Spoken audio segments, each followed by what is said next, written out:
It's time for me to wish you all a very, very good afternoon in the scorching heat of Oman.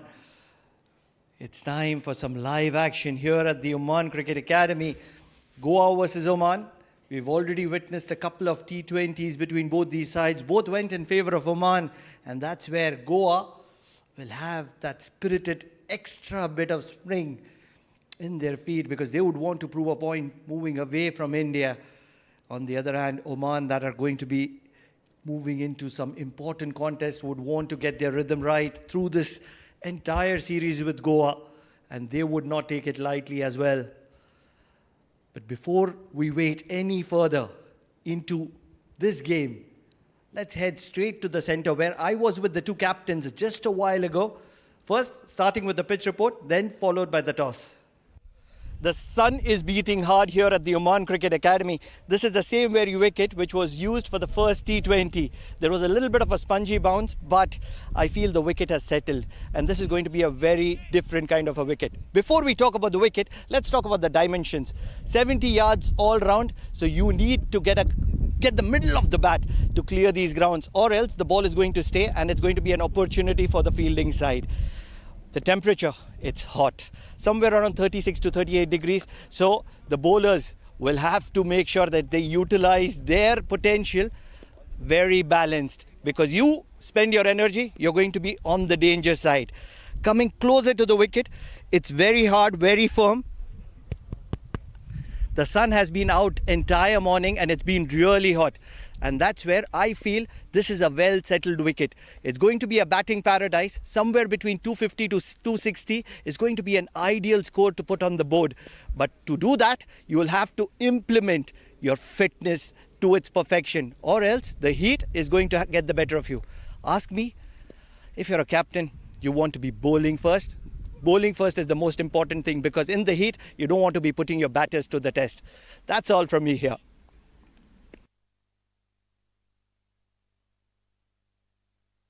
It's an almost no-brainer that you want to be bowling first in these conditions. Not really sure what the captains think about it. Let's head back to the center where the captains have their say.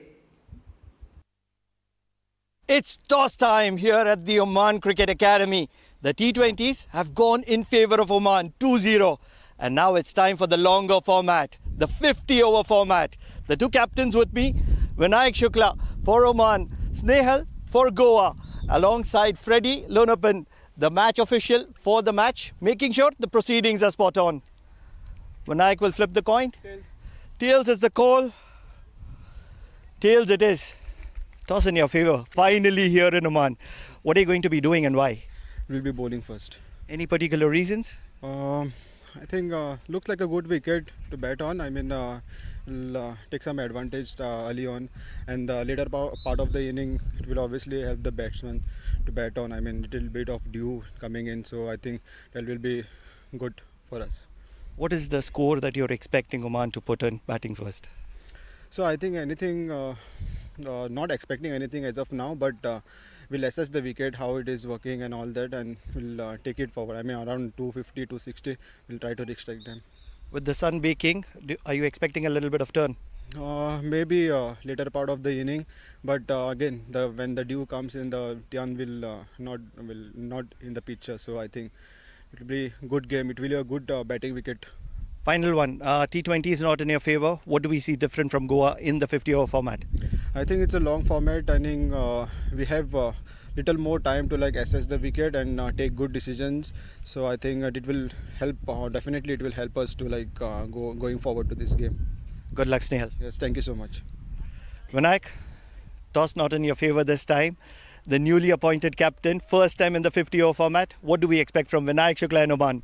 Definitely we are going to do the same things what we have done in the T20s. It works in our favor and the boys are responding pretty well, and I'm happy with that. The main motive is to perform and win the game. Obviously you're going into a big tournament. How do we see this 50-over tournament? 3 matches? Definitely it's a pretty important for us. It's a good practice game against a good side. We all know Goa is a good side, so it's a good preparation for us. Any changes from the side in the T20? You will get to see 3-4 new faces. Great. Best of luck. Thank you. The news from the center is that Goa has finally won a toss here in Oman and they have decided to swing the ball first. Oh yes, they would want to swing the ball first, but with these dry conditions, I'm not really sure if they are going to be getting a lot of purchase. If you look at the sides, Oman starting with the senior player Jatinder Singh, the ex-captain, and he'll have a vital role to play because his strategical planning right at the top plays a huge role.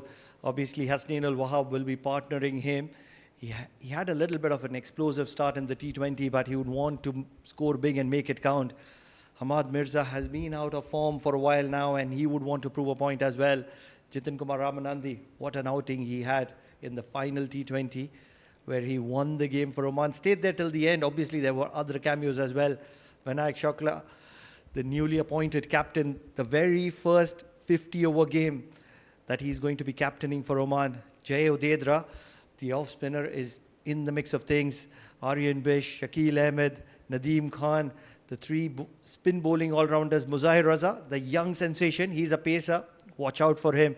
And finally, Shoaib Akhtar replica, Mohammad Imran, very similar to Shoaib Akhtar, and he is one to be watched out for.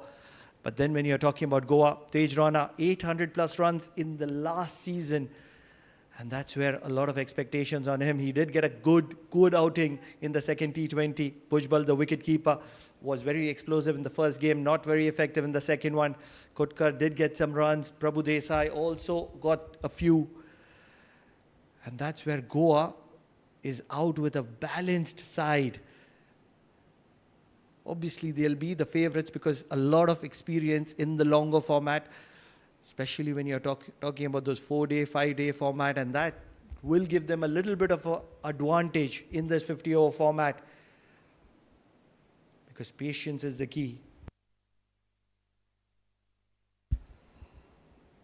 This is not a dash. It's not a marathon either. And that's where you want to be very calculative. Goa has won the toss and they've put Oman into batting first.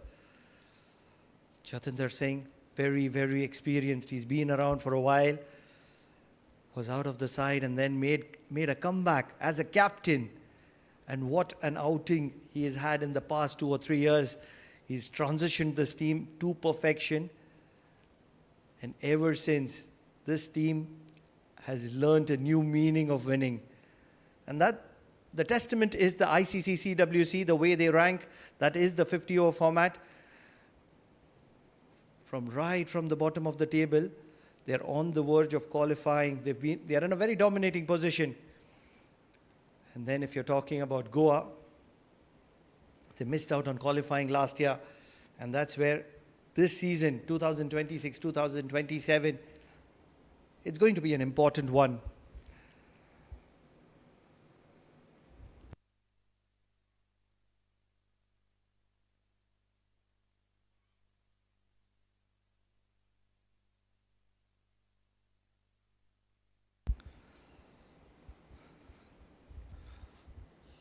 Both the sides in a season opener. Yes, they've played a couple of games in the T20 format, but this is a new format. And that's where they would want to put their best foot forward.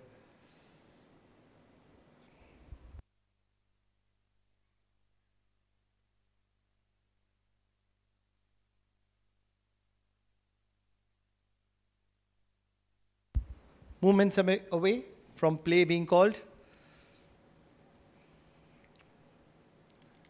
Predicted score somewhere around 250.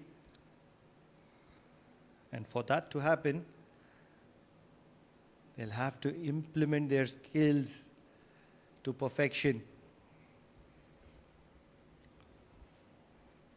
Just making sure that he has his field right. Would want to make an impact very quickly. Kaushik Vasuki, very effective in the T20. Not a lot of shape here in the 50-over format. It's a good wicket to bat on. Very dry surface. Might be a little on the slower side because of the heat that has been tempering over the wicket through the morning.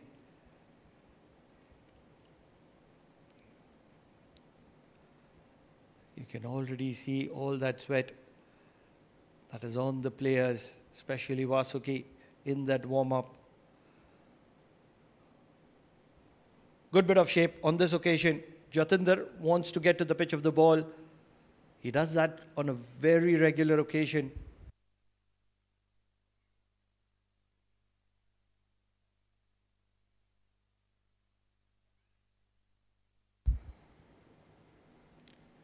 Generally a little tentative in the start of the innings, but once he gets settled, Jatinder Singh, probably one of the better players of spin, and that's where he's very effective in the middle overs.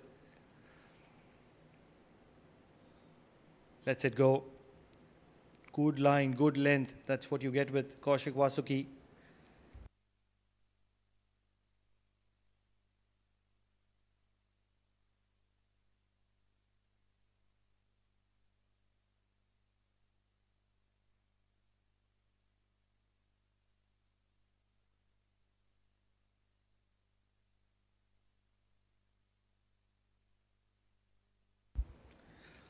In search of a wicket, Kaushik Vasuki. Much straighter. On all four occasions, Jatinder Singh is looking to charge towards Kaushik Vasuki and move him away from that good length area. Let's not forget, Kaushik Vasuki is a rhythm bowler. And the most important thing that you would want to do is to move him away from the rhythm.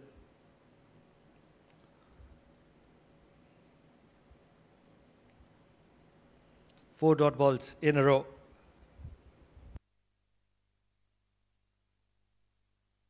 Rock solid, Jatinder Singh, right from the meat of the bat. 5 dot balls.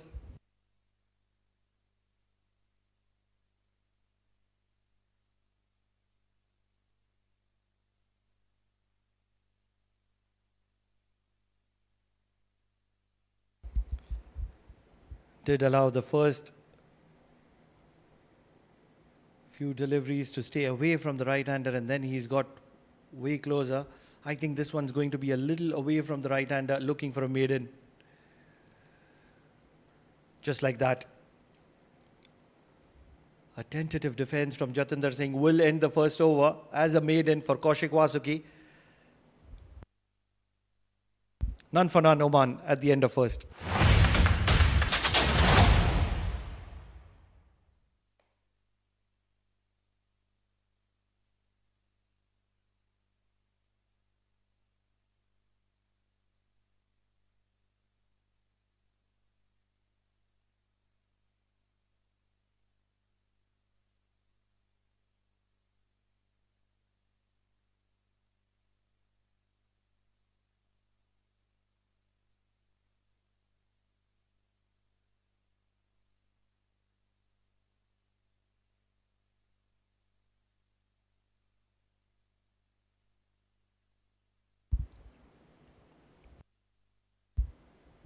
How often would one have an opportunity to say that an away team player is a homegrown sensation?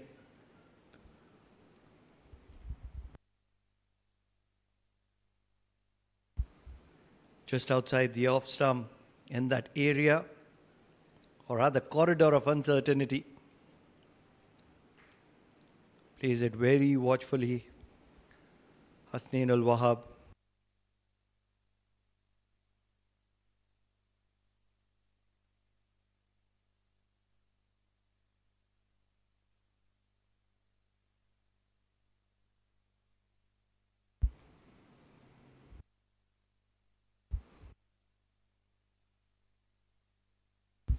Just outside the off stump once again. They're bowling a tight line. Following the footsteps of Vasuki is Venkata. He's still a young sensation. A tall lad. Likes to hit the deck hard. We've seen him get a little bit of an inward movement as well. On the other hand, Hasnain ul Wahab likes his cross-batted shots. Likes to be positive. Much fuller. Sliding on the pads. Will get a single to fine leg.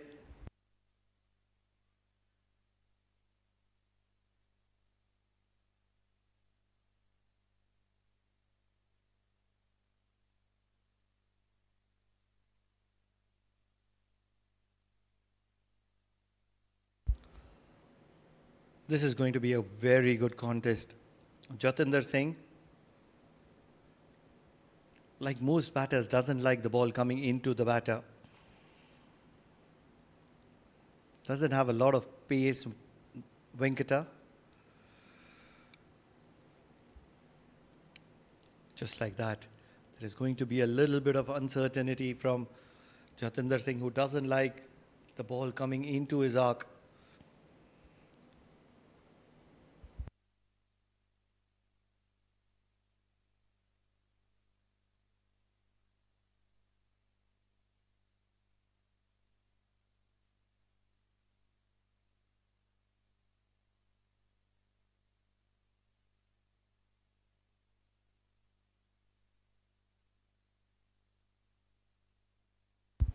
Big in swinger. Charging down the wicket is what would have been in favour of Jatinder Singh. Yes, the ball would have been sliding down the leg as well. But the intentions are pretty much clear that Venkata is going to be attacking the pads of Jatinder Singh. It's a double-edged sword. Jatinder Singh, when the ball comes very close to the body, and that's how a batter would want it to be. Much shorter, looking for a single mix-up. No damage done. Just one run from that over of Venkata. 2 overs done, 1 without losing a wicket, Oman.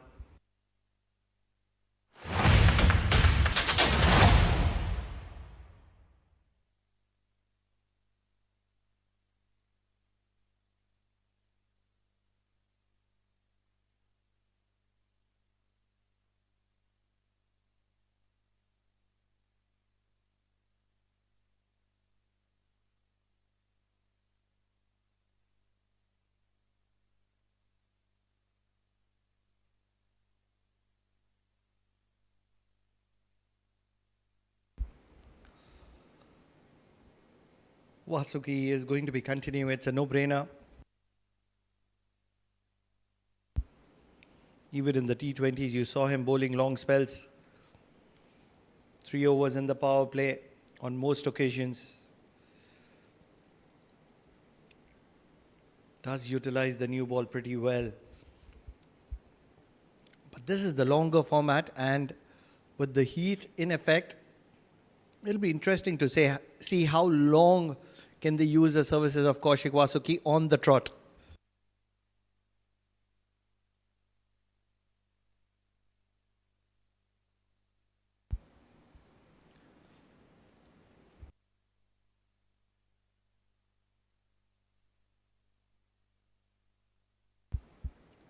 Has a very calm run-up, doesn't charge in, just jogs to the wicket, uses his height to his advantage, good wrist position, likes to give that flick of a wrist towards the end, which creates that decent bit of lateral movement towards the end.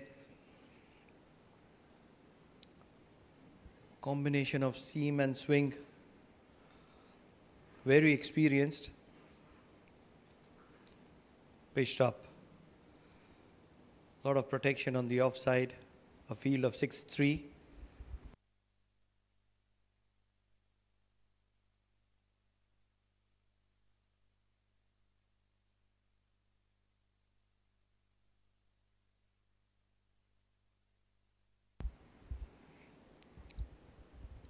Nothing much for the bowlers as of now. Almost feels as if unless and until the batting side doesn't present a wicket, doesn't look like a wicket falling. Much fuller. Little bit of a late movement as well.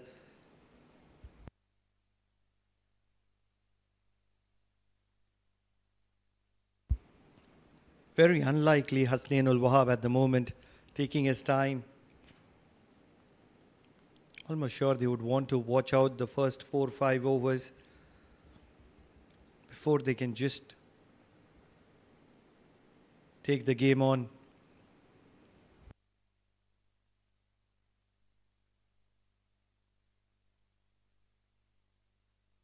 Lovely bit of delivery.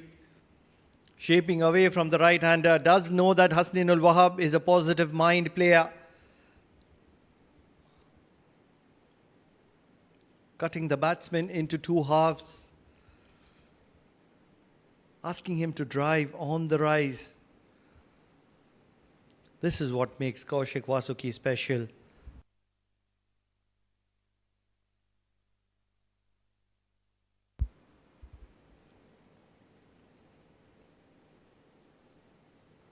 Much straighter on the pads. Finds the gap. Will only be a single. Just one run from that over of Kaushik Vasuki. 2 without losing a wicket at the end of 3.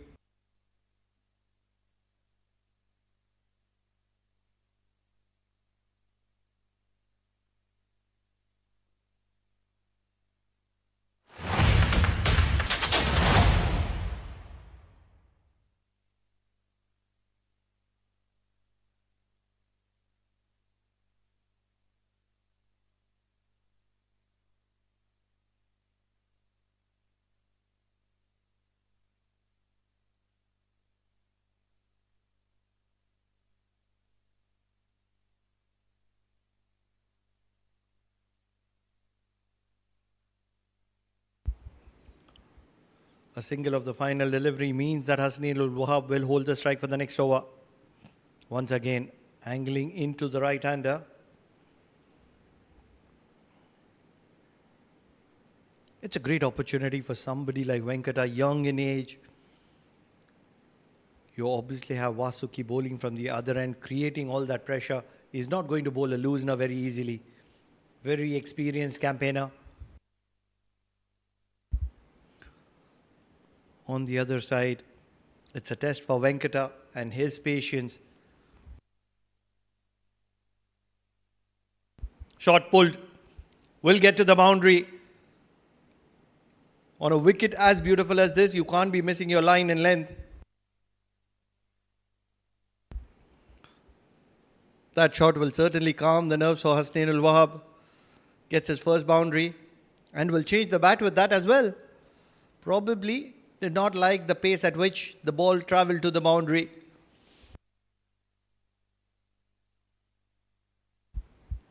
Back of length. Probably a little too much on the shorter side, and Hasnain Ul Wahab would say thank you very much. With the charging in short mid-wicket, all he had to do is to put the ball in the gap, and the fast outfields of Oman cricket did the rest. Much fuller. Good bit of late inward movement. Right in the block hole.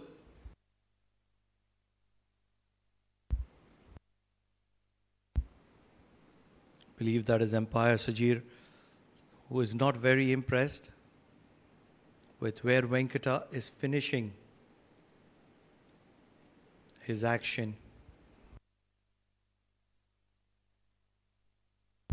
He hasn't given a warning, but those are the signs that he's indicating the bowler that you need to be cautious. Big in-swinger should be sliding down the leg. Lovely bit of delivery from Venkata. Very talented, huge potential.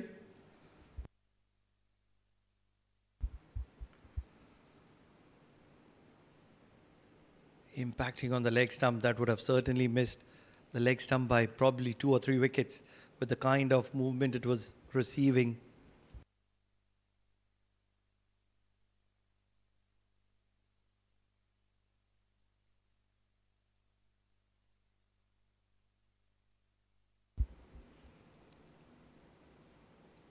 Sliding down the leg, it's in the air, catching opportunity, not really. Falling short of the fielder at fine leg. Will just be a single. For a moment, Hasnain Ul Wahab would have had his heart in his mouth. Wasn't in control of the shot. Fortunate that it didn't come from the middle of the bat, or else it could have very well carried to the waiting fine leg fielder, who is very wide, almost towards the long leg. Jatinder Singh yet to open his account. Lovely drive, but straight to cover, so he'll have to wait. 5 runs from the door of Venkata. 4 overs done, 7 without losing a wicket, Oman.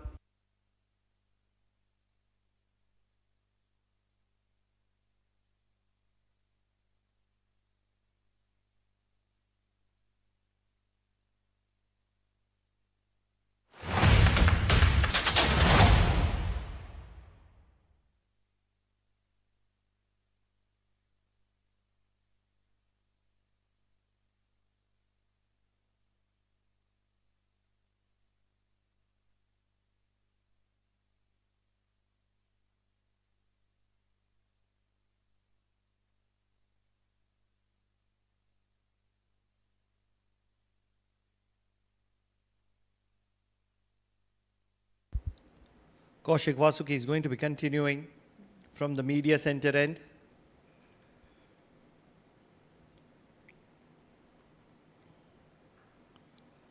Back of lane, just outside the off stump. Probably if you wake up Kaushik Vasuki from his sleep and bring him to the ground and ask him to hit the good length with his eyes tied, he would still be able to do it. Not express, just gentle medium pace. But he's a cunning bowler. Uses his skills to his advantage.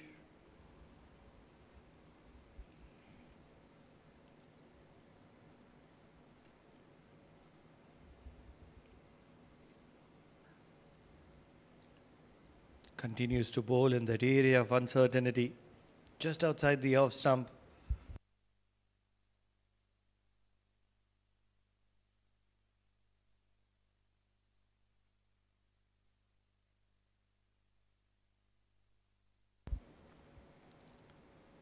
It is almost a war between the bat and ball.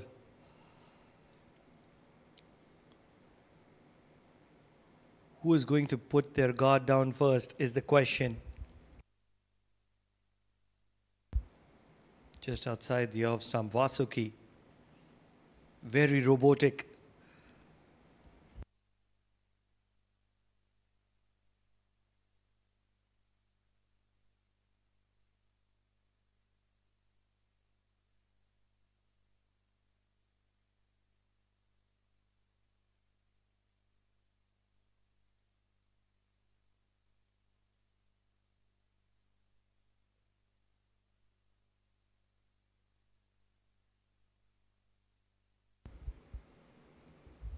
Once again, same area, corridor of uncertainty. Trying to utilize that wide slip that he has.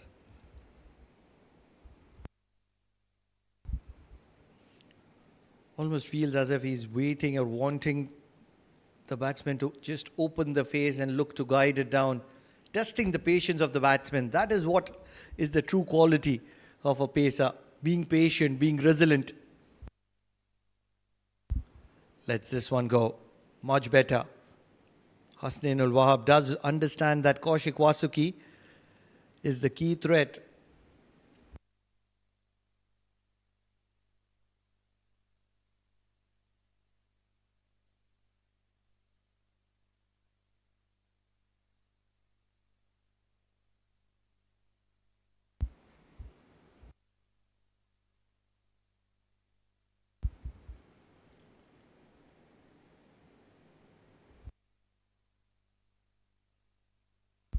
In the slot, good drive away from Hasnain Wahab. Another maiden for Kaushik Vasuki. 7 without losing a wicket, Oman.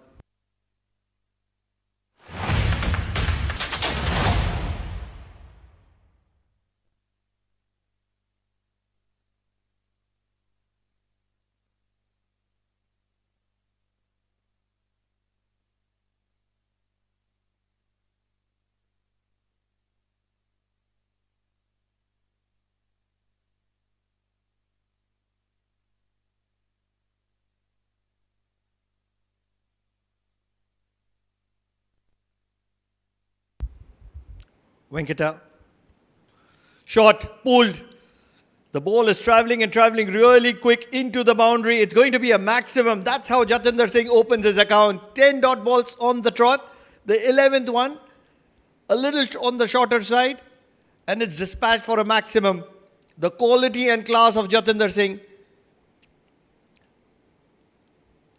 Generally, the textbook says, stay still. The textbook of Jatinder Singh, very different. Moving, on the go, and right from the meat of the bat, all the way for a maximum.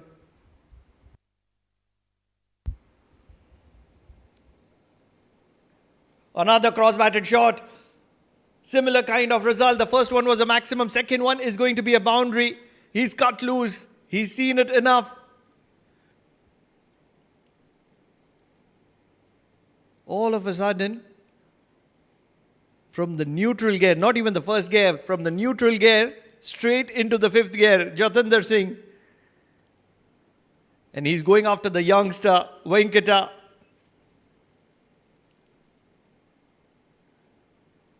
What does Venkata do here? Does he go fuller? I think that's going to be the ploy. There is going to be change in field. Fine leg coming inside, deep square leg dropping behind. Sliding down the leg. It could have been very dangerous with fine leg being inside, a little bit of bat or pad. It could have been straight going to the boundary. But a little lucky, Venkata here. So just one extra run in terms of wide. He's not complimenting Vasuki at the moment. His job was to keep things tight. Just like Vasuki bowl outside the corridor of off stump. Create doubt. Lovely drive, and a brilliant bit of fielding as well. It will allow Jatinder Singh to rotate strike and get off strike.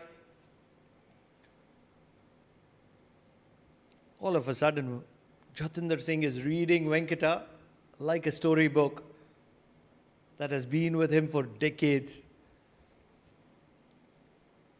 This one was away from Jatinder Singh, moving marginally away from him.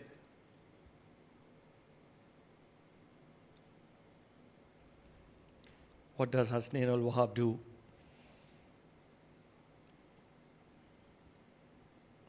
Much fuller, drives it straight to cover. If you ask me, this is the much better line and length for Venkata. You need to be a little fuller. Allow the ball to move. A very busy umpire Sajir, protecting and securing the danger area.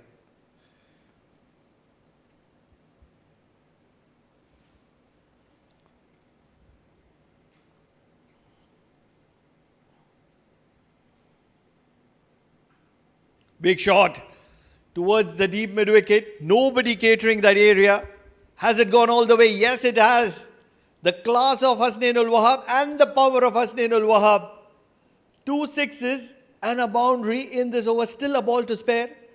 Venkata has been taken apart in the longer format in the 6th over. It's not the end of the power play. It's not the last over before the power play. But the T20s have just been completed. Probably Oman are still in that rhythm. What a strike. As lusty as it can get.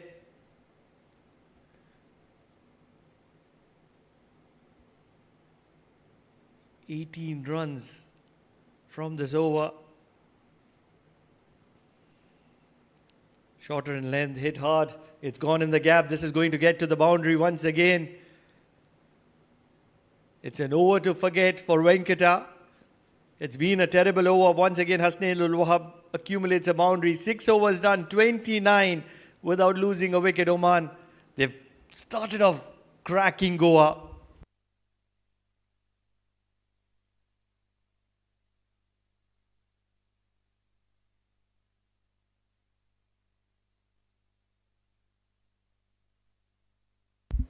Much shorter on this occasion, on the pads, just wide of fine leg. And the quick outfield just makes sure that the ball slides into the rope. 22. Yes, 22 runs coming from that over of Venkata.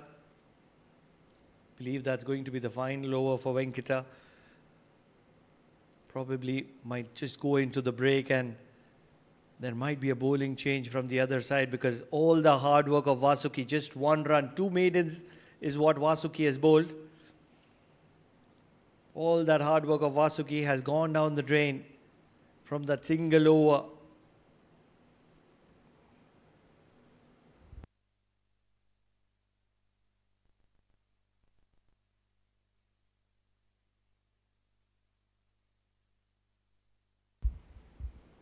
Where is the wicket?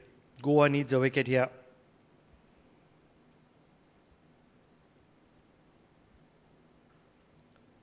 Charging down, continues to do that. Jatinder Singh. 2 advantages of doing so. One, anything that is back of length would not have a lot of movement with the new ball. And that's where he's countering the swing, pushing the bowler to bowl a little shorter, not allowing him to swing. And by chance, if the bowler in the grid pitches the ball up, he can get to the pitch of the ball and caress it through the ground in the area that he likes. Jatinder Singh. Lovely delivery. You're seeing a masterclass against a masterclass. The masterclass of Jatinder Singh versus the masterclass of Kaushik Vasuki.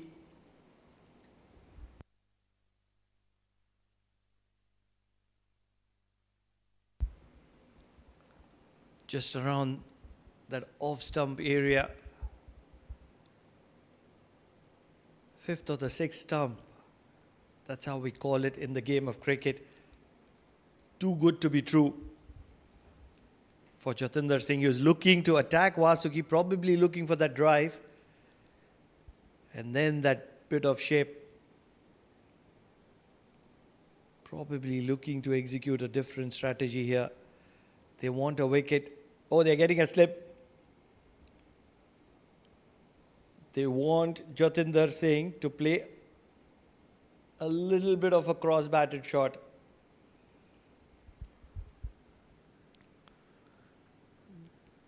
Deep square leg, generally for a pacer, is behind square. This one is in front of square. Shot, outside edge, through the gully region, 2/3 for a single.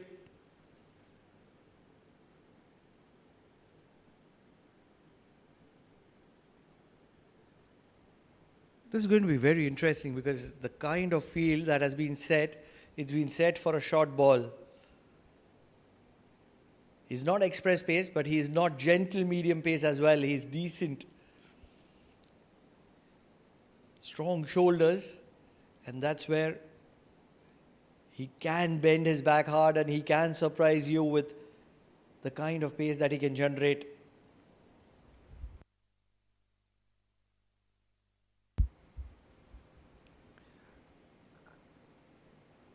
Almost felt as if it was a slower delivery. Will be indicated as wide.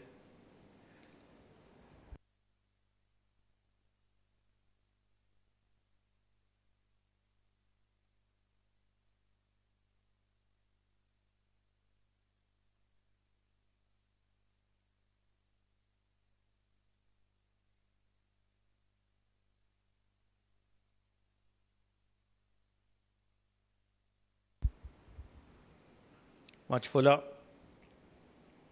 Played on the up to covers for a dot ball.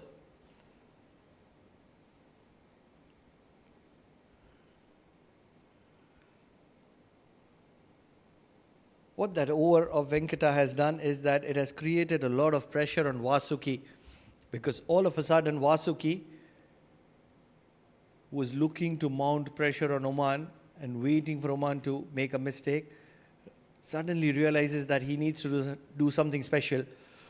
What a delivery, just outside the off stump, shaping away from the right-hander.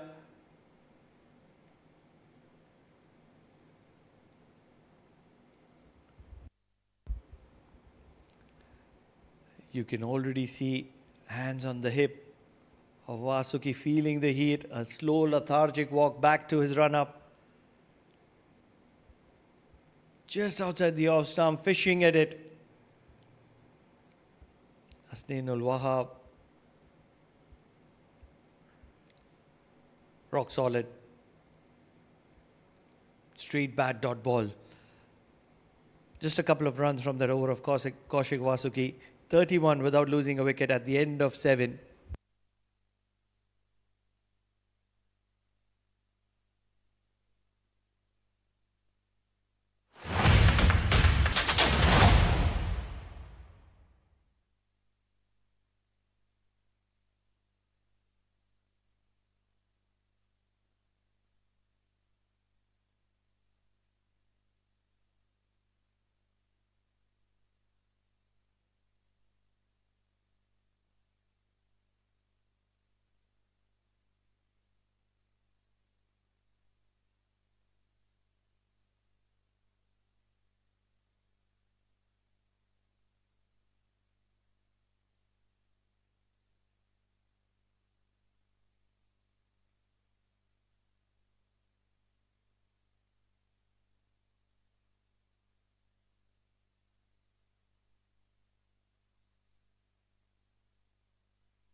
Deep Rajgaonkar, another rhythm bowler.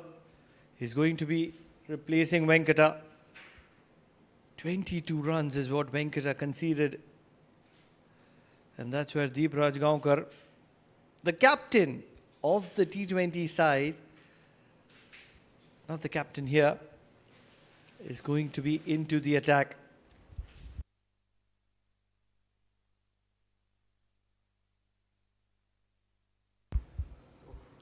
This is going to be a very, very interesting contest because Jatinder Singh would like to force the proceedings against a gentle medium pace.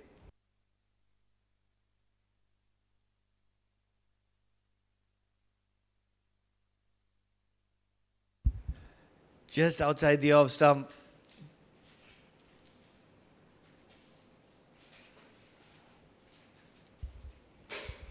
If you would see an experienced coach, immediately after the match, he would be talking to Jatinder Singh that you need to be stable. But then when you have Jatinder Singh and his experience and his style of play, you'd want to give him that space because this is what he's done all his life. And with all this, he's achieved what he's achieved. So you have to give him that benefit of doubt.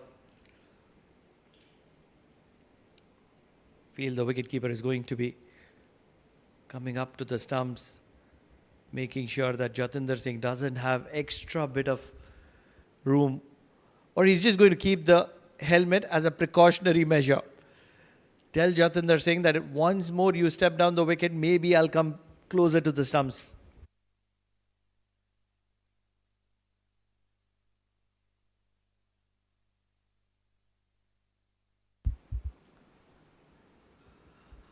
Angled on the pads, maybe a little bit of bat or probably enough pads. It is a little bit of bat and 4 runs for Jatinder Singh. At the moment, the heat of Oman and the attacking gameplay of Oman have put Goa into a miserable position. They had an excellent start. Joining me in the com box is Mudassir Ali Qureshi. Mudipa, Oman are dominating. Good afternoon, Pranav. Absolutely. I was surprised after winning the toss. They opted to bowl first. In these tough conditions, it's hot and humid, almost 40-42 degrees Celsius here. Forcing to make that changes quickly into the game because Wahab and Singh, they are batting beautifully. Both the batters did not had a good outing in the second T20.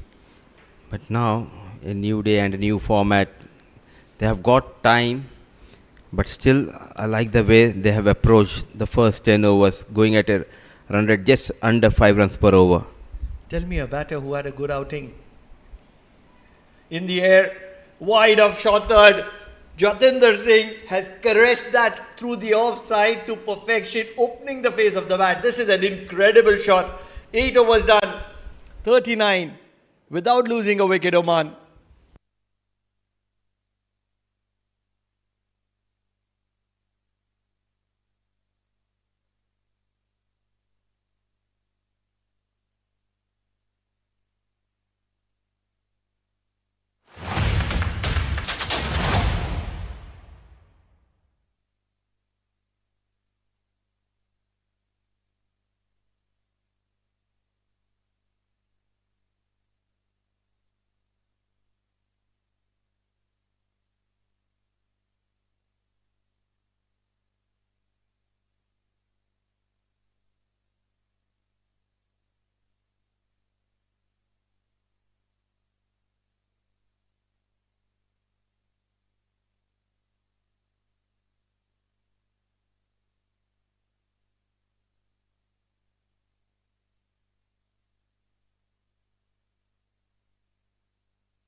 .39 without losing a wicket, Oman. It's a dream start for them.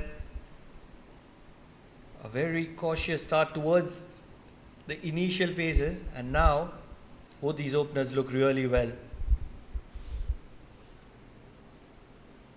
Absolutely. Credit should be given to these two top order batters, Jatinder Singh and Hassan al Wahab.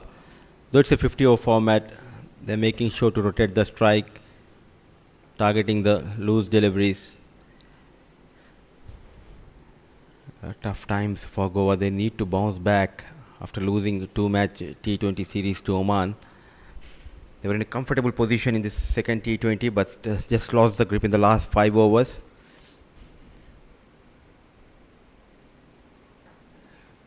Playing away from the body, just not coming behind the ball this time, Wahab.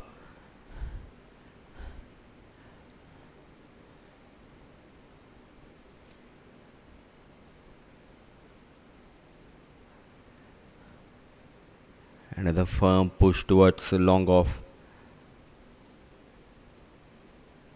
I'm surprised not having a slip there. I do understand there's not much turn, especially for the spinners, but you need to keep a slip just to play with the minds of the batters.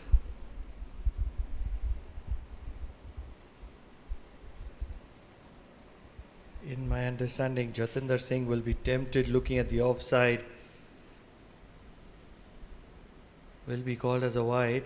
Wonder why Missile is shocked. I'm still trying to understand why is he even shocked. It was that wide. Yes, there was a shuffle, but once the ball got delivered, then he shuffled. So a good decision by umpire Vinod. Excellent. On the front foot. Look at that punch, running hard. Coming back for that second. Not impressed is Missile. You need to have an attacking field, Pranav. It's just an early start for this 50 over game. Get a slip, get one short cover, stop those singles. Was that an outside edge? Was that an outside edge? It feels like an outside edge. Probably was the outside edge. 6 runs from that over. 9 overs done. 45 without losing a wicket. We will talk about that outside edge in the next over.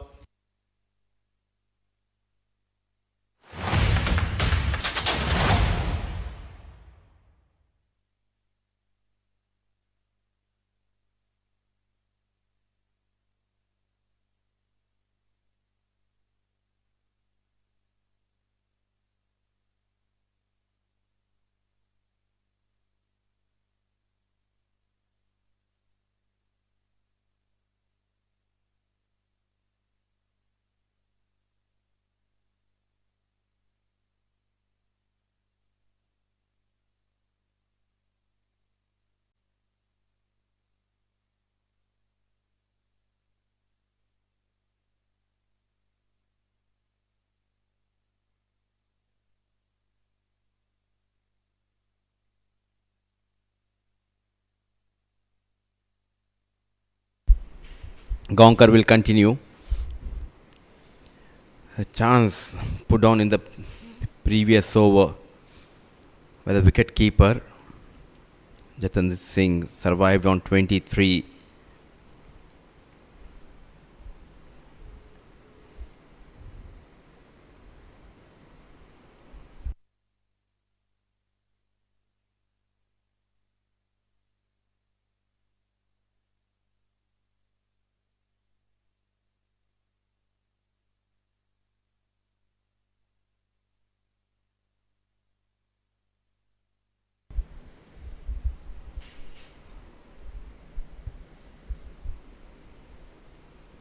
The first T20 was played on pitch number 6, then we moved to pitch number 4. Now the first 50 over game is being played on pitch number 5. Looks to be a good track for batters. Onto the back foot. Fielder station, some work, some fumble. But not opting to go for that second run. Jatinder Singh and Hasnainul Wahab.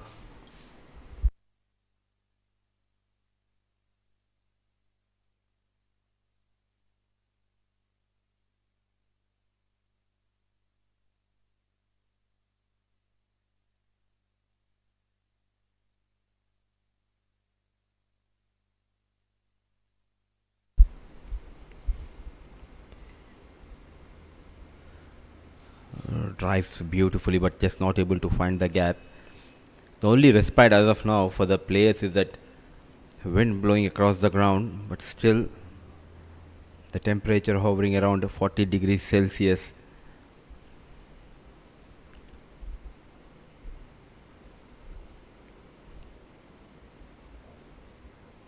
For 50 over format, they have got their regular captain who used to captain them in the longer format, Snehal.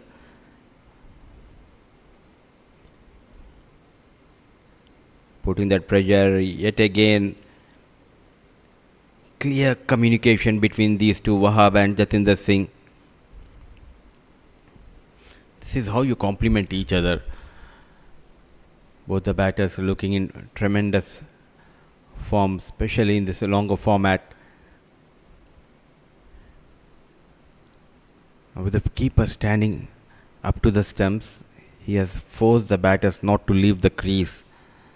Now this will be interesting to see how he's gonna approach Hasnainul Wahab. Very strong player towards that leg side. Will he go for a cross-batted shot towards that mid-wicket?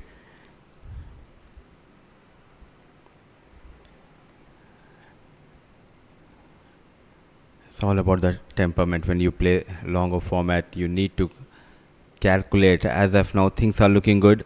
First 10 overs done and dusted. It's 48 for no loss, Oman.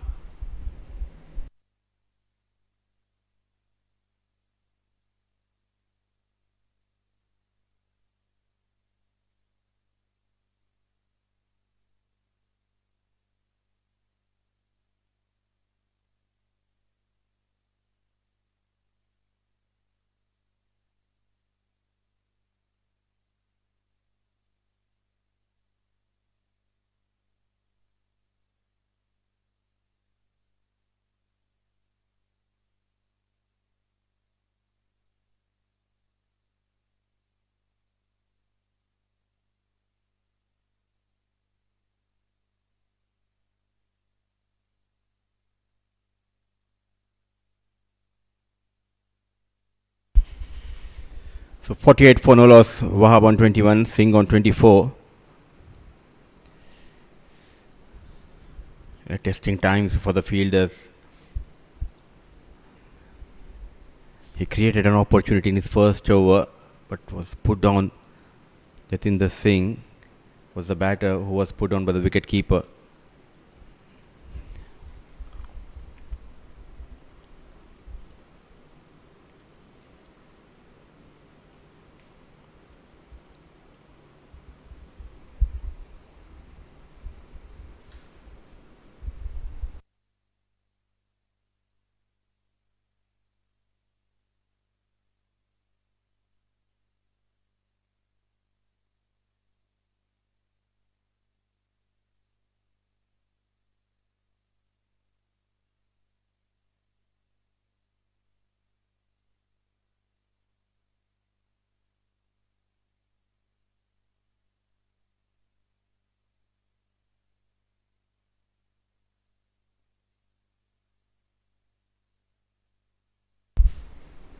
With that single, 50 comes up for Oman for no loss.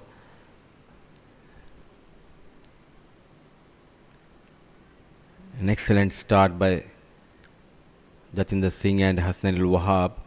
They were asked to post a total. So far, things looks in control for Oman.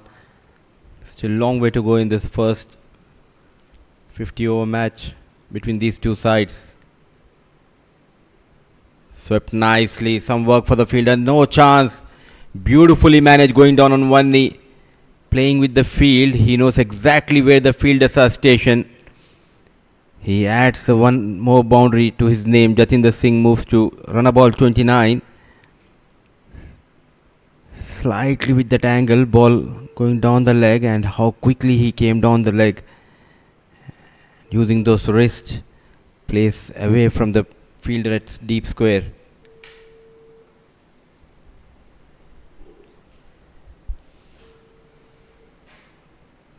It's a very good preparation for, especially for Oman's side, and thanks to Goa team who travelled for this tour of Oman.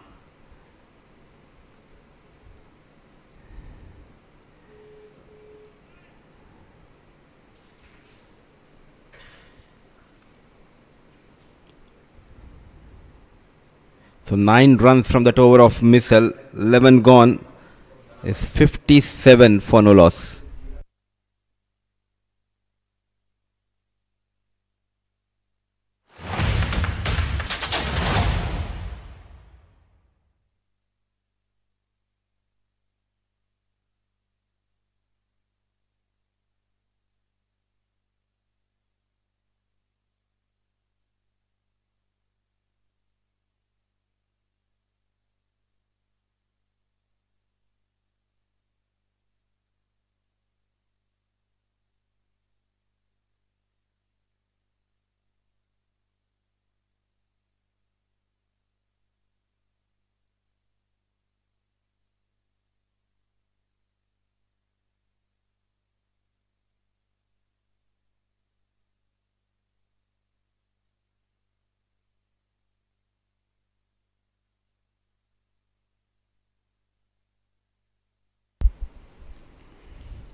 Gaonkar will continue. Wahab on strike.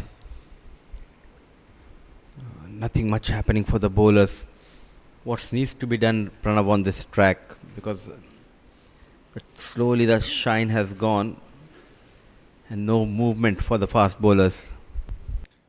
I really feel that probably slowing the pace of the game is going to be the key.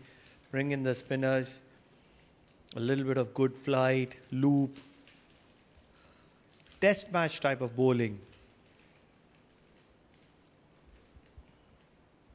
Because one thing that is going to happen is that with every passing delivery, the batters will get exhausted because of the heat. And with that, there will be brain fade movements. You saw Jatinder being dropped, caught behind. So mistakes will be there. And when that mistakes happen, the fielding team has to be smart enough and sharp enough to hold on to them.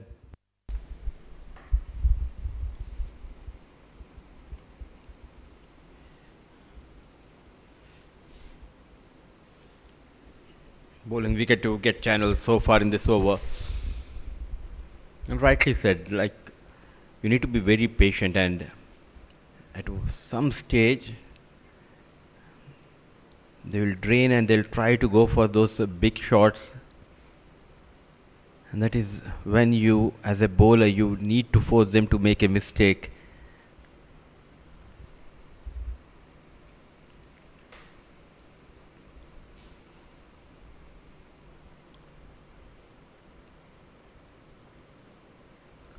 Back foot goes Wahab.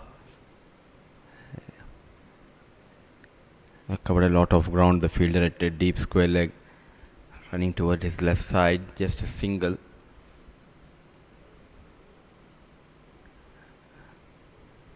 The season has started here in Oman when we talk about cricket.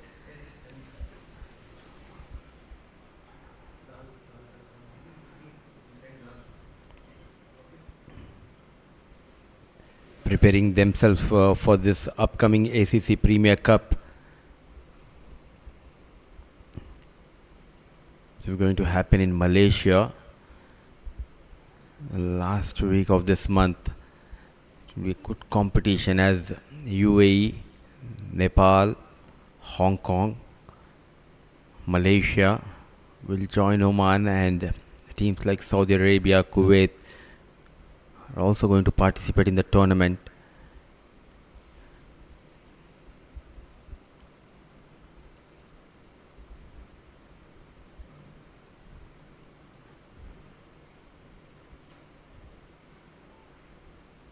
The previous Asia Cup was a T20 format. Now the next edition will be a 50 over format, which is scheduled in 2027. So this time the ACC Premier Cup will be of 50 overs.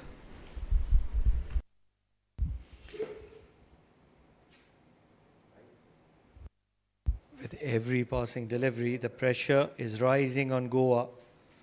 And the pressure is not just with the quality of batting of Oman so far, but is also the heat.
Back of length pulled in the air, in the gap.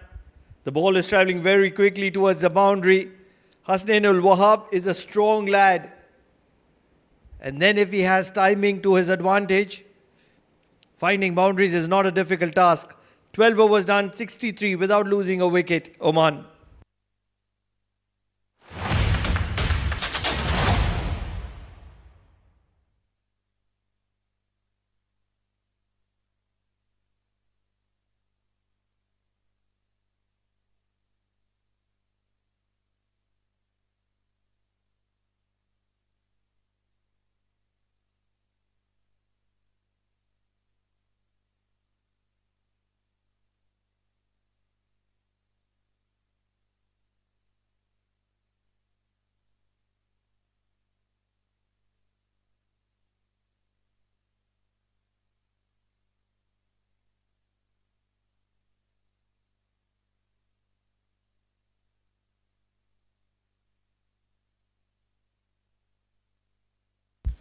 Missile.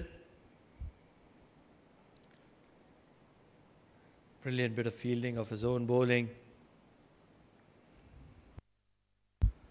This is what happened on the final delivery of the previous over. Marginally short. And quick to bounce on it was Hasnainul Wahab.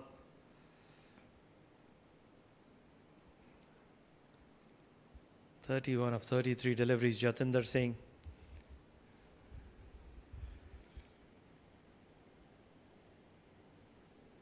Flighted, driven straight down the ground for a single.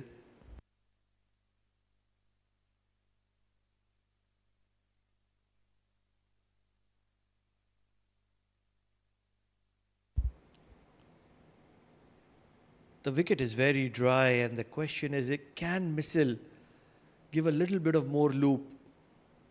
This is still very flat. You need to give it sufficient amount of air to purchase a little bit of turn on a wicket like this, which is good for batting.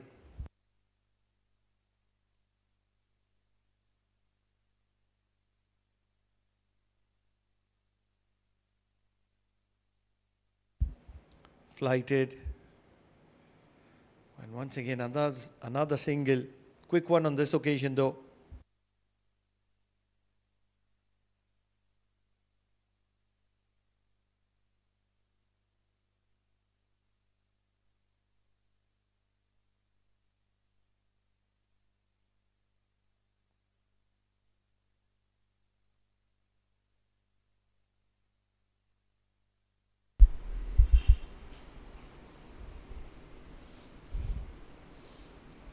So another over comes to an end, and the partnership flourishing between these two.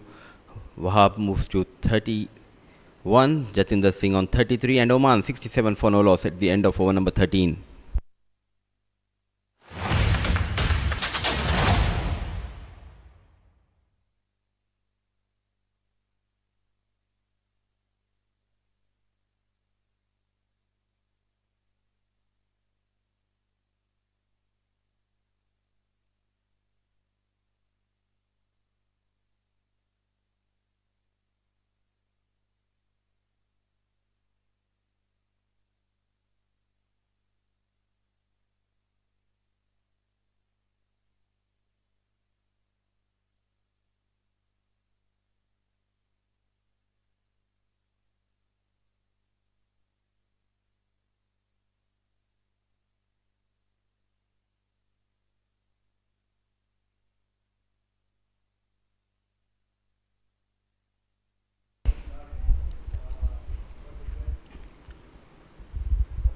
So another spinner, in fact, getting ready to bowl his first over. Vikash gets an opportunity in this game, and these overs will be very crucial. The middle overs, especially from 10 to 25. He has a big role to play in these middle overs for Goa. And as said by my partner Pranav, especially on this wicket as a spinner, you need to give that flight in between. At least bowl couple of flighted deliveries, invite them to go big. Because when you're bowling a quicker delivery, nothing much happening. It's making life easy for the batters. Apart from that one mistake by Jatinder Singh, which was not grabbed by the wicket keeper, these two looks in control, Pranav. You can't give an opportunity to a player of the class of Jatinder Singh. A good quality player will give you only one, and then he'll make you pay for it. And at the moment, I think Oman are going pretty strong. Goa will have to do something special, probably pull a rabbit out of the hat.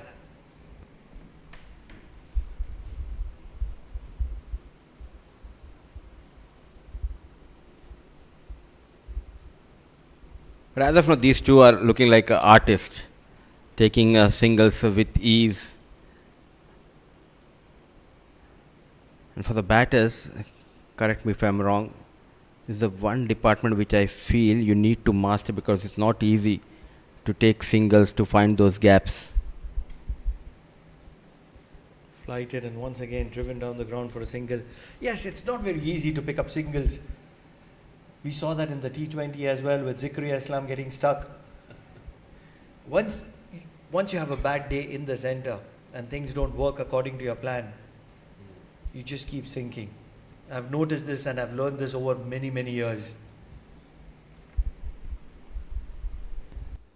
A dot ball to end that over from Vikas.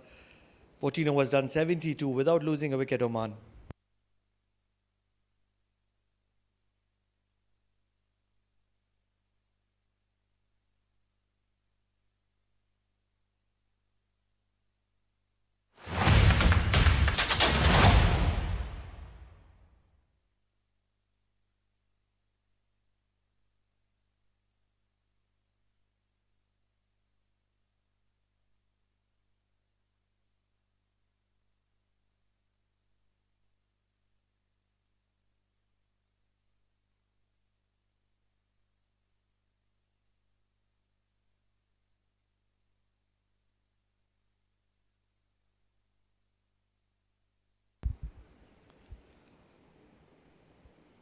5 runs from the door of Vikas, and in continues missile from the media center end. 2 left arm spinners trying to control the tide, and at the moment it is not a storm, but the waves of Oman are flowing gradually.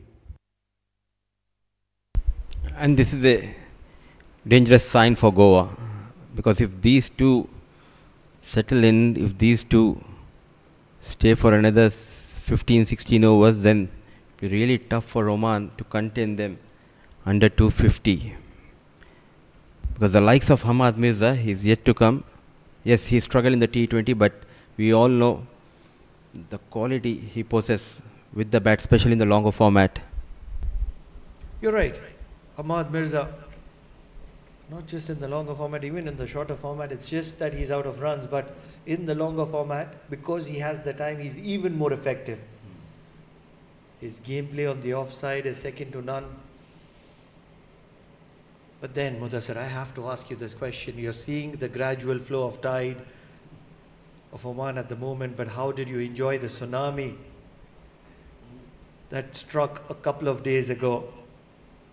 Hasnain Ali Shah and his maestro. What a win that was for Oman in the T20 format. Unbelievable win. Oh yes, and that too, when you're on the back foot, when things were not going in your favor, the required run rate was almost 12.5 when he arrived at the crease, but last 5 overs, plenty of runs were required. Then that little cameo, the quick 29 of just 11-12 deliveries, turned the tide in their favor. Oh, misfield. What an effort, but no stopping. He finds another boundary, this time width offered and beautifully managed by Jatinder Singh. Never looked to hit it hard. He was only looking to find the gap, and he found a couple of gaps. First, between cover and extra cover, 2 fielders, and second, just good enough to be a little away from the sweeper cover. This is excellent batting from Jatinder Singh. Not very short, but using the crease to his advantage. And then the nudge on the offside to rotate strike. Jatinder Singh. In another life, he would have been a poet. 15 overs done, 80 without losing a wicket, Oman.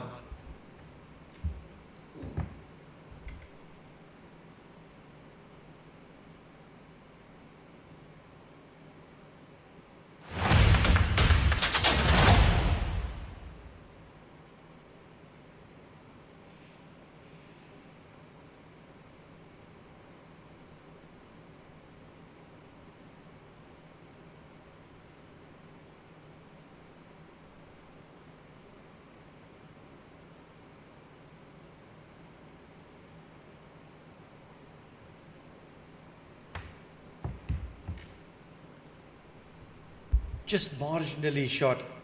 Not short enough, just marginally. And an excellent effort in the deep as well. But in vain. The class and quality of Jatinder Singh. 41 of 41. Hit straight back to Vikas. Good bit of fielding will keep it down to a dot ball.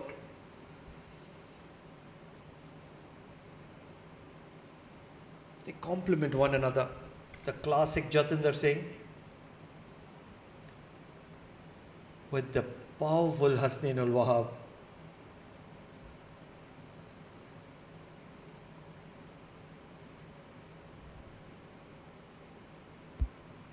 Flighted, 3 dot balls in a row. Can he continue to do that? They need to do much more of this. Pile the pressure on. Lovely bit of bowling, but a single to long off.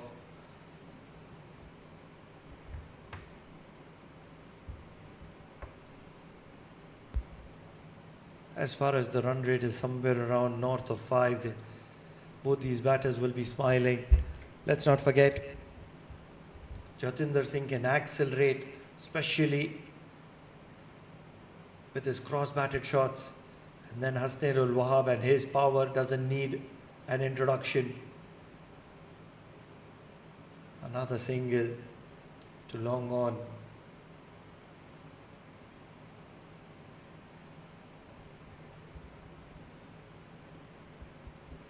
Goa needs to make sure that a few overs are bowled by giving away just a couple of runs, 2 or 3 runs per over, keep things tight, control. Good over from Vikas comes to an end, just 2 runs from it. 16 gone, 82 without losing a wicket, Oman.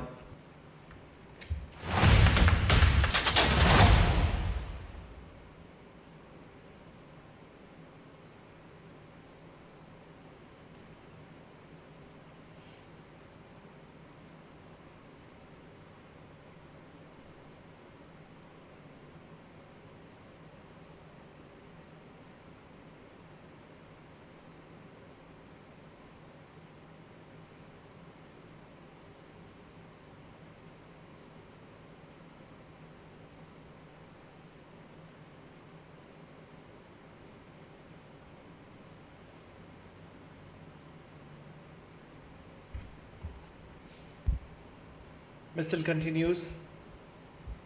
A single to long on to start off with. He's been a little expensive. 27, 28 now in 4.1. Needs to bowl a few dot balls. As of now, he's not creating any kind of threat whatsoever.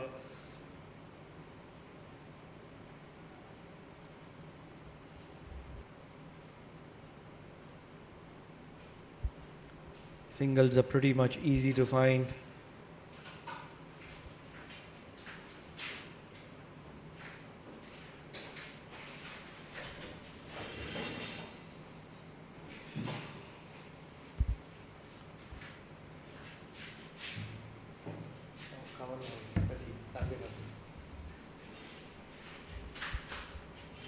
Where is the boundary? They will be looking for a boundary in this over of Mistle.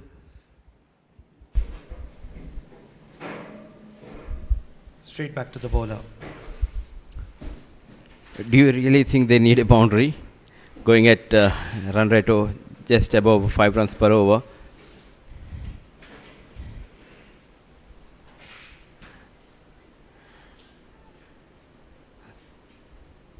I think the plan given by the head coach for these two batters is to play these middle overs, concentrate on taking singles, rotation of strike, and just wait for those loose deliveries where they can pounce onto them and get boundaries and maximums. They are laying a good foundation for other batters to come for Oman. But waiting for Goa, they need to do something special. They just cannot wait for these two batters to make a mistake.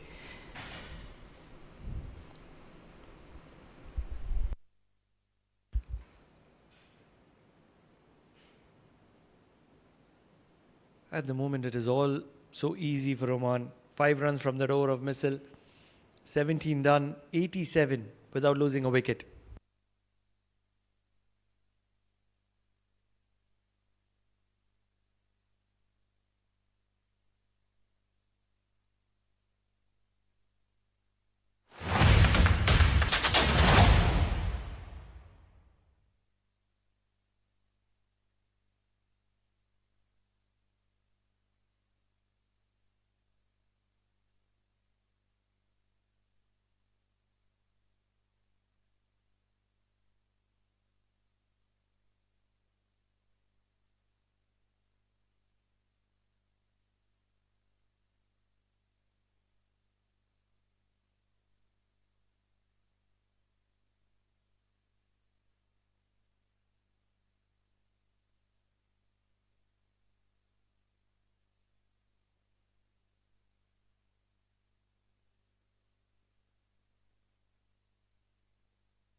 A little bit of breather for both the sides, Oman and Goa. The scorching heat of Oman have tested Goa so far. One opportunity created by Goa but not collected by Goa. And that's where 87 without losing a wicket. In the com box, Mudassir Ali Qureshi with me. Mudiba, in trouble Goa, isn't it? Oh yes, as of now, but again 33 overs left. If they can pick a couple of quick wickets, they can bounce back, they can keep them under 250. That said, it's not easy because you have watched the game till now, nothing much happening for the bowlers. And that is why it's important. Whatever opportunities come, you need to grab those opportunities. Inching closer to his personal milestone, Jatinder Singh on 44. Rock solid on the back foot. One bounce, two bounce. Couple of runs. Excellent work done by the fielder at long on, covering a lot of ground towards his right. But some aggression shown by Jatinder Singh.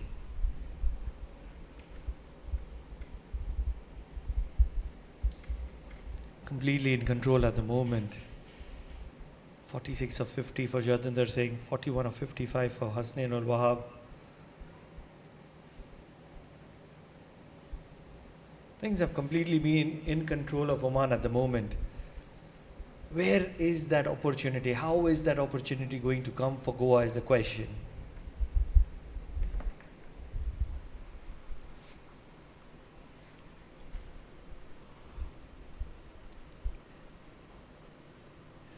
This is much better. Invite them to come out of the crease. Let them go for those drives.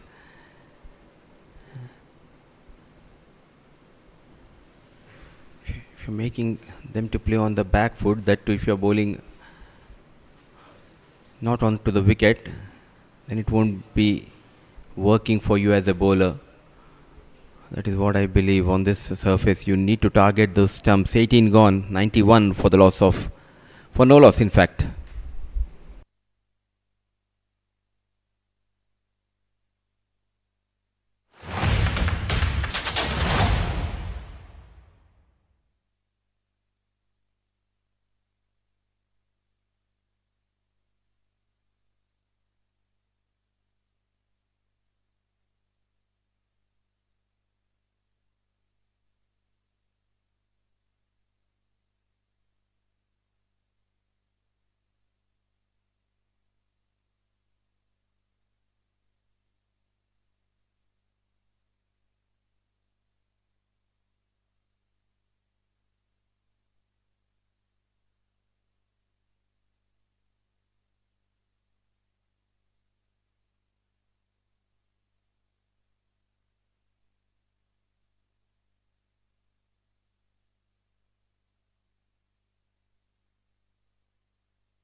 So change.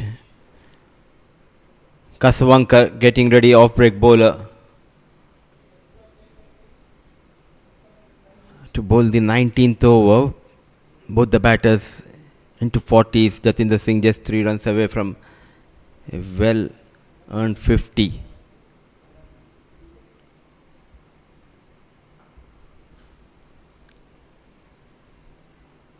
It's a long day for the fielders. What an excellent track provided by the head curator Anoop.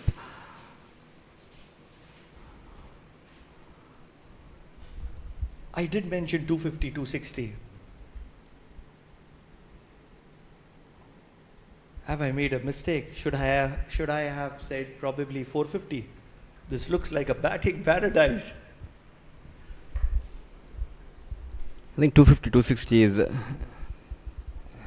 rightly said by you during that pitch report as well. Because there will be a phase where Goa will bounce back. Because at one stage, the batters, they'll try to go after the bowlers. Okay, now we are in a good position. No 250, no 260. If we can accelerate, we can go beyond 300, even 350. That is where Goa bowlers they need to capitalize. But so far, in control, Singh and Wahab swept nicely, and he finds the gap yet again. Back in form, Jatinder Singh for Oman. That's good news. Well deserved 50 for Singh. He's not going to be raising his bat. He's hungry for more. He loves to pile on runs on this ground. And he's known for be doing that. And that's why my partner, Mudassir Ali Qureshi, has given him a tagline. The Singh is the king and the ring belongs to the king. Jatinder Singh. Lovely sweep shot. Down on one knee. Once again, not looking to hit it hard. Just putting it in the gap. Timing the ball to perfection. And just marginally away from the fielder at deep mid-wicket. Change in field. Shot fine, goes to deep square leg. Drilled straight down the ground. Once again from the meat of the bat. He's looking really good for a big one. If you remember the last season, he started off really well in the domestic tournament. Back-to-back hundreds in 50-over format. Got player of the tournament. He loves to bat in the longer format, Jatinder Singh.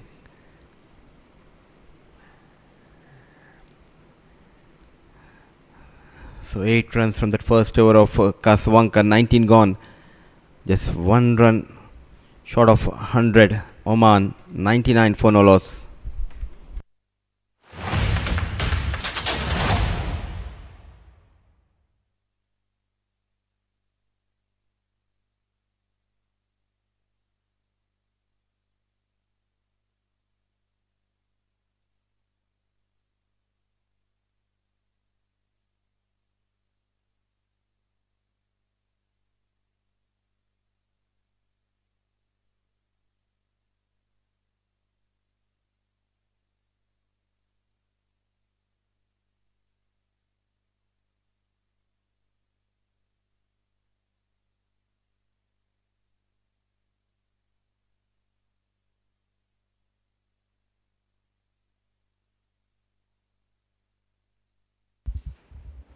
"11 runs in his 3 overs, Vikas. He's been one of the pick of bowlers. Even in the T20, he looked really good. Pulled really well. Once again, it's in the gap and it's to the boundary.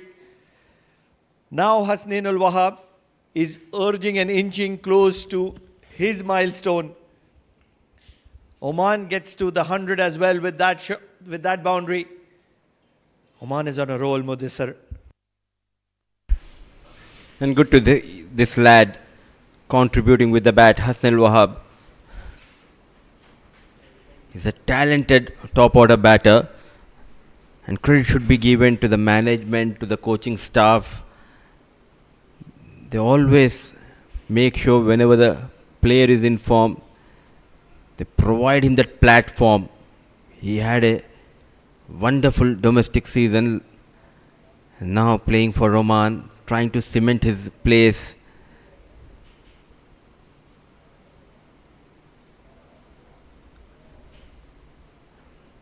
They have a pool of 20 to 30 talented players, and regularly the management and the head coach,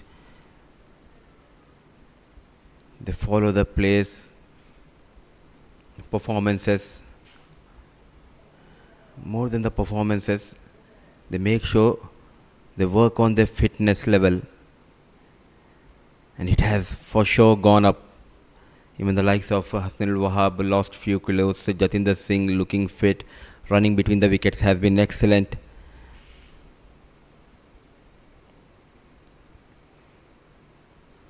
So another over where they have got a boundary. 20 gone is 105 for no loss.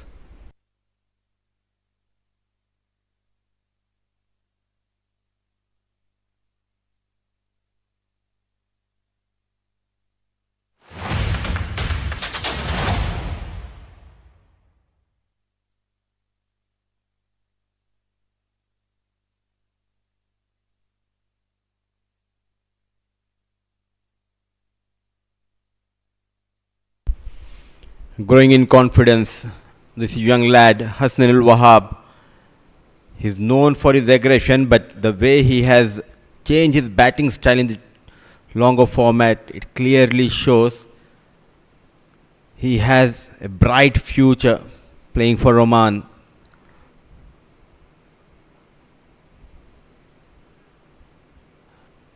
Another firm drive towards the long of Jatinder Singh. It's hot and humid conditions. The Goa team captain winning the toss and decided to bowl first, but as of now, nothing much happening for them.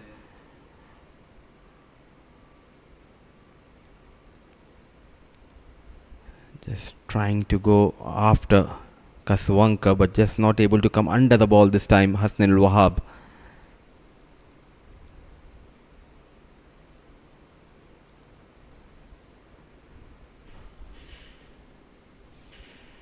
So 4 fielders inside the 30-yard circle towards the offside. There's one short mid-wicket. A spread field towards the leg side. A backward deep square leg, deep mid-wicket and long on.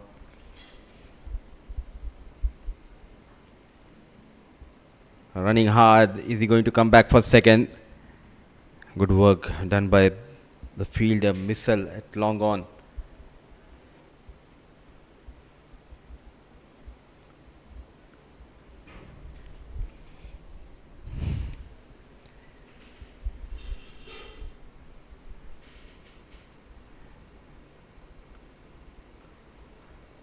Singh comes down the track. Is there a chance? What chance? No chance. A maximum. What a strike. Jatinder Singh not afraid to come down the track this time. And he made sure that he connects well. And top of that, he manages to keep it away from the fielder at long on. What a strike. Good use of the feet.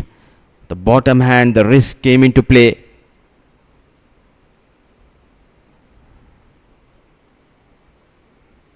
So 21 gone, it's 113 for no loss.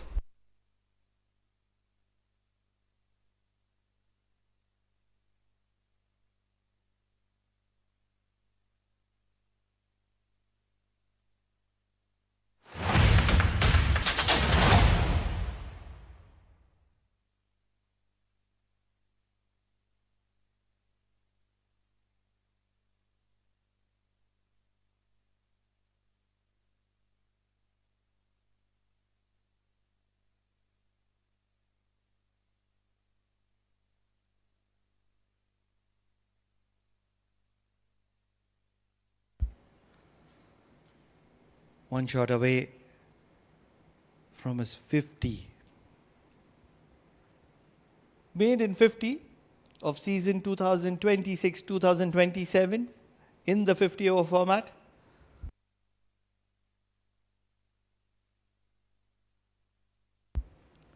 Vikas. Flighted and driven straight to mid-off. Rather a wide extra cover.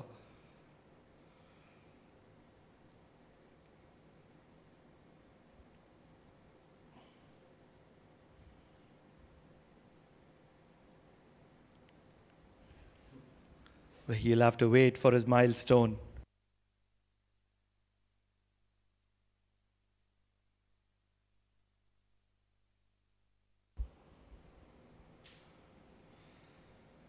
Once again, another dot ball.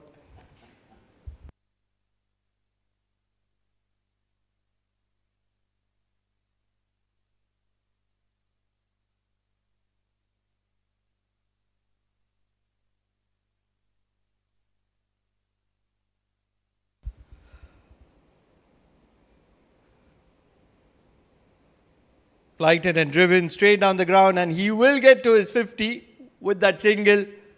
A much deserved 50, a chanceless 50 for Hasnain Ul Wahab. He's been rock solid, 50 of 71. With that, he will have a little bit of a smile on his face and calmer nerves because he didn't get a big one in the T20. A fine 50 under pressure for Hasnain Ul Wahab. Just not able to get big runs in the first T20 as well as in the second game, but now beautifully managed, a well-deserved 50 An important contribution for his side on the blade of Hasnain Wahab. So both the batters going past the 50 mark, stitching a partnership. Singh and Wahab looking dangerous. Where is that first wicket? Still the search continues for Goa bowlers.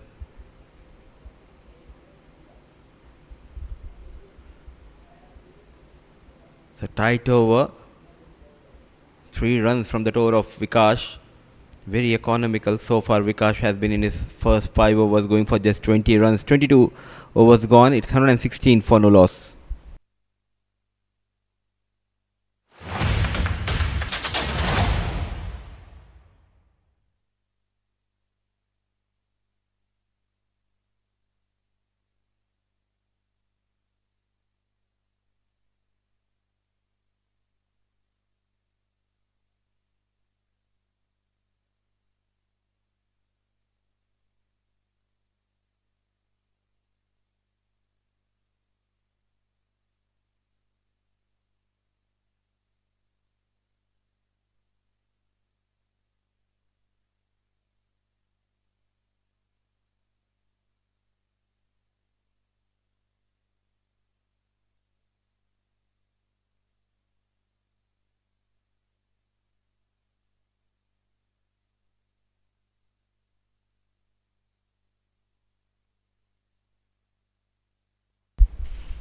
Number 49, Tej Rana getting ready to bowl the 23rd over.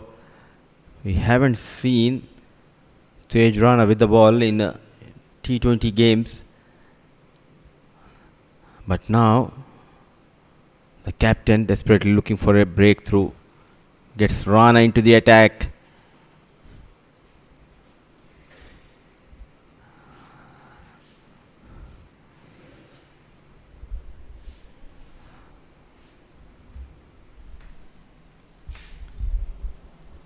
Need a moment of magic.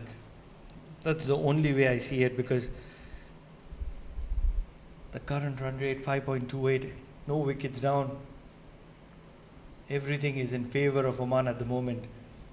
The touring side needs a little bit of luck.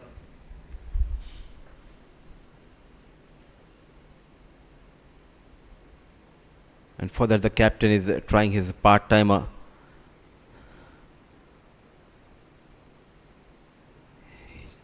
Can he do wonders with the ball?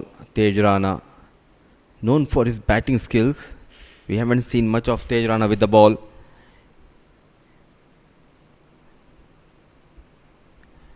Beautifully managed by Hasnain Wahab. He knows exactly where the fielders are stationed. Playing with the field, running hard. Jatinder Singh. Yes and no, yes and no.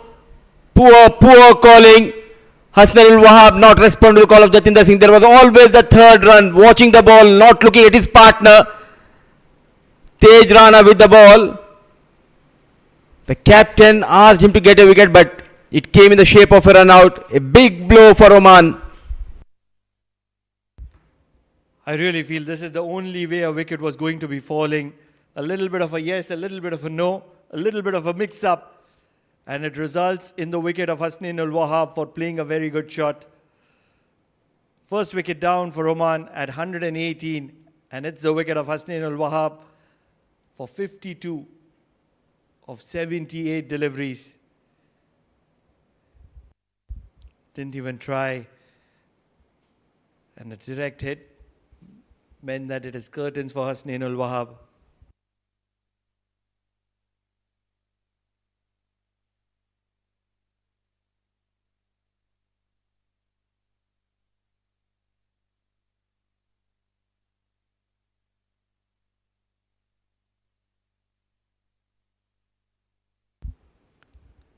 It's a young lad, Aryan Bisht, that has been sent at number 3.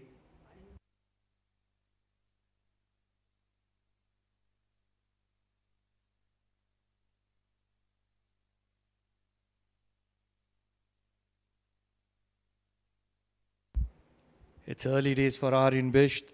He's been around the national side for the last year and a half. especially in the 50-over format. He's got consistent opportunities. He's still to make it big and make it count. But he would believe, and his loved ones would certainly agree with me, that today might be the day, because it's a very, very good wicket to bat on. 100-run opening stand. Got really hard, gets the gap. You can't be bowling short to somebody like Jatinder Singh, right from the meat of the bat, in the gap. And he accumulates another boundary for himself.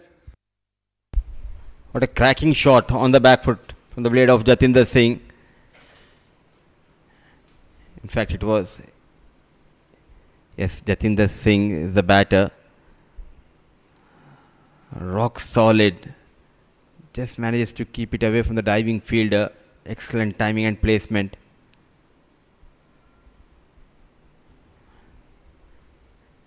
They batted so well, Jatinder Singh and Hassan Wahab, but one mistake from Wahab.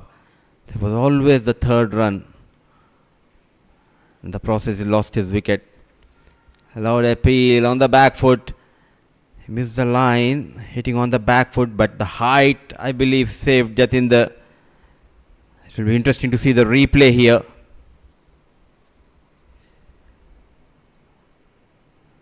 So 124 for the loss of one. 23 overs gone.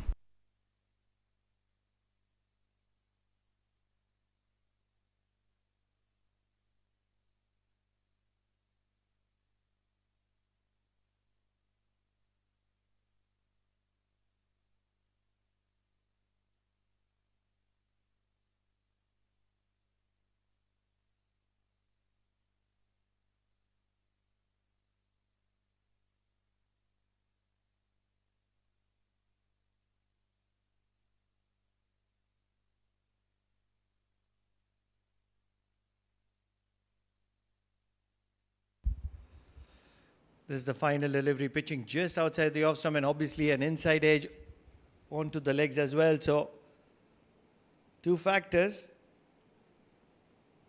for the very experienced Mr. Vinod Babu to rule it in favor of the batting side.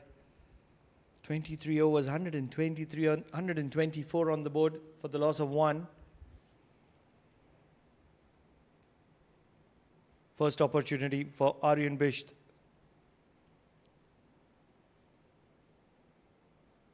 Very watchful.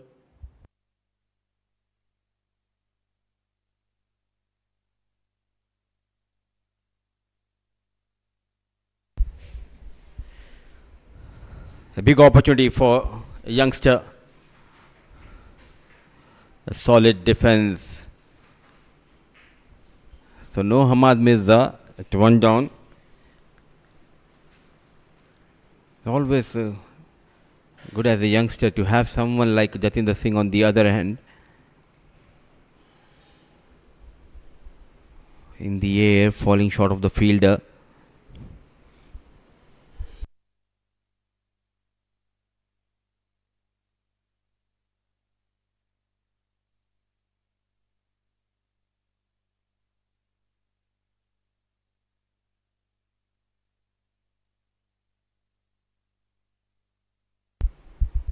So Bisht off the mark with that boundary.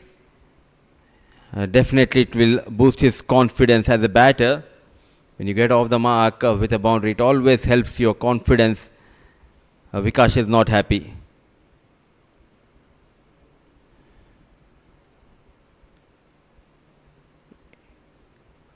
Nicely played on the front foot, not trying to hit it hard. Went with the flow. And going past that diving fielder. This is the phase Goa, they will be looking to get another wicket. One more time, but this time the fielder was a bit wider towards that extra cover.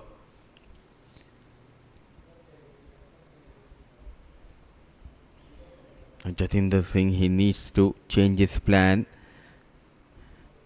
The new partner, a quick single, responded quite well, Jatinder Singh, to the call of Aryan Bisht. 24 gone, 129 for the loss of one.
Just one wicket going down. The shape of a run out. There was a mix up between Jatinder Singh and Hassan Al Wahab, which led to the fall of Wahab. Now Aryan Bish joining Singh and making comeback. Gaonkar with the ball to bowl his fourth, 129 on board.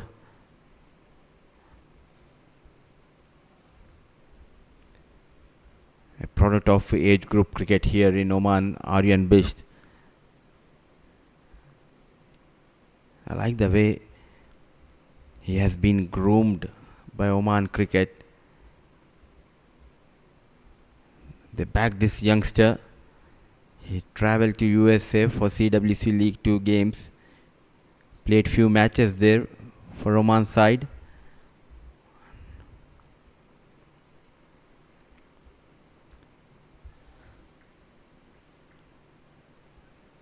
But this is a very big opportunity, especially this season. He needs to cement his place, Aryan Bish. Get at least a couple of 50s and go into ACC Premier Tournament with confidence on your back.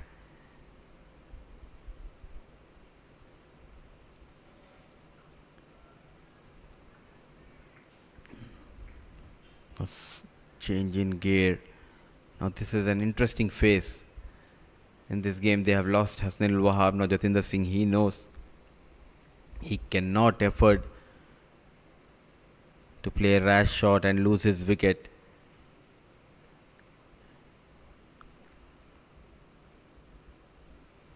This is a kind of a batter who can bat till the last over.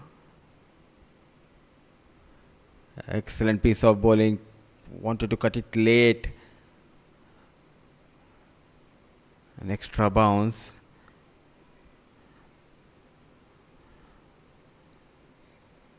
So slowly trying to pull things back.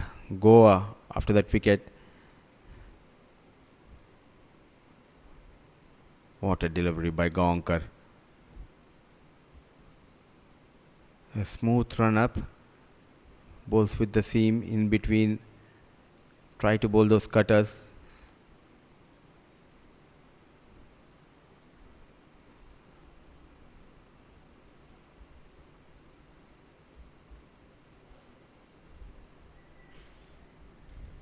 Lots of preparation going on here in Oman.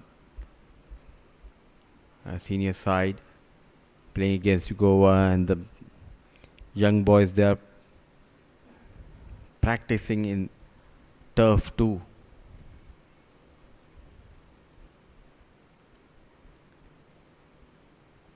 A tight over, just couple of runs. Half of the overs done and dusted in the first innings. 631 for the loss of one.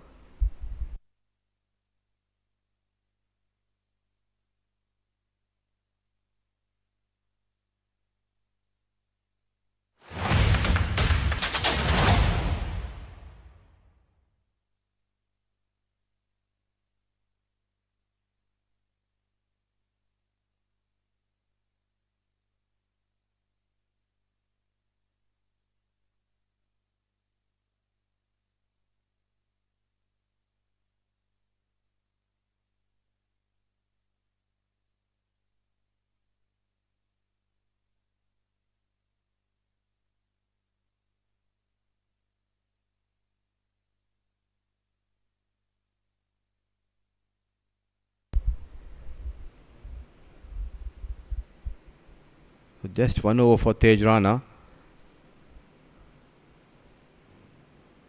Swept fine.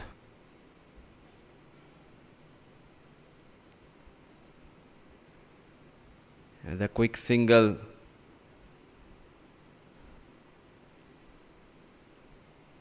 Maintaining a healthy run rate after losing that wicket of Hasnul Wahab. Still they are managing to go at 5 runs per over.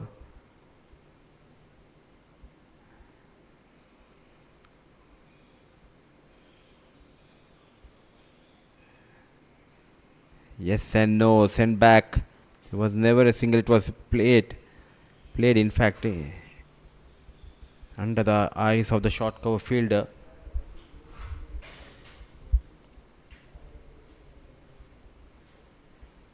Goes for his trademark reverse shot.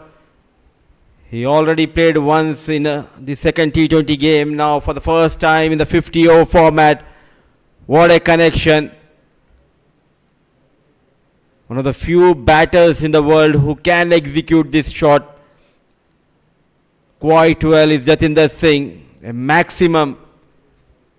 Moves into 70s. Always make sure to come under the ball. Excellent piece of batting. In fact, that was a boundary, 1 bounce, 4 runs. Now, by getting that boundary, for sure, he has released that pressure on the youngster. So that will give an ample of time for Aryan Bish to settle in, play a few dot deliveries, rotate the strike by taking a single. Lovely, excellent piece of batting here. Growing in confidence, this young lad. We have seen the rise of Aryan Bish here in Oman. A product of age group cricket. Now playing with the likes of Jatinder Singh. Another productive over for Oman. 26 gone, 139 for the loss of 1.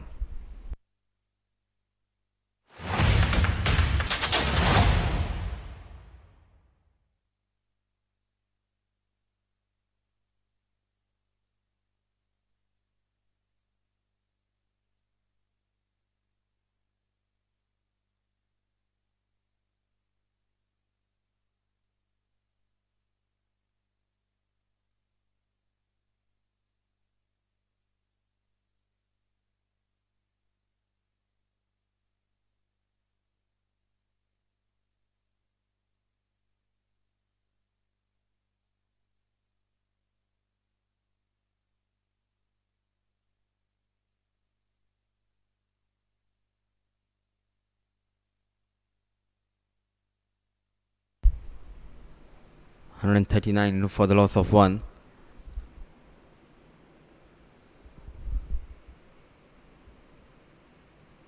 Jatinder was put on early in his innings. Then a mishap between Jatinder and Wahabul Hassan led to the fall of Wahab. They need another big partnership. Bish has got that art of taking the singles. He moves to 9. Singh on 74. The T20 captain for Goa, Gaonkar. He was a bit expensive in his first 3 overs, going for 17.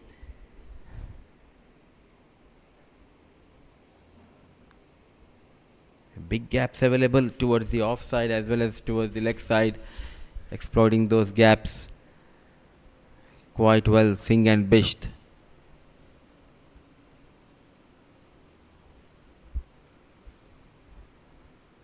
We have got 2 turfs. Turf 1 where we are witnessing Oman versus Goa, and on turf 2 the reserve players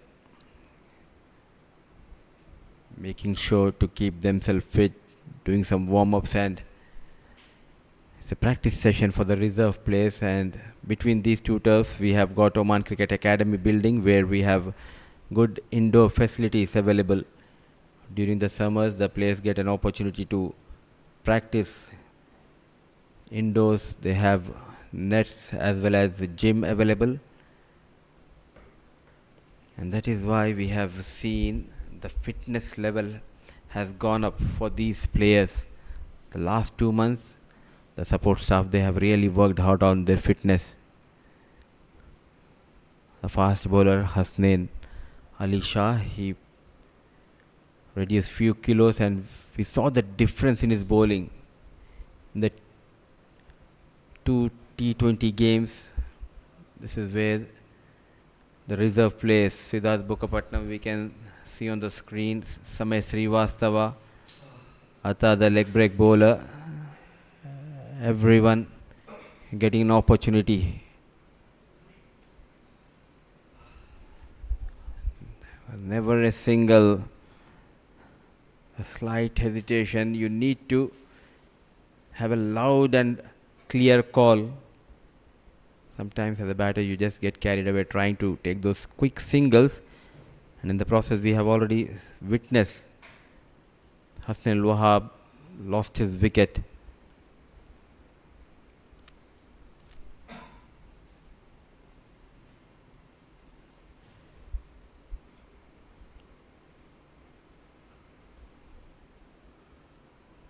What an effort. Snehal was the fielder, the captain at covers. So 3 runs from Gawankar's over, 27 gone, 142 for the loss of 1.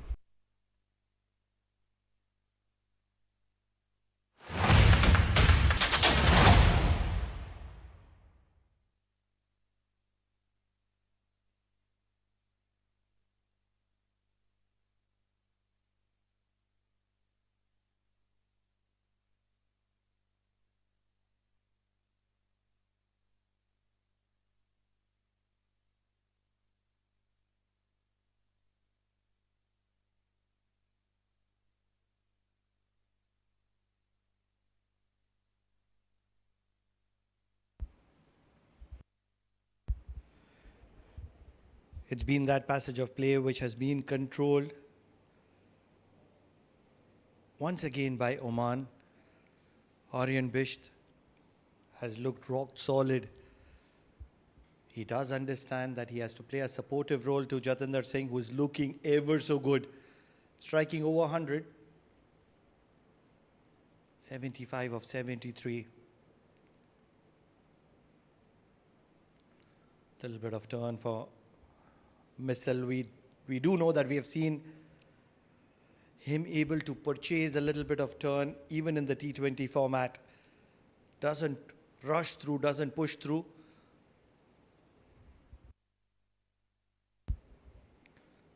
Quick single.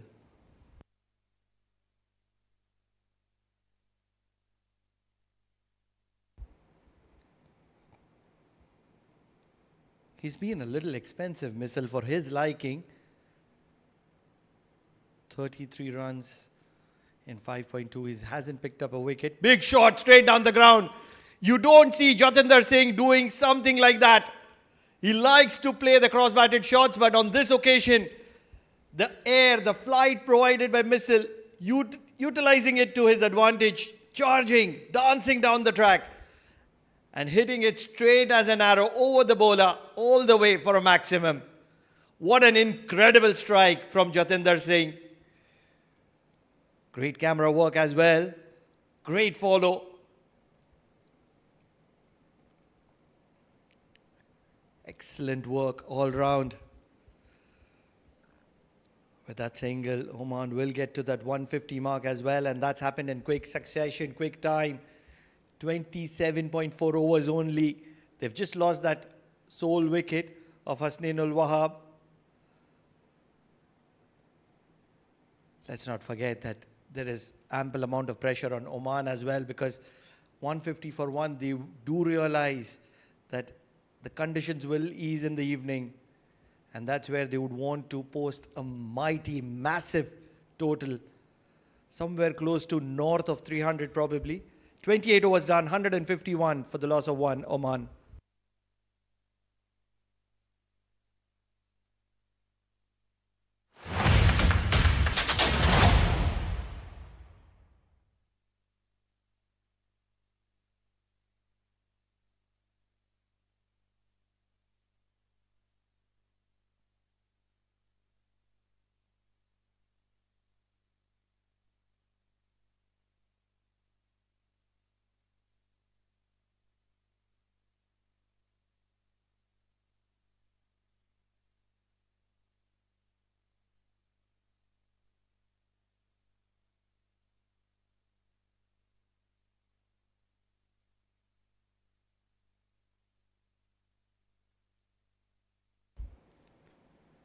I really like the new version of Jatinder Singh. Jatinder Singh 3.0 is what I would like to call it.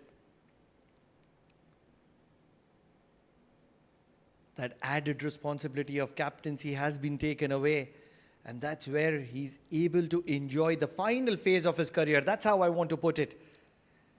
He still has a little bit of cricket left in him. Good 2 or 3 years. And that's where, as a top order batter, you would want to give solidity to this very strong Omani side, especially in the associate circuit. Probably one of the best sides.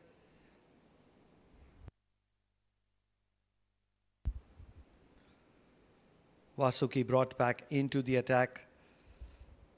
Just 3 runs in his first 4 overs.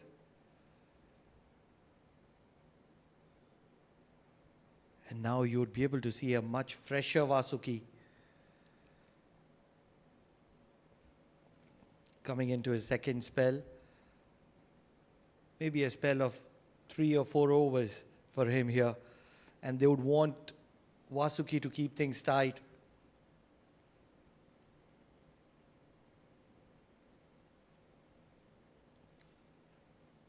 Cut really well. Past point. This ball is traveling really quick. It'll just be a single, but that was a very good shot for a single. Using the pace of Vasuki. A square drive. Standing on the up. Standing tall. Aryan Bisht. If Aryan Bisht can just play along Jatinder with a strike rate of 75, 80, I think he would have done justice. He just needs to make sure that he rotates strike regularly and keeps Jatinder busy. Dancing down the track. Won't get a quick single on this occasion. We do know that Jatinder Singh is known for scoring big hundreds. This is another opportunity. 82 of 76 deliveries. He's going to be a little extra cautious and watchful against Vasuki.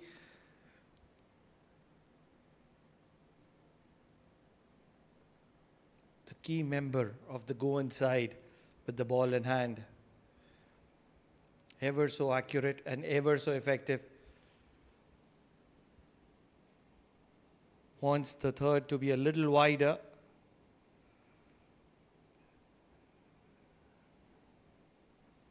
Inside edge, looking for a quick single. Directed is required. Oh, what have you done here?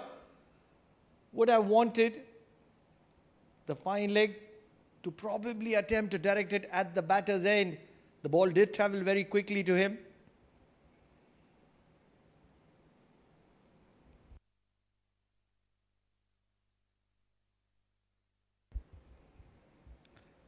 (13 of 21 for Aryan Bisht.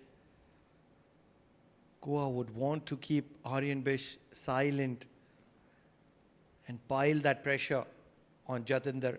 That's going to be the strategy because there's not much in the wicket.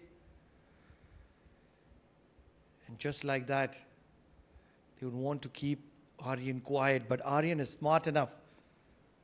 Rotates the strike and brings Jatinder back on strike.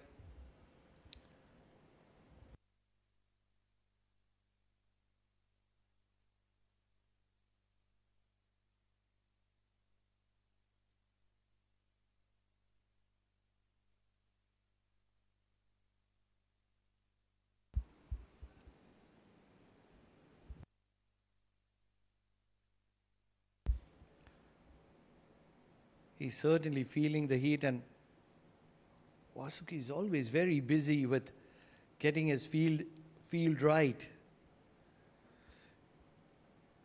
Back of length and quick single to hold the strike for the next over. Jatinder Singh, 155 for the loss of 1 at the end of 29.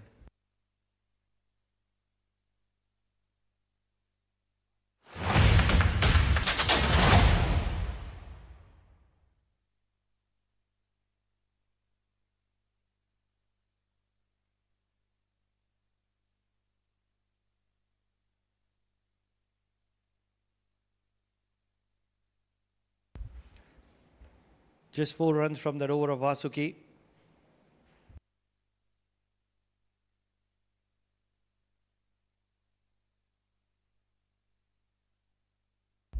There is just one question that the support staff of Goa will be asking, and that is who can get us a wicket here.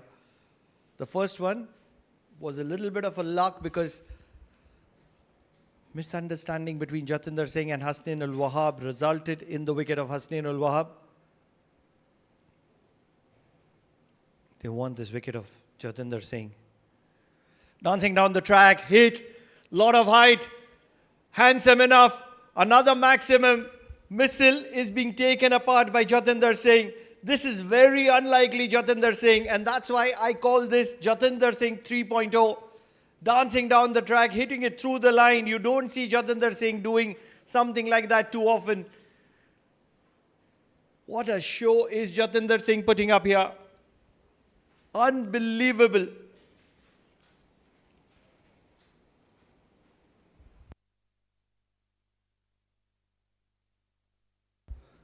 For a moment, I thought that probably Jatinder Singh was way too far from the ball and probably hasn't found the middle of the bat.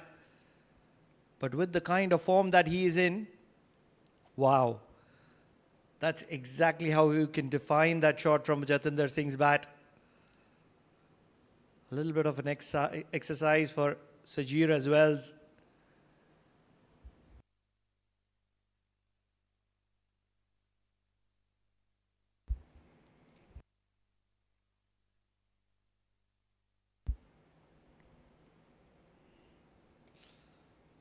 Pulled the length back. He's in a little bit of a hurry. Jatinder Singh, 90 of 80 deliveries.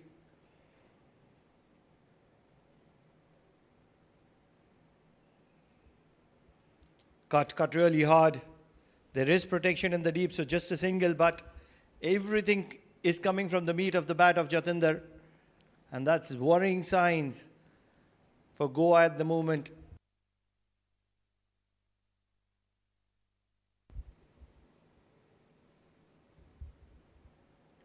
On the other hand, Aryan Bisht is very capable of hitting a big ball as well, but he doesn't need to do that at the moment. Just rotate the strike well, and that's exactly what he's doing.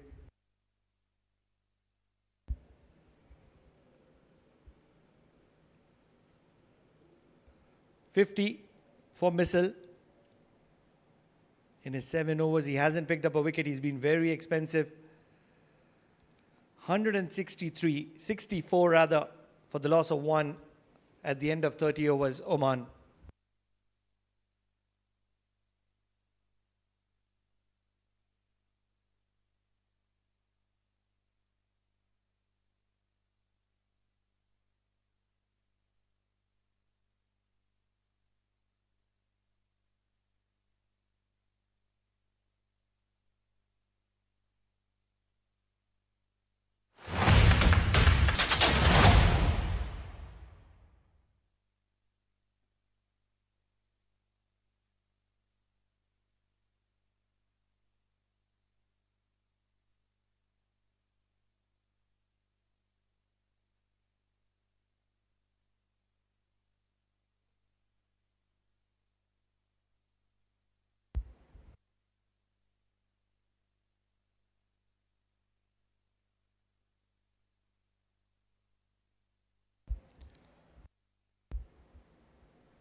Vasuki continues from the media center end.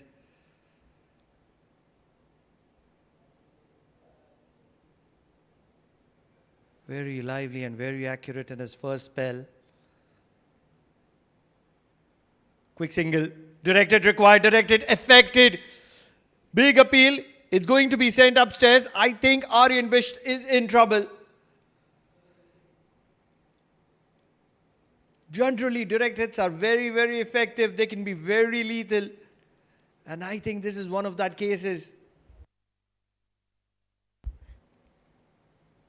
Aryan Bisht wasn't very quick to respond to Jatinder Singh's call as well. Goes without saying that it was Aryan Bisht's call finally. And he went for it. They look like a very confident hurdle at the moment.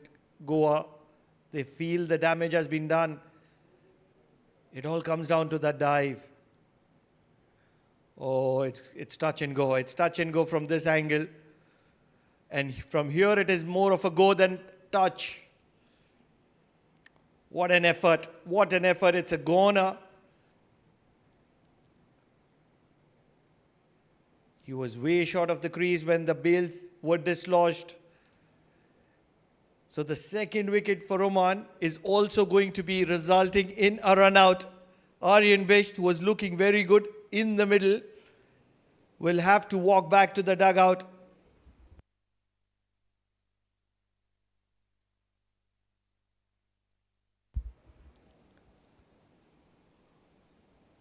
"164 for the loss of 2, Oman."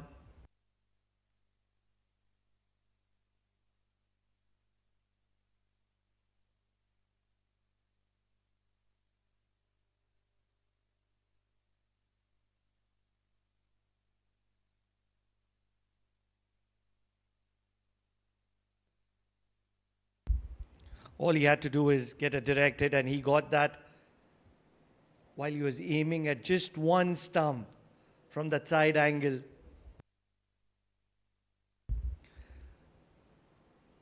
The keeper had the best angle, and he declared Aryan Bisht out even before it was referred upstairs.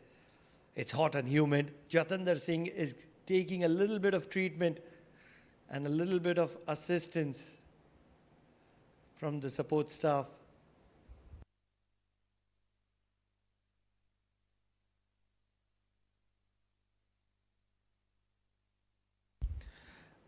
Now this is going to be very different.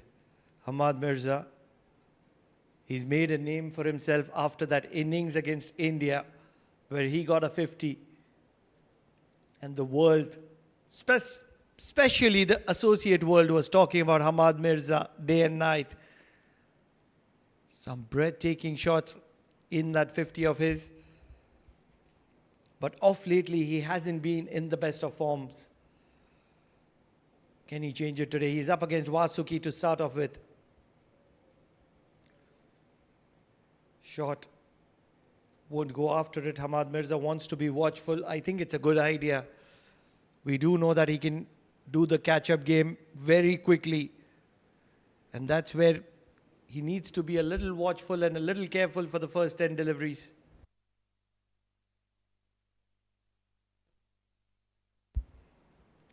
It was the same story with Jatinder Singh. No runs in the first 10 deliveries that he faced. A maximum of the 11th delivery. And at the moment, Jatinder Singh 92 of 85, striking north of 100. And this is how it all happened. To start off with, Hamad Mirza, shot wide, probably the slower bumper, wanting Hamad Mirza to play an uppercut straight to third.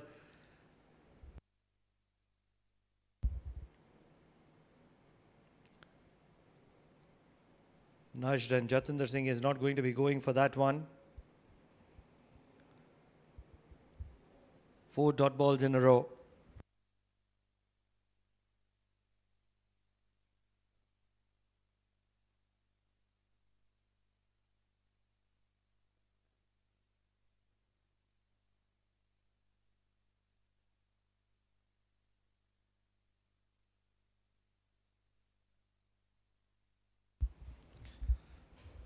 Hamad Mirza looking for a single.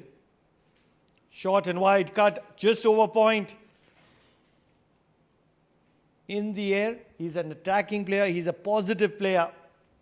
And he will get a single there and get off strike. That will calm the nerves for Hamad Mirza.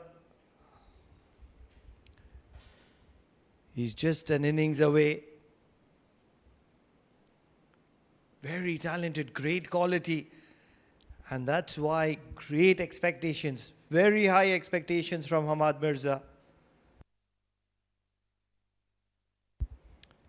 Just like how an Indian is expecting 100 from Virat Kohli every time he turns out to the center. Played straight down the ground. Will get a single.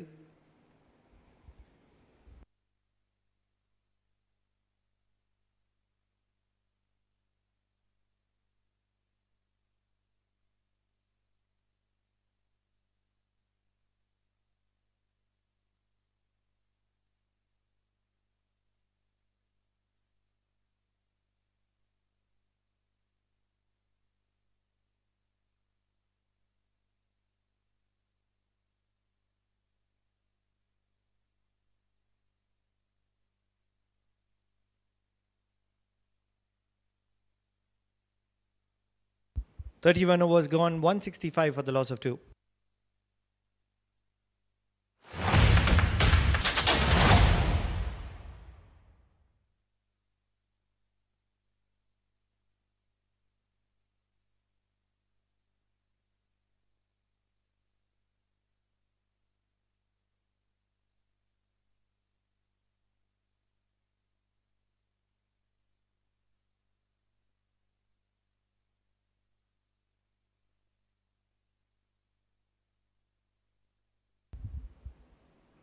Shot pulled in the gap. This ball is traveling really quickly, but there is protection in the deep. 50 runs in 7 overs conceded by Missile, and they're continuing to stick with Missile bowling from the far end.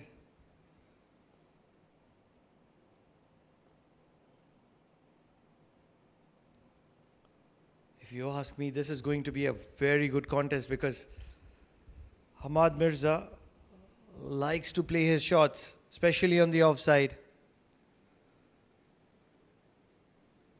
And from what we have seen from Missile, he likes to keep it straight.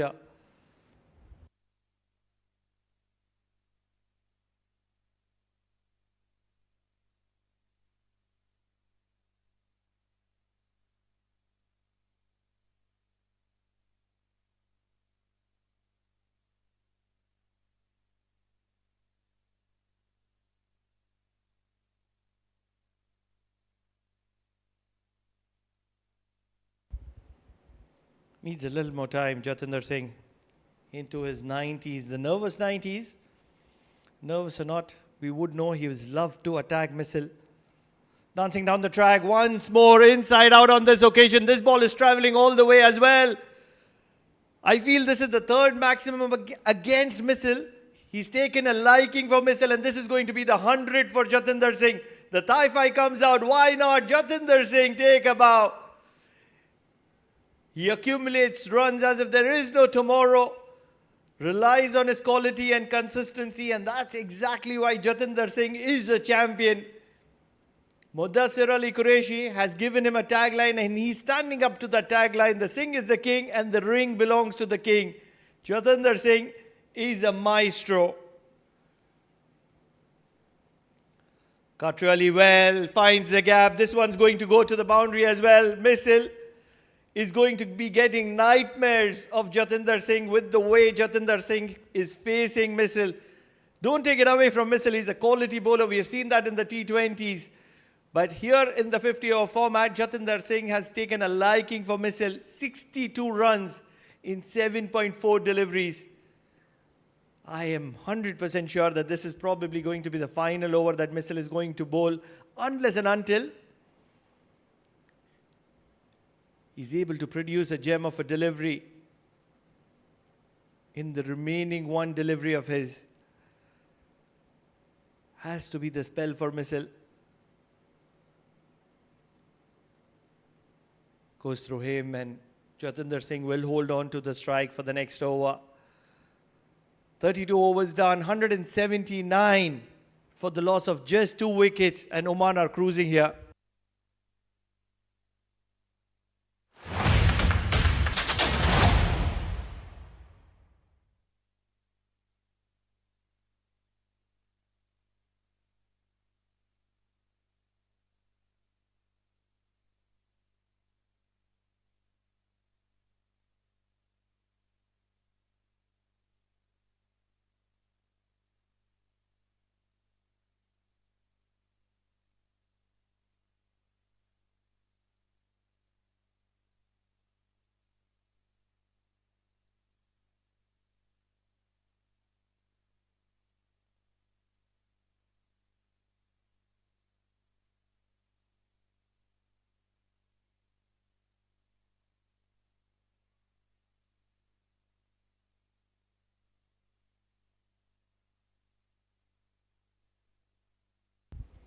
The homegrown kid Venkata comes back into the attack.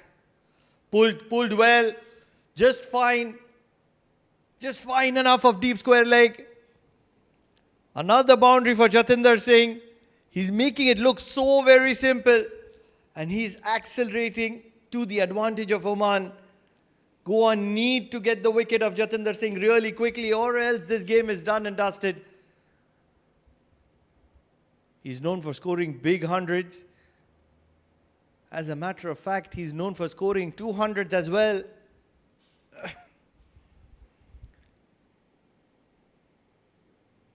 It's the month of August. It's a season opener.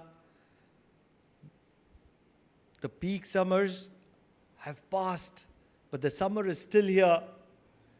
It's quite hot, and Jatinder Singh is grinding himself.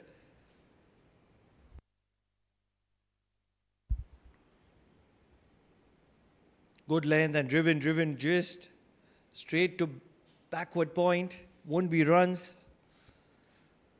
Venkata conceded 22 runs, if I'm not making a mistake, in his third over, and that's why he was taken out of the attack.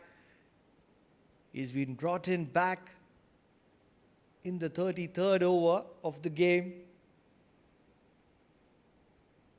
Jatinder Singh is still around. Big shot, big drive, past bit off. This is going to be another boundary. Jatinder Singh is in a little bit of a hurry here, and Venkata is going to be paying the price for it. Goa are in some serious pressure. First the heat of Oman, and now the elegance and quality of Jatinder Singh. He's shining and shining bright. One of those rare conditions where there are two suns in one picture. What a glorious shot all along the ground. Went through like a trace of bullet. Shot pulled. The fielders are only going to be a spectator. This has gone all the way. Where have you found that piece of willow, Jatinder Singh? Save it. Incredible striking. Never looked to hit it hard, and that was the special part of that shot. Just gave it the angle that was required. There was deep square leg in position. And look how far back it has fallen. A good 90 or 100 meter six. That is a huge one. Easily a 90 meter six. What a strike. Let's not forget, Jatinder Singh is not known for hitting big ones. He's not a butcher, he's a craftsman. But at the moment, it's his time. He's making the clock tick. Much fuller. Heaved on the leg side for a single. Ample amount of protection in the deep. Long leg and deep square leg.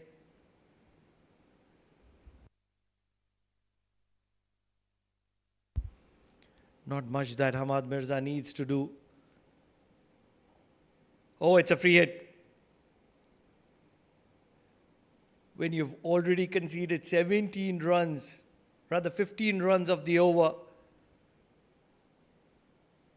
rather 16 runs of the over with that no ball, and you end up bowling a no ball at one free run and an extra delivery as well. It's an opportunity for Hamad Mirza to cut loose. If he's able to connect, it will get him going, and that'll be worrying, further worrying signs for Goa. It's a free license, full toss. That's the kind of form that Hamad Mirza is going through. A juicy full toss on the offside. He loves the offside, but is not able to connect it.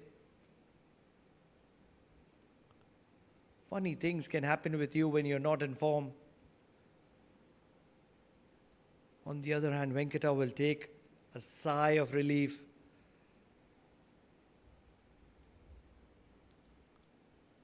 Further frustrations for Hamad Mirza.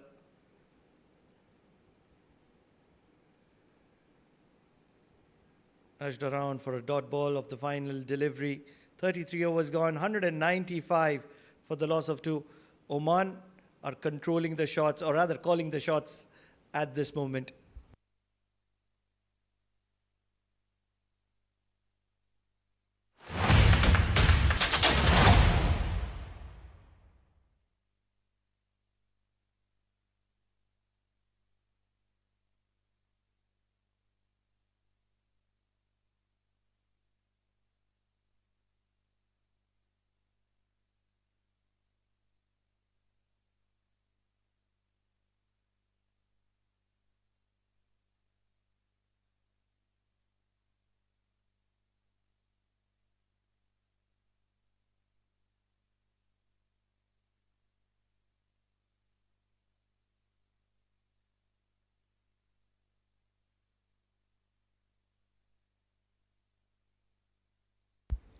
Just with that, it's time for both the teams to get a little bit of a breather and a little bit of a refreshment before they get into the final 17 overs.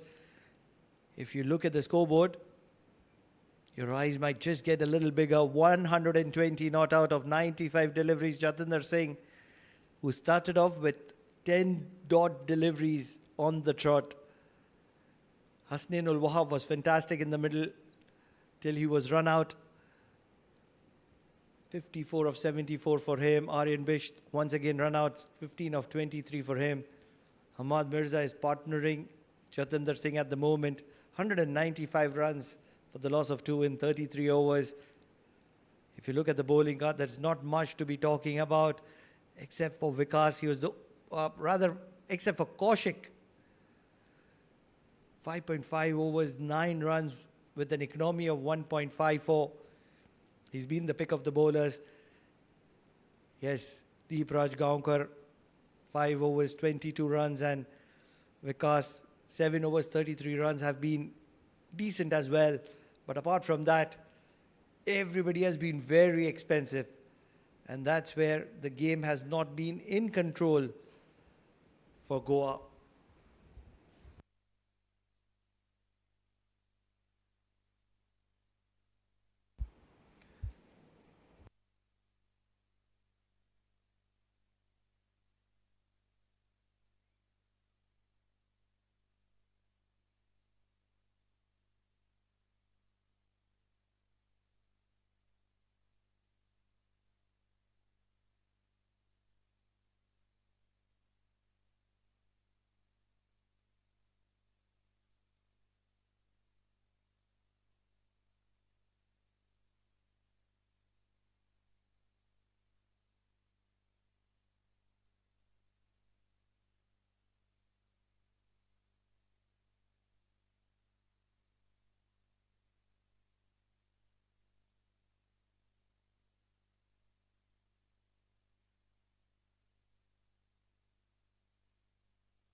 Deep Raj Gaonkar into the attack.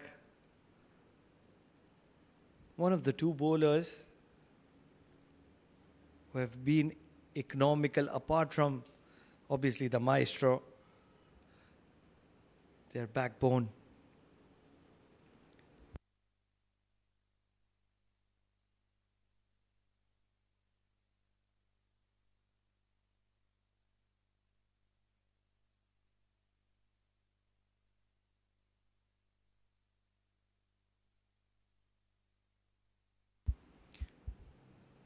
Lovely, glorious drive through the covers. There is protection in the deep.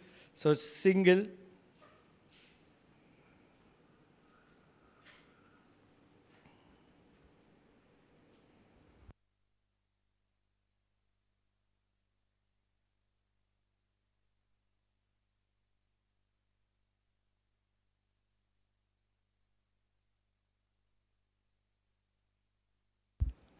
They're looking for a wicket desperately here, especially that of Jatinder Singh. Big shot in the air, catching opportunity or not. Another maximum from the bat of Jatinder Singh. Umpire Sajir will do the formalities of raising hands. It's almost a Bhangra sign from Umpire Sajir. Almost feels as if Umpire Sajir and everybody around the world are dancing to the tunes of Bhangra from the bat, from the rhythmic musical bat of Jatinder Singh. What a strike. Drive through the covers. Won't be able to penetrate though. 200 up for Oman, and that's happened in just 33.3 deliveries. Wow.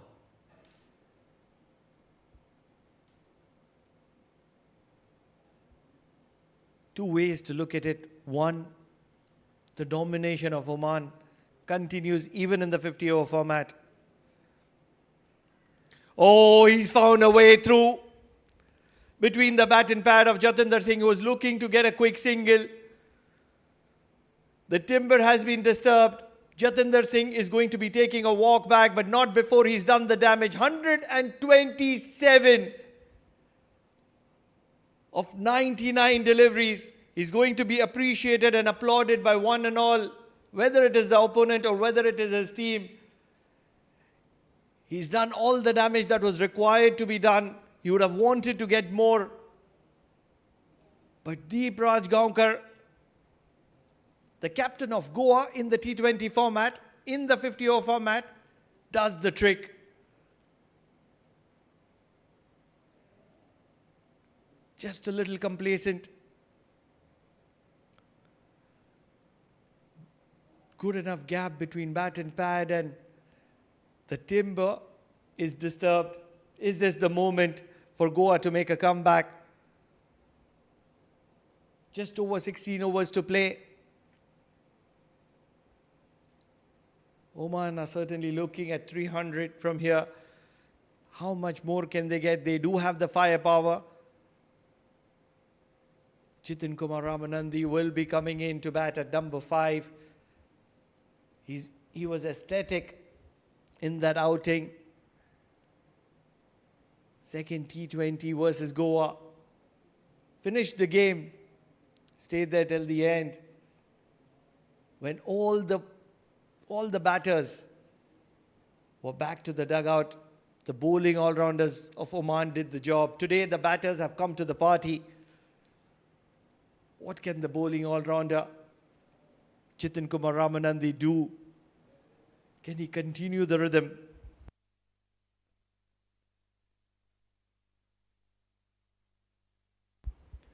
Current run rate, a picture perfect 6.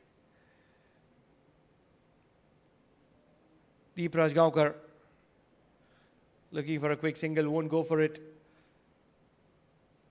8 runs from that over of Deep Rajgaonkar, but most importantly, the wicket, the big wicket of Jatinder Singh, 203 for the loss of 3 at the end of 30 for Oman.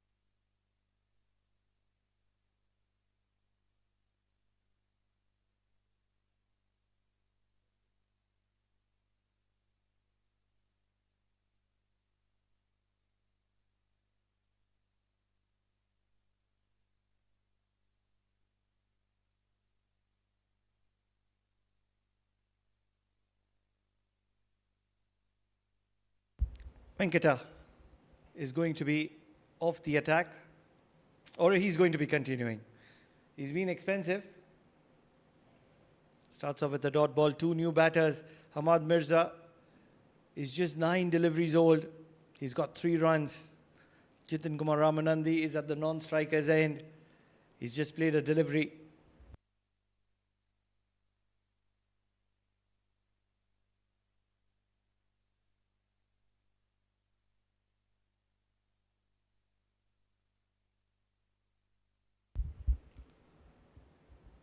Much fuller. Back-to-back dot balls. That's great for the confidence of Venkata, who's been taken apart in the last 2 overs that he's bowled.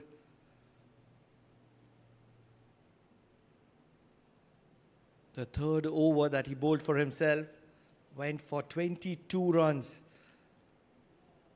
And the fourth over that he bowled, probably 15 or 16 runs if I'm not making a mistake.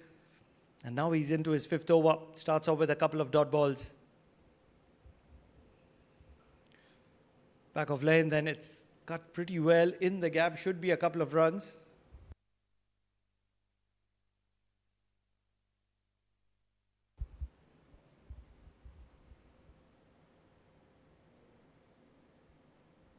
It's not going to be very easy to continue the momentum that was left by Jatinder Singh. He looked very comfortable and made batting look really easy on this track. With batters to come, we would know the real picture, whether it's as easy as it was, because first Hasnain Wahab looked very comfortable, then it was Jatinder Singh was calling the shots.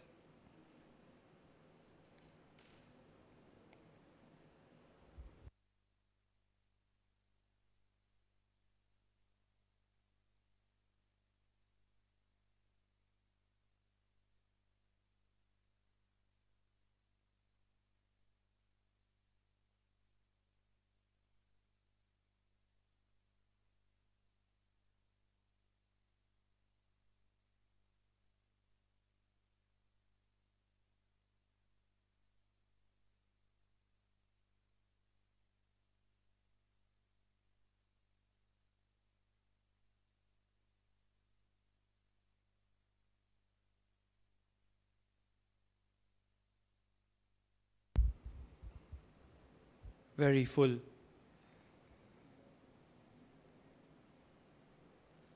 Just 3 runs from the first 5 deliveries that he's bowled.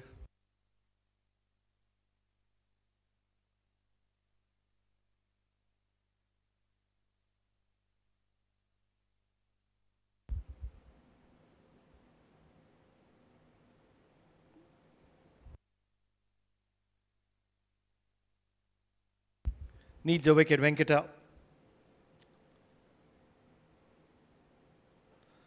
Very straight, and even more straighter was the shot from Jitin Kumar Ramanandi to get off the mark. 4 runs from that over of Venkata.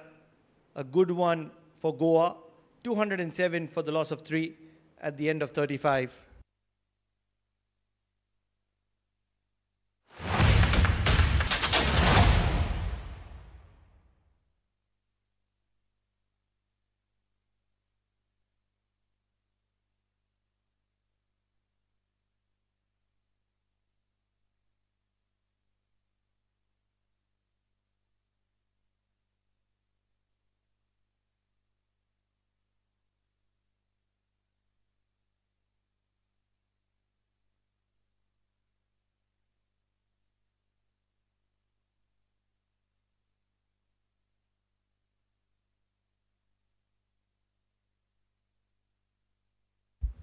Deep Rajgaonkar,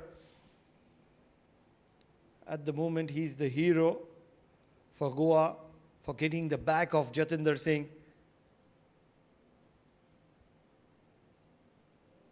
Because A, the heat of Oman, B, the heat that was being released by Jatinder Singh's powerful shot making.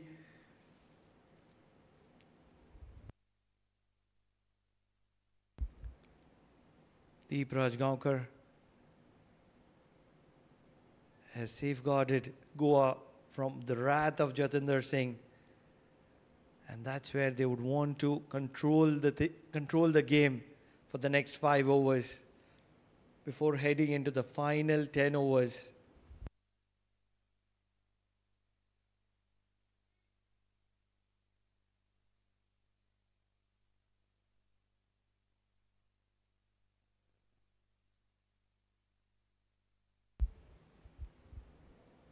Another dot ball, so 3 dot balls in a row.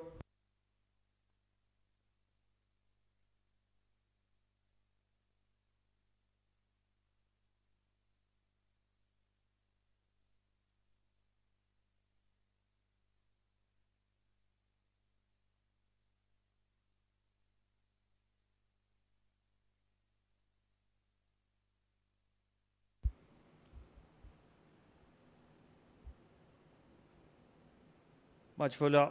This time we'll get a single to long on.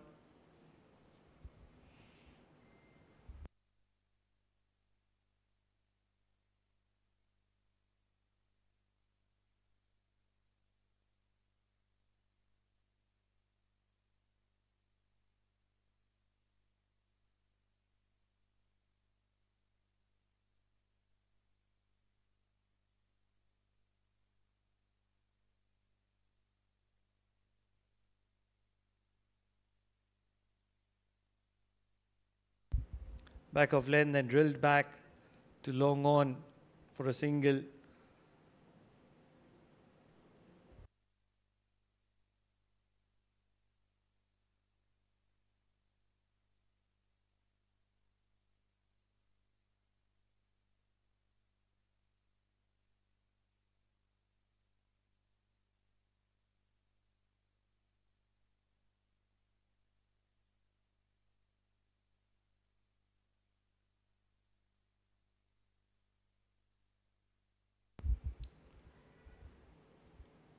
What has happened there? Just past the outside edge.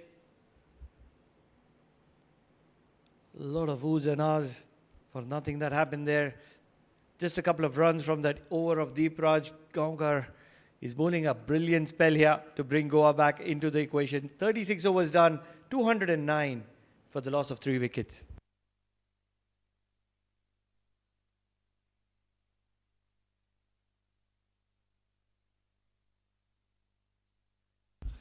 That's how Jatinder Singh made an impact on this game. 127 not out of 99 deliveries. Not out is not going to be there anymore against his name. It features in the play. He played all around the wicket, using the pace of the bowlers, creating angles. And that's where Goa were just taken aback by the quality of Jatinder Singh. He set the game very well. A combination of power and elegance, especially with those cross-batted shots. We'll have much more visuals of him guided for a quick single. Both these batters are very quick between the wicket.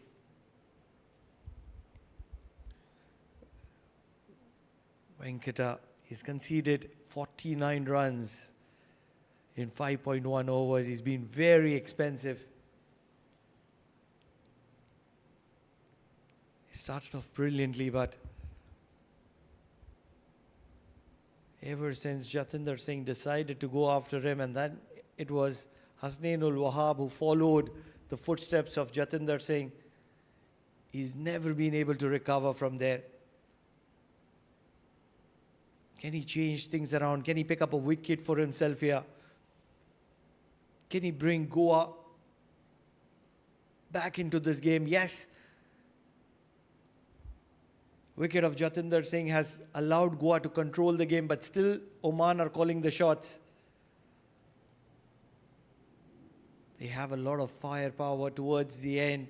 Goa has already witnessed it a couple of days ago. And that's where Goa would want to pick up 2 or 3 quick wickets in the next 5 or 6 overs.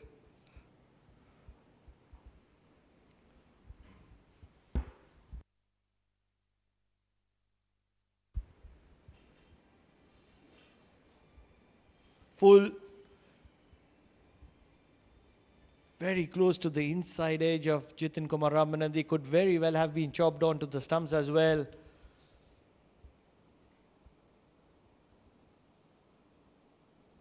Looking to play a glorious drive through the covers.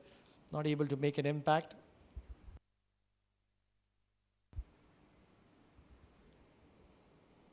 Both these batters are looking for a boundary.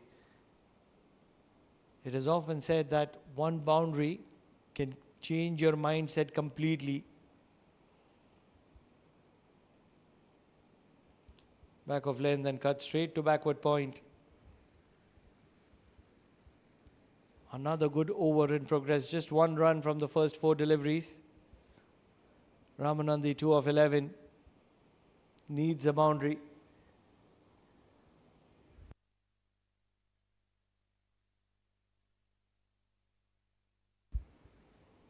Don't think he's very happy with the bat with which he's batting at the moment.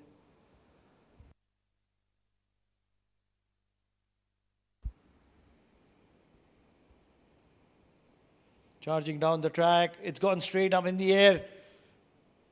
Nobody gets underneath it. Maybe I think it should have been Venkata who should have gone for that catch.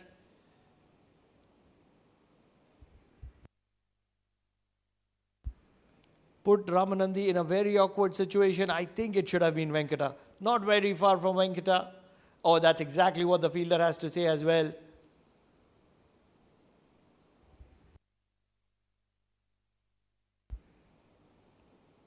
Ramanandi survives.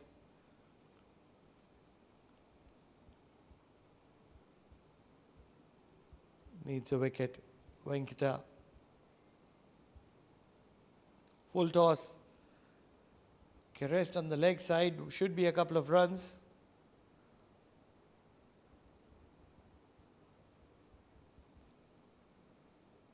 "37 overs gone, 212 for the loss of 3.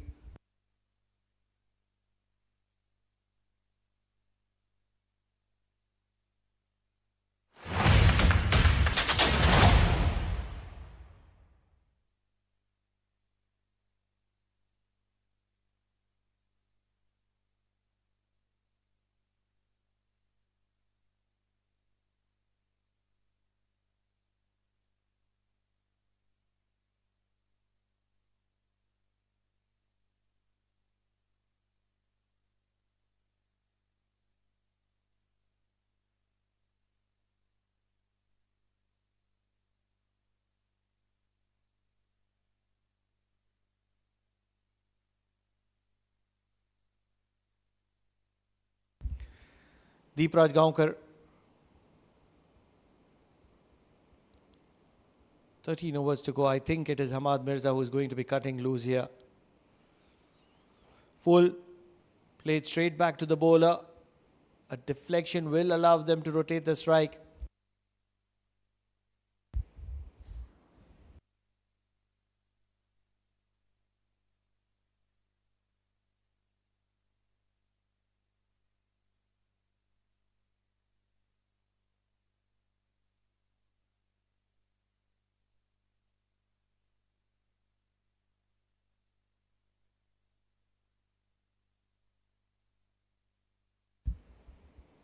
Where is the boundary?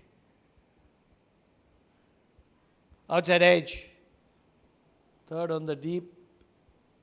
We'll keep it down to a single.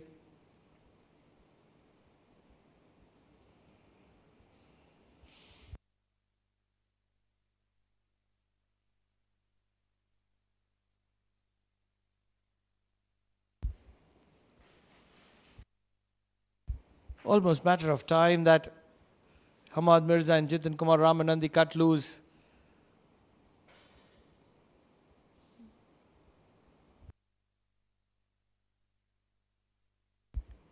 Just the final 15 deliveries before an extra bit of protection is available for Goa. They would want to go after these 15 deliveries, maybe get 20 or 30 in these 15 deliveries, and that would set Oman into a very good position to go into the final 10 overs.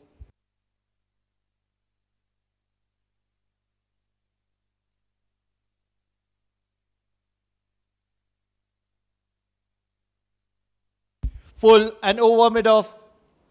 Will get to the boundary. Hamad Mirza has finally decided to cut loose. He's seen it enough and he's been enough patient. He's a classy player. This ball was pitched up and it was in his arc and it was in his zone to be put away. Deep Rajgaonkar will realize that walking back to his run-up.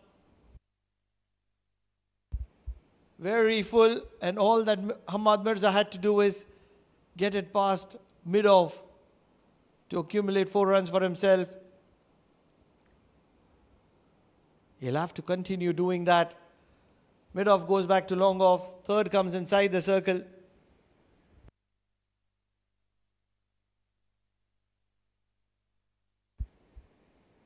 Driven to covers for a dot ball. 6 runs off this over. Still a ball to spare.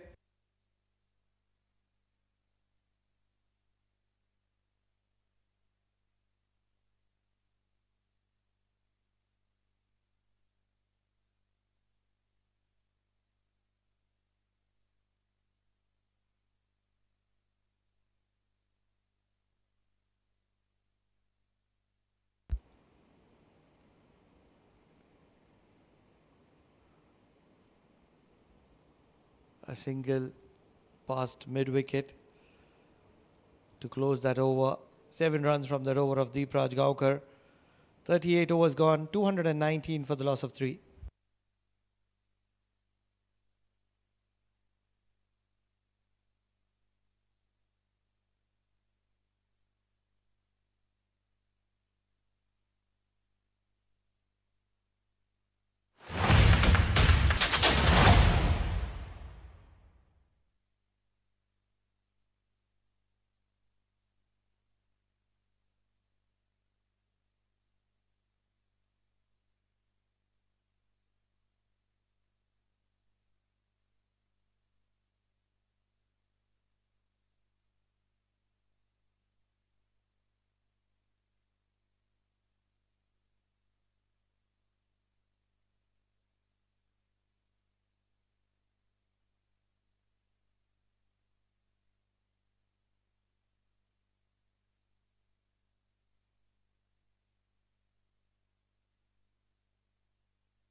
Venkata, back of lane then.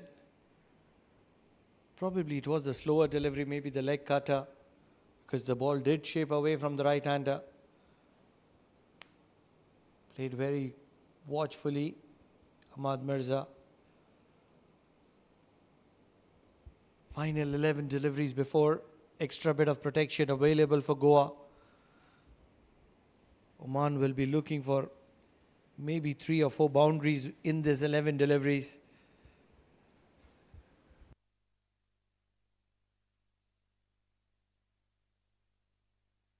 On the pads, it's gone up in the air. It's going to be falling in the gap. It was the leading edge for Hamad Mirza. Frustration for Goa, as not a lot has gone their way. It is not that they haven't created the opportunities. They had an early chance with Jatinder Singh, which was dropped by the wicketkeeper. And then Jatinder Singh made them pay a very, very expensive price.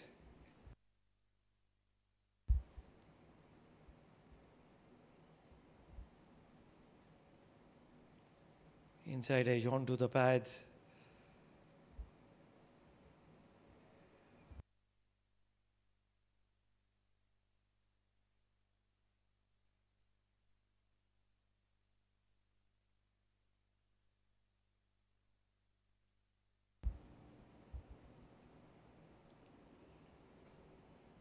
Jitin Kumar Raman on the 5 of 15. He's taken his time. Generally a very attacking player. Where is the boundary for Jatinder? I beg your pardon, Jitin Kumar. Oh, what an effort. Venkata take a bow of his own bowling. quickly rolling over to his right just to make sure that the strike is not rotated and Jitin Kumar Ramanandi stays on strike. This will give a very good view. Extremely well done. And a quick stand up to recover. Much fuller and driven to long on for a single.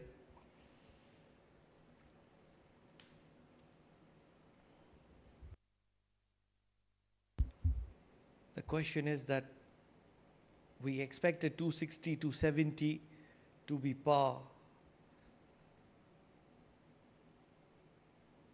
The place where Oman was positioned at the 32-33 over mark, north of 300 were on the cards. Are they going to be settling for something north of 270? Or are they going to be pushing to get close to 300? They have the firepower. We've seen that a couple of days ago. Back of length and pulled really well. This has gone into the gap. Should be an easy couple of runs. Even with the misfield, they are not going to be going for the third. So 4 runs from that over of Venkata. 39 overs gone. 223 for the loss of 3, Oman.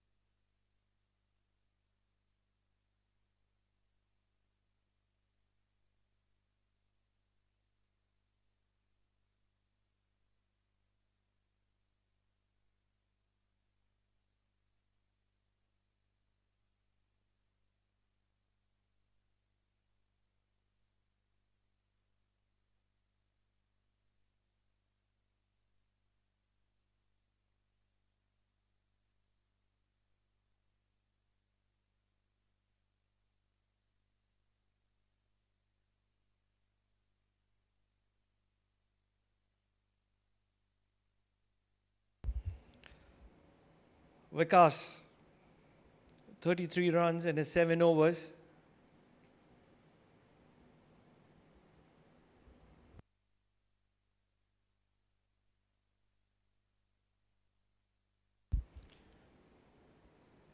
Jitin Kumar Ramanandi will fancy his chances against Vikas. He loves that cow corner region. He loves to go downtown as well.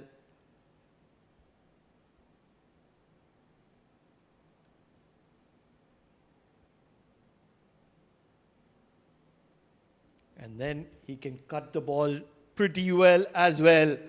Gets a boundary on the very first delivery of the 40th over.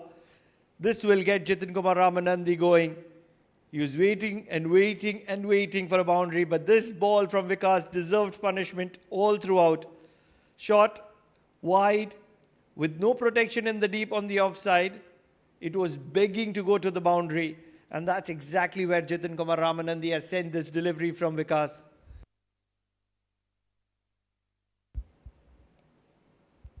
Much fuller. Driven to long on for a single. 5 runs of the first 3 deliveries. Now Hamad Mirza likes a similar region to that of Jitin Kumar Ramanandi. Ramanandi likes the cow corner. Hamad Mirza likes the extra cover.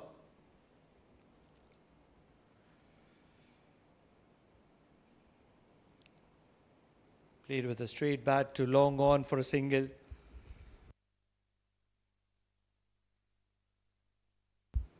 Is Ramanandi content with that boundary? They've got 6 of the first 3. Would you want to get a boundary more? Because the cow corner region is pretty much open. And with the kind of field set he has to be very straight on. Driven, and with the cover being very deep, it's an easy single for Ramanandi.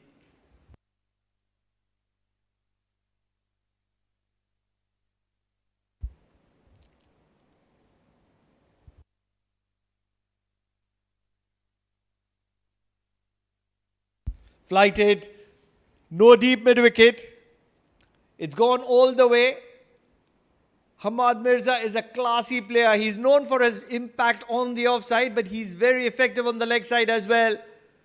Moves to run about 24 with that maximum. You can obviously see Vinayak Shukla padded up. Jay Udedra is padded up too. Muzahir Raza is padded up too. Played fine. Good bit of fielding will keep it down to a single. So 14 runs from this over of Vikas. 237 for the loss of 3 at the 40 over mark.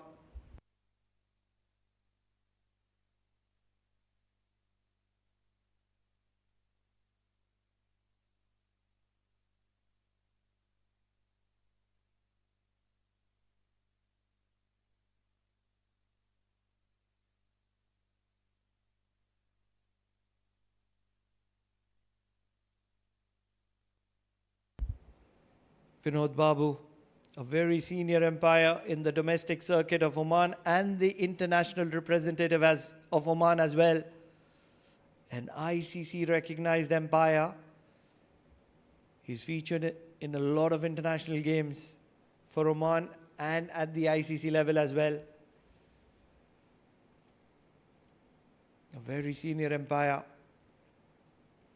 indicating that it's the final phase, it's the business end of this game. The first innings, the last 10 overs, Oman would want to get north of 300.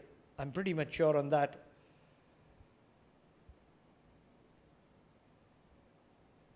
Hamad Mirza is known for creating angles. 5 fielders inside the circle. No, third is dropping back.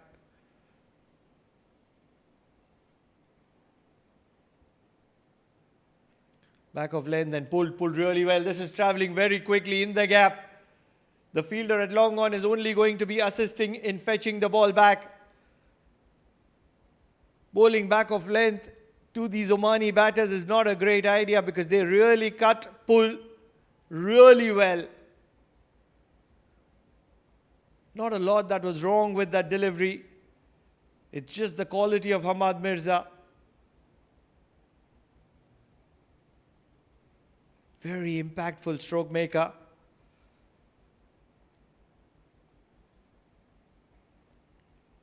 To full. And driven to long on for a single.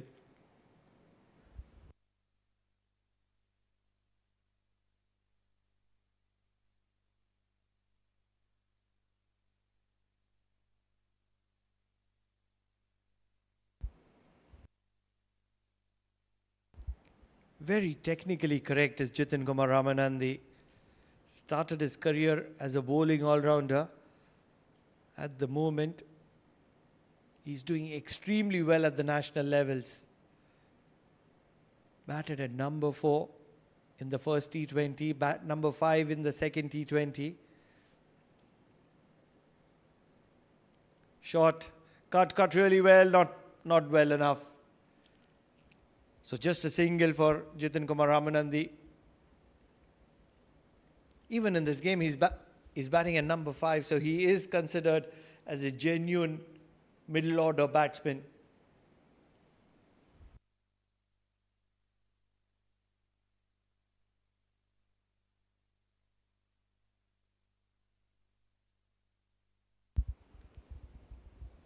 One of the most expensive bowlers in this game.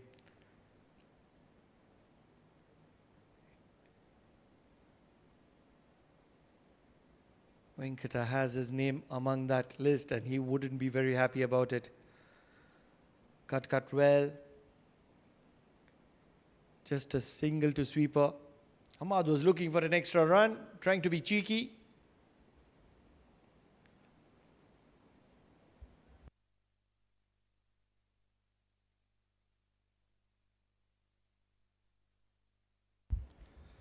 Long on comes inside the circle.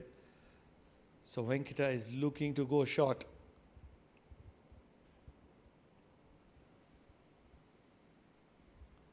Fine leg, deep square leg. Deep mid wicket as well. And a sweeper. And a long off as well. Shot, pulled really well. It's in the gap. Will require a lot of effort, which is not going to be implied today.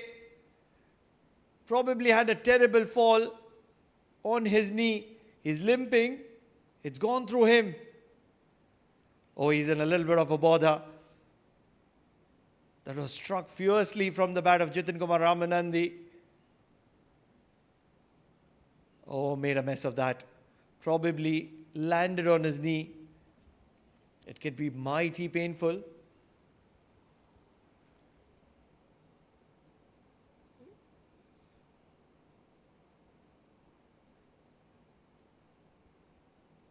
Immediate attention for the fielder in the deep.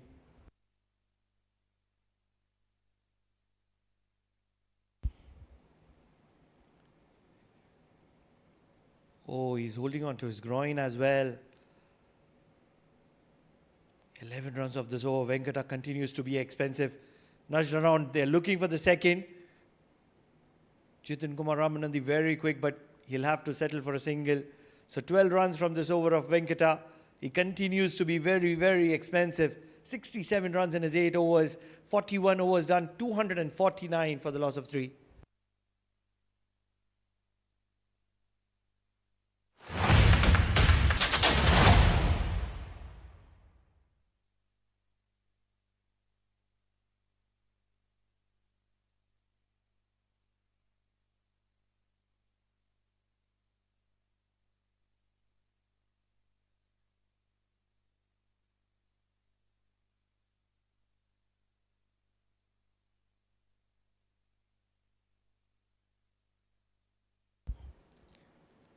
It's been a batting paradise, and Goa will be regretting their decision of bowling first,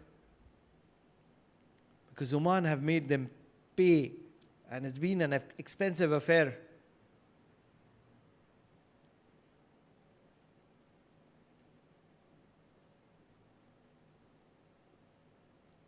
They did get their chances. They were not able to hold on to it. Deep Rajgaonkar, 39 runs, and that wicket of Jatinder Singh. Driven straight past the bowler for a single.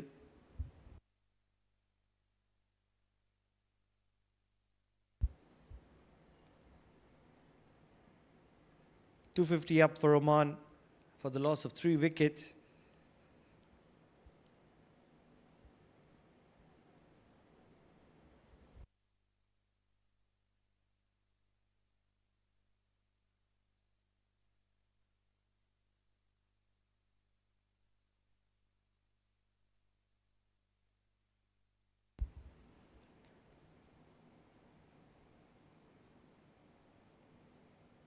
Got cut really well.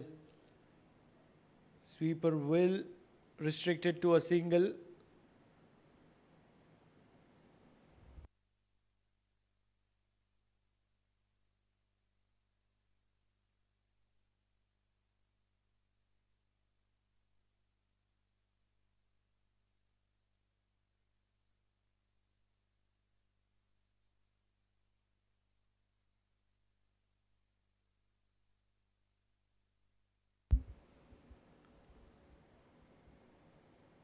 Ramanandi full and played back to the bowler for a dot ball.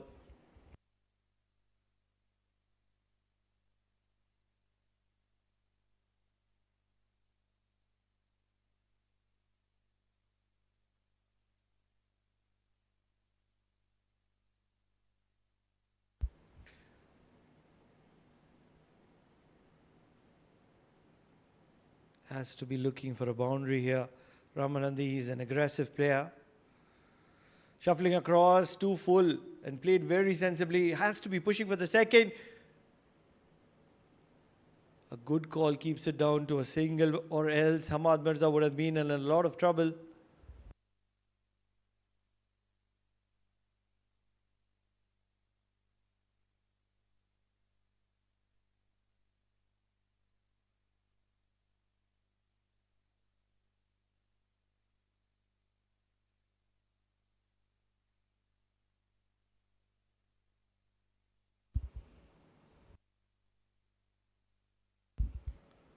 Full, and with a deflection from Deepraj Gaonkar, they are able to accumulate a single.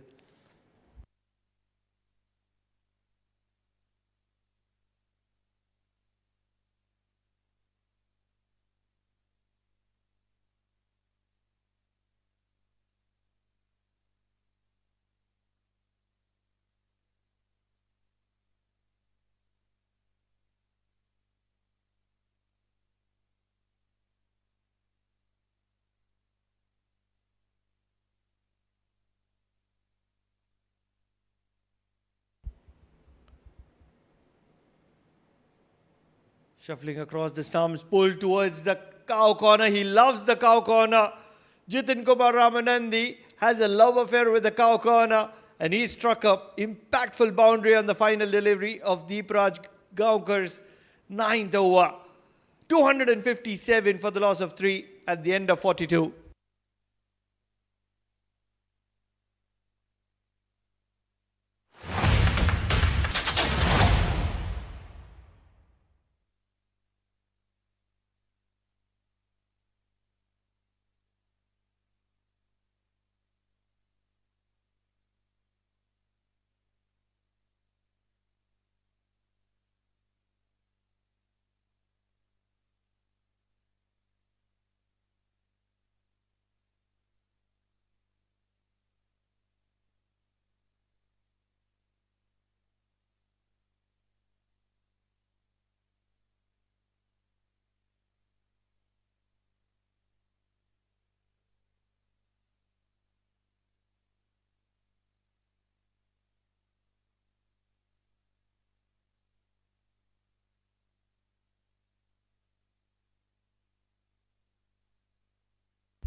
Vasuki is back into the attack.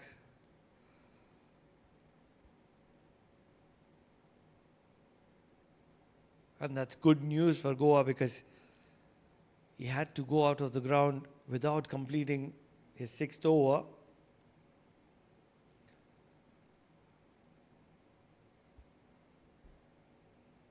He's going to be looking to bowl very defensively.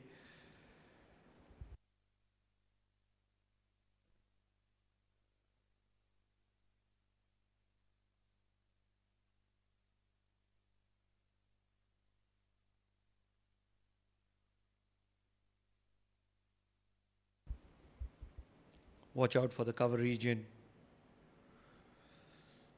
Short and wide. It's not going to be called as a wide, and Hamad Mirza is not very happy about it.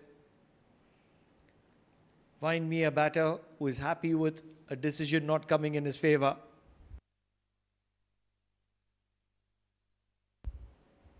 Kaushik Vasuki, just 8 runs is what he's conceded.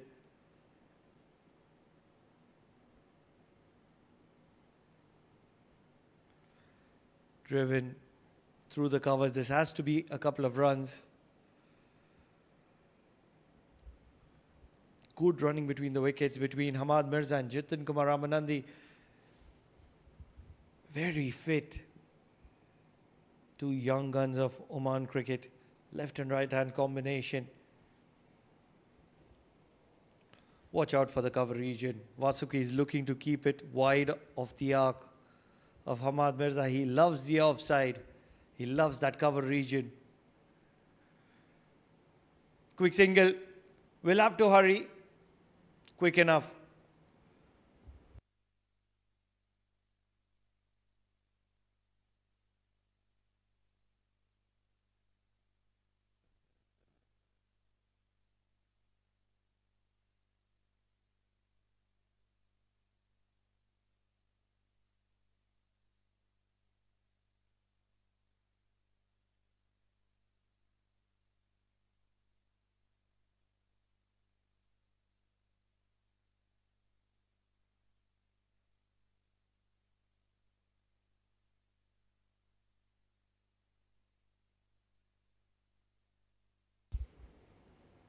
Not happy with his field at the moment. He wants the field to his perfection.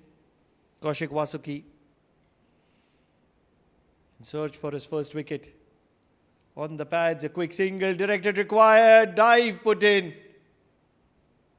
I feel that a direct hit would have put Hamad Mirza into a lot of trouble. It went straight to short fine. Although no damage done at the moment. 36 of 34, Hamad Mirza. Jitin Kumar Ramanandi, 25 of 28. Both are batting pretty well.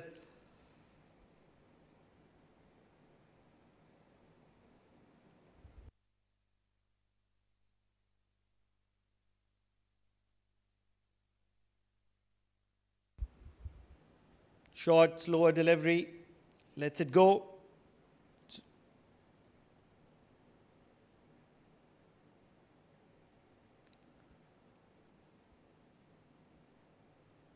So a dot ball to wind that over up from Vasuki. 43 overs gone, 261 for the loss of 3.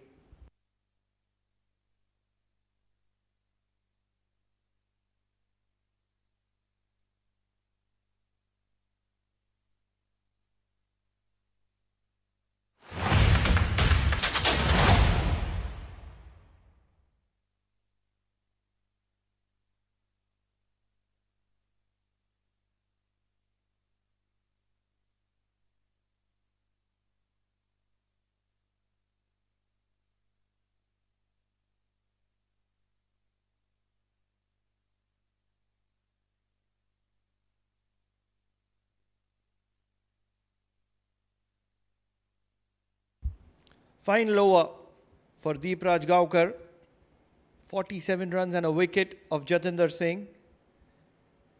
He's here to pick up a wicket more. A partnership in progress, Jitin Kumar Ramanandi and Hamad Mirza. And Hamad Mirza and Ramanandi will be looking to attack just like that. Ramanandi cuts really well. Finds the gap between short third and backward point to perfection. And starts the over with a boundary. 29 of 29 and 36 of 35. Both these batters, Ramanandi and Mirza, are looking very dangerous. Shuffle across the stumps forced Deep Raj Gaukar to keep it out of the arc of Ramanandi.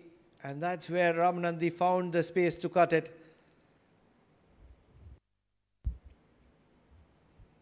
It was a manufactured shot, forcing Deep Raj Gaukar to bowl out of the arc of the left-hander. This is going to be very interesting. He can sweep the ball pretty well as well, immediately looking there. And Gaukar is looking to keep it wide. Drilled straight down the ground. It's going to be a single.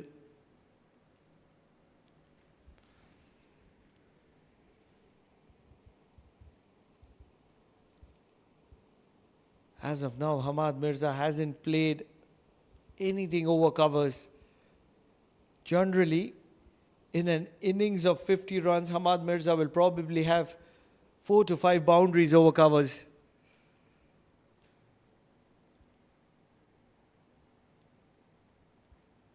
It's been a cautious approach. Yes, he's batting north of 100, 36 of 35 deliveries, but it's been very cautious from Hamad Mirza. Heaved, not really. Probably an inside edge. The timber has been disturbed once again. Deep Raj Gaukar is known for picking up wickets and breaking partnerships. He's done that once again. First with Jatinder Singh, now with Hamad Mirza. Hamad Mirza was looking really good, but he's only going to manage a run ball 36 as he falls as the fourth victim for Oman at 266.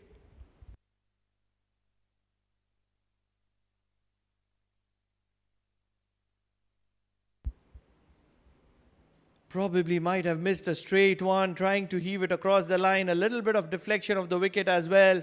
Could have been the cutter. Not really sure what it was, but the final result or the score sheet will say that bowled Deep Raj Gaukar. What a wicket, what a timely wicket from Deep Raj Gaukar. Hamad Mirza is out of the equation. In walks Vinayak Shukla, the captain, the newly appointed captain of Oman. He's a free-flowing stroke maker, very unorthodox.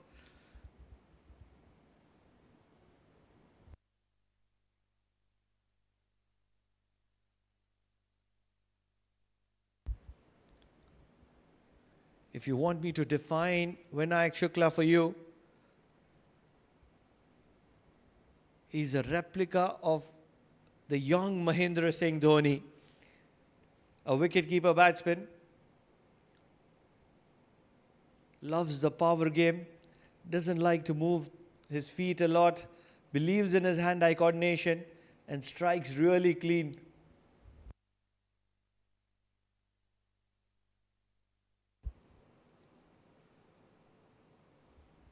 Delicate touch, quick single.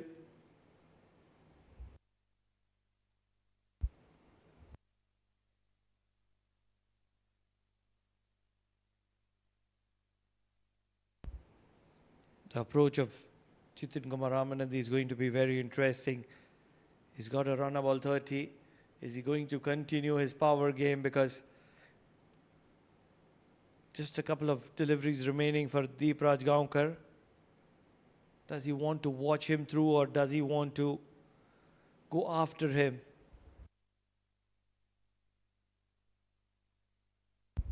Glorious drive down the ground for a single.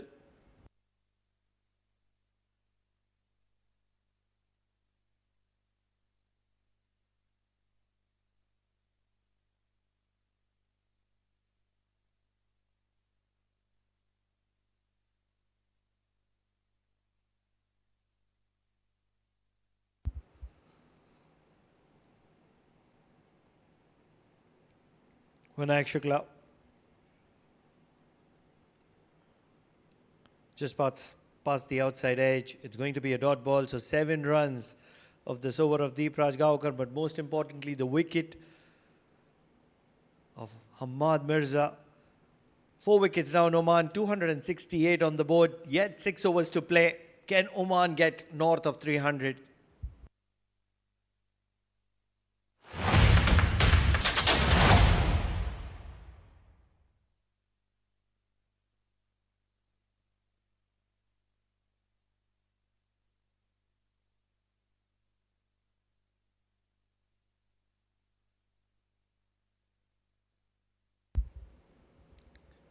Just past the outside edge. Not raising his back foot, and that's where no damage done. Brilliant spell from Deep Rajgaonkar. Gets a couple of wickets to his name. 2 big wickets. Hamad Mirza and Jatinder Singh. 54 runs conceded by him.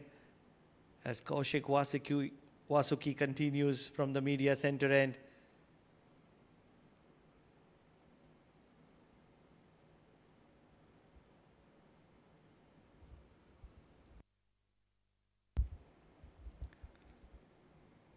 Seven overs, just 13 runs. He's been one of those pick-off bowlers for Goa. He's kept things tight. He's created pressure. He's going to be bowling probably all the remaining 3 overs that is left with him from this side. The question is, who's going to be bowling from that side?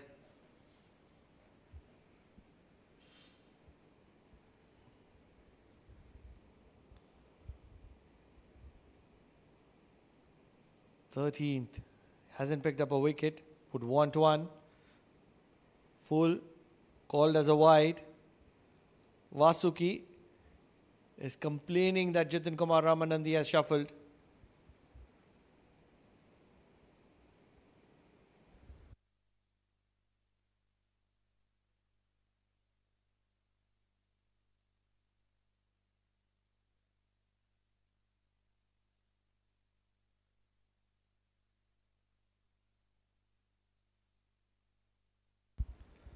He has a very smooth action. Kaushik Vasuki doesn't charge in, just jogs through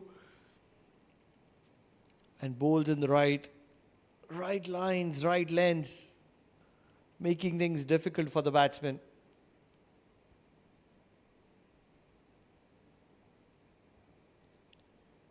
Every now and then he does have that effort ball which rushes through.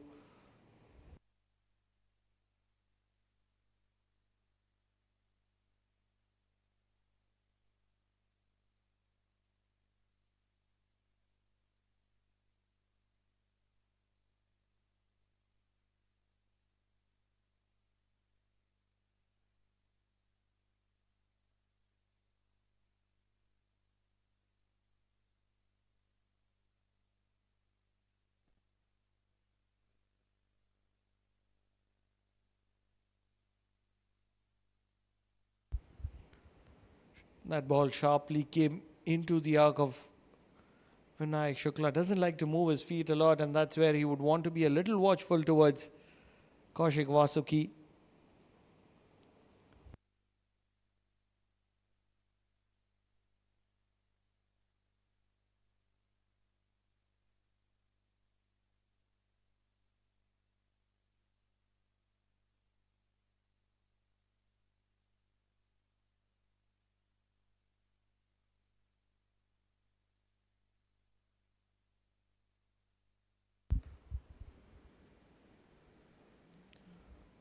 In the air, falling just short of covers. They're going to be pushing for the second. They will get it comfortably as well. Oh, there is overthrows. Not really.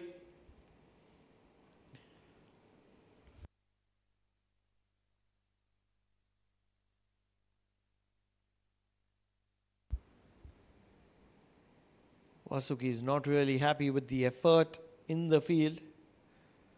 Wanted a wicket for himself. Did put in a dive, but probably not judging the dive to perfection, and that's where he wasn't in the equation. Vinayak Shukla. Shot pulled. There is a fielder at deep square leg, so just a single. Still trying to understand what's the secret behind Kaushik Vasuki. Very effective in the first T20, very effective in the second T20 as well, and now extremely effective in the 50-over format. He's conceded just 18 runs. He's about to be done with his 8th over. Yes, he hasn't picked up a wicket.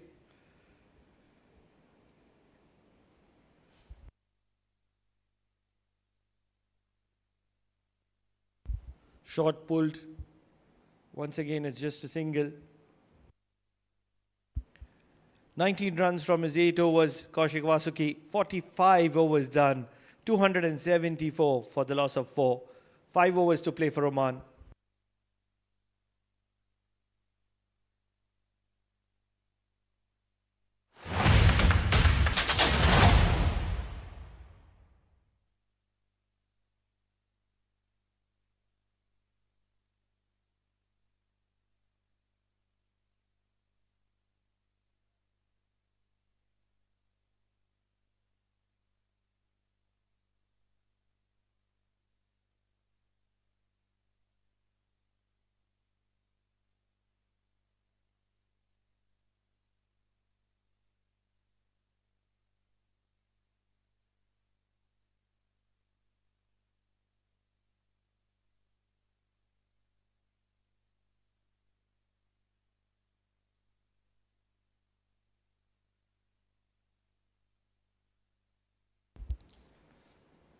"19 runs in his 8 over.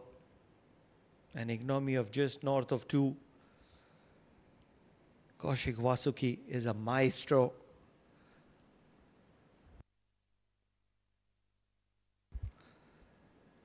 On the other hand, it is the youngster Venkata, the homegrown kid, 67 runs in his 8 overs.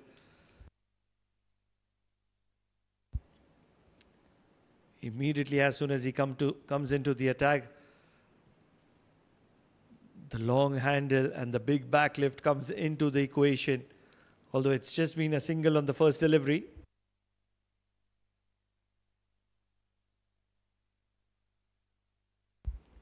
Where is the boundary? Vinayak Shukla fancies the deep mid-wicket area.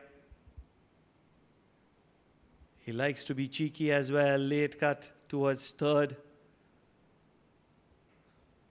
Straight, high up in the air. This ball is travelling good enough. This is brilliant fielding. In the gap, fielded brilliantly.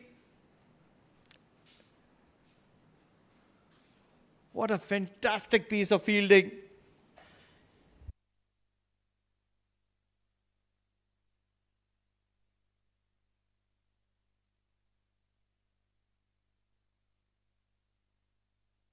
Heaved across the line. We do know that he loves the leg side. Some excellent piece of fielding in the deep, making sure that it stays down to just a single. Cut straight to sweeper for a single. 3 runs of the first 3 deliveries. Venkata will have a big smile seeing this result. It's the penultimate over for him.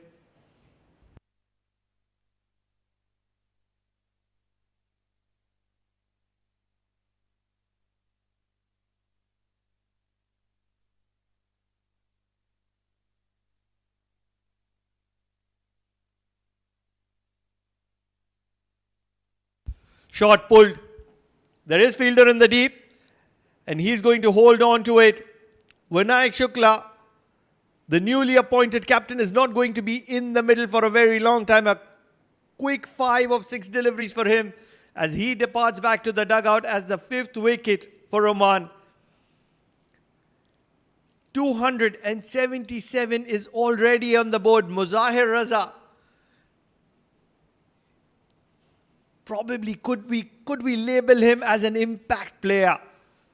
Because that's how he is. He can make an impact on the game. He can be very effective.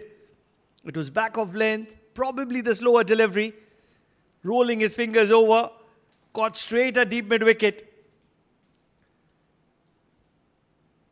Are Goa pulling this game back with a flurry of wickets? We'll get that answer very shortly. But at the moment, 277 for the loss of 5.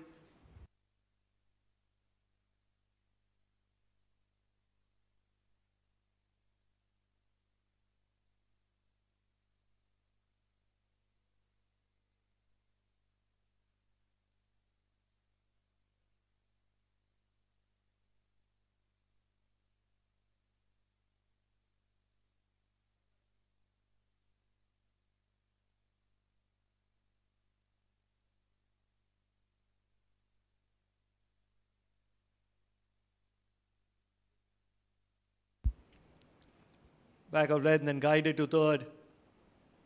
Muzahir Raza, I assure you, can be very destructive.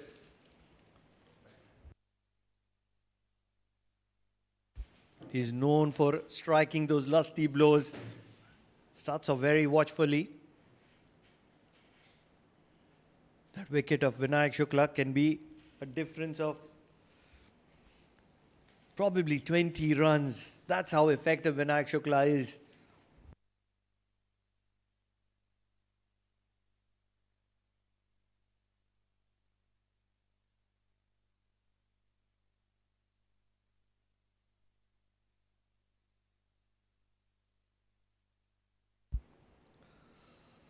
Full driven. Straight to cover, so it's going to be a dot ball.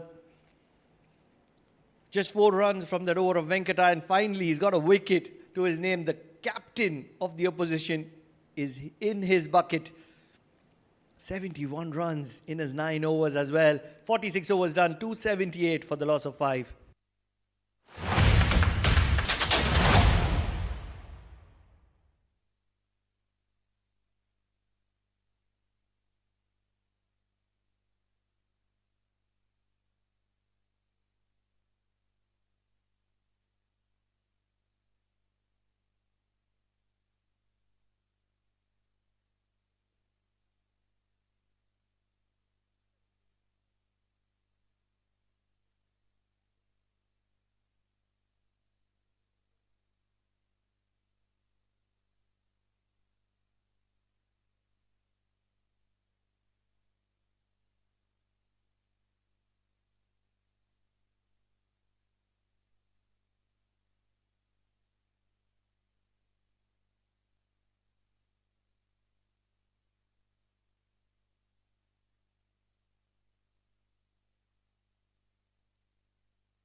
This is going to be a very interesting over.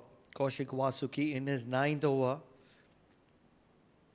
He's up against a very young sensation, Muzahir Raza. He's made a name for himself in the domestic circuit with his striking capabilities. He's up against the very experienced Kaushik Vasuki.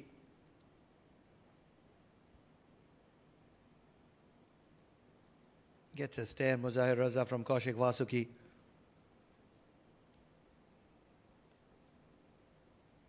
I assure you that if the big backlift of Muzahir Raza comes in and if it's his day, he can be mighty effective.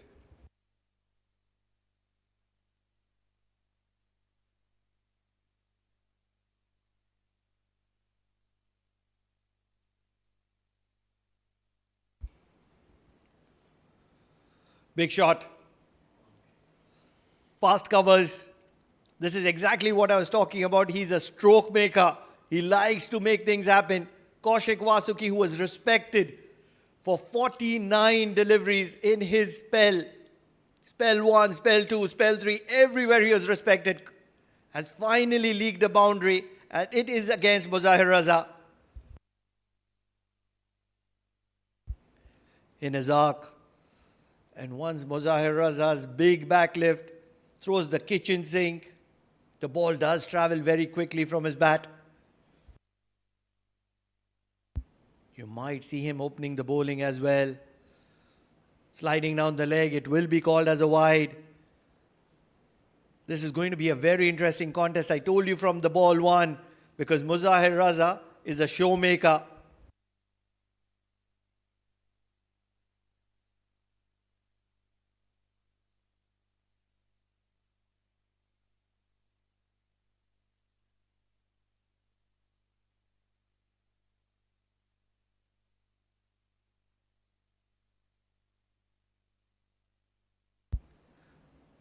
Short ball might be called as a wide, not really. Muzahir Raza was looking at both the umpires to give him something in his favor. It's been called as a one bouncer. He did take out the tennis ball shot.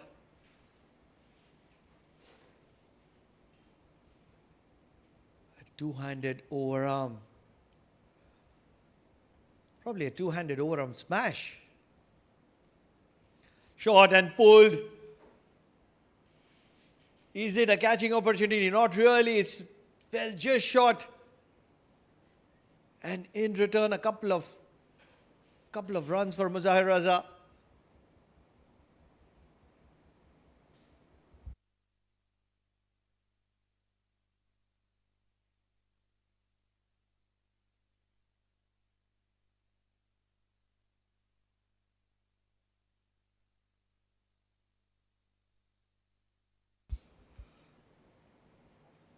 Falling just short of the fielder. And long on, a good relay. Keeps it down to a couple of runs. Full, driven straight down the ground. This is going to be a single. This is the first time in this game Kaushik Vasuki has conceded more than 6 runs in an over.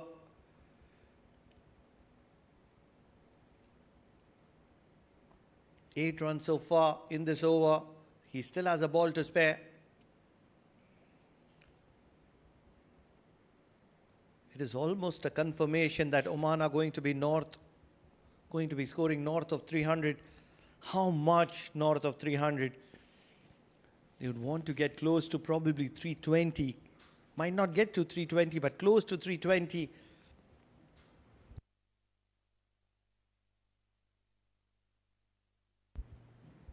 Full toss. That might have hurt Kaushik Vasuki. It did travel from the bat of Jitin Kumar Ramanandi very quickly. He's in a little bit of pain. 47 overs done, 287 for the loss of 5. It was a full toss and it was drilled straight down the ground. Very fortunate not to get the ankle or the toe. It was just a mere deflection. 3 overs to spare. what's going to happen. It's going to be action-packed. That's an assurance. Stay tuned.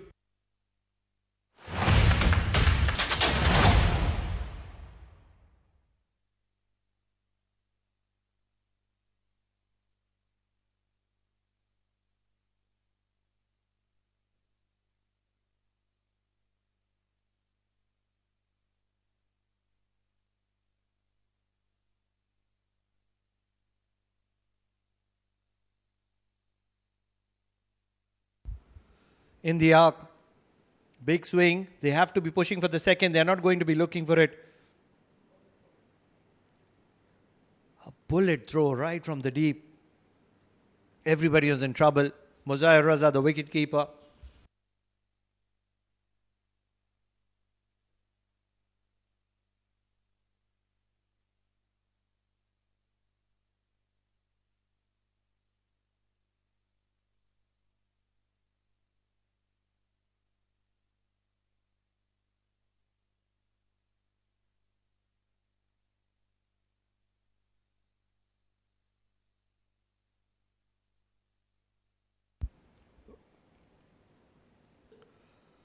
Back of length, and this was in the hitting arc of Muzahir Raza.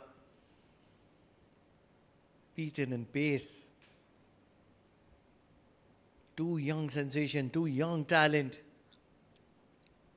Both homegrown in the land of Oman. Venkata and Muzahir Raza. Which one is going to be coming out on top? Muzahir Raza fancies himself. Big shot straight down the ground. There is a fielder in the deep. He is caught. Muzahir Raza is a talented batter.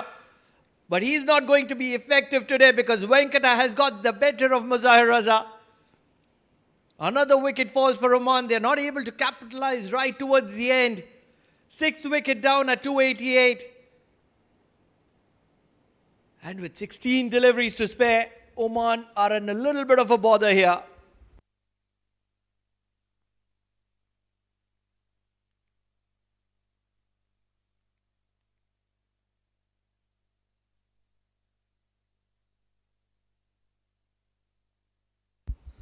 It was in his arc. It was a butcher slaughter from Muzahir Raza.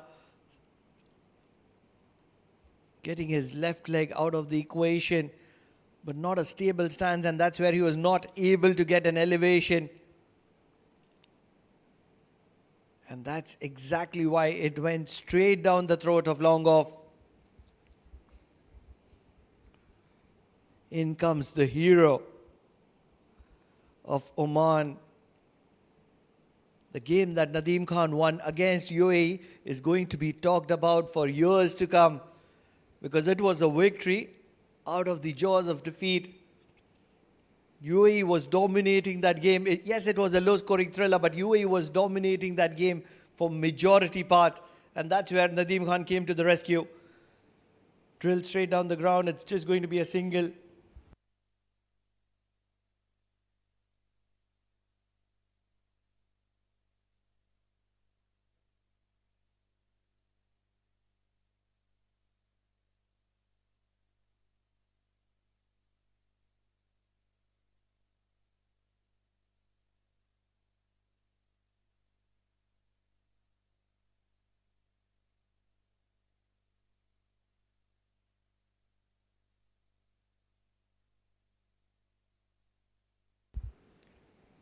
.289. Shot in the air. There is a fielder in the deep, but it's not going to be having the legs to carry to it. Oman is dealing in singles and Goa will have a big smile on their face because of it. Ramanandi, who was also scoring north of 100, has slumped to south of 100. 38 of 40. 13 balls remaining. Where is the boundary? Dancing down the track. It was the slower delivery from Venkata. Brilliant comeback from Venkata. He's got a couple of wickets to his name as well in his quota. Yes, he's conceded 74 runs, but he will still have a smile because those couple of wickets have allowed Goa to pull back the game. 48 overs done, 290 for the loss of 6.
Tej Rana, you haven't seen a lot of him in the death. He's going to be bowling an over. Hit straight down the ground. An awkward bounce, but well collected means just a single. Every run counts. Ramanandi is not very happy. He's played a brilliant finishing role a couple of days ago. It's yet another opportunity for him.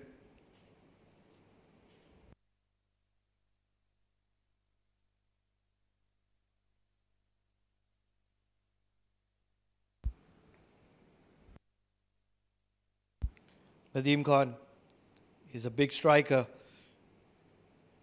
Tej Rana is very intelligent. He's thinking like a batter while bowling, firing them in, keeping it short.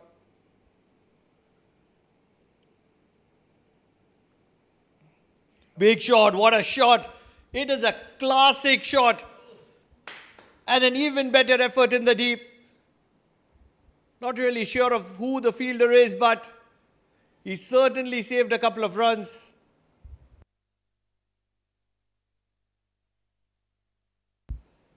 Almost felt as if it is Suyash Prabhu Desai.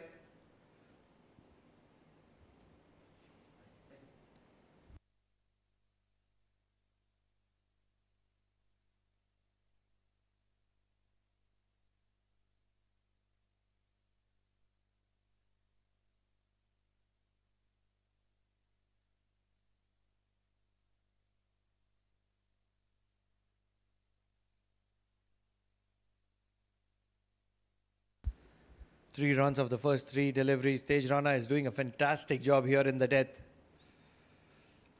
This is high up in the air. This ball is travelling. A brilliant effort in vain. You would rarely see a 6 to an off spinner in the death over covers. And that's exactly what Nadeem Khan is capable of doing.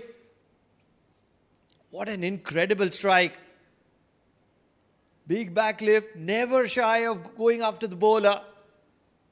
Probably one of the better shots of this innings. Incredible striking capabilities. Nadeem Khan. Can he continue to do so? Full, driven once again furiously through the covers. It will take a stopping. It is done extremely well. He might have hurt himself in the process, but yet a couple of runs. 300 is up for Oman. They still have 7 deliveries to spare. How much more can they get?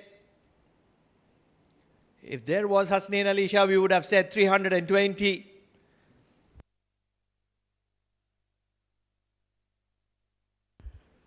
Full toss, through the gap. Might not get to the boundary, but yet again, it's going to be a couple of runs. Action on offer in this penultimate over. 13 runs of this over of Tej Rana, despite starting off pretty much well. Nadeem Khan being the destroyer. 303 for the loss of 6. Still 6 balls to spare.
Final over of the game, Vasuki.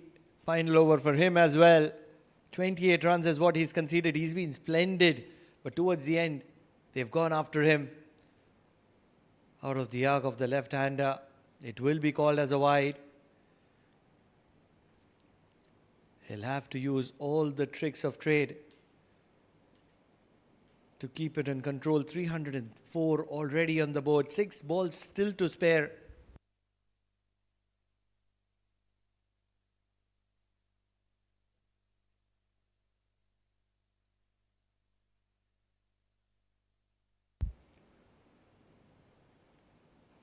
In the block hole, drilled straight down the ground for a single.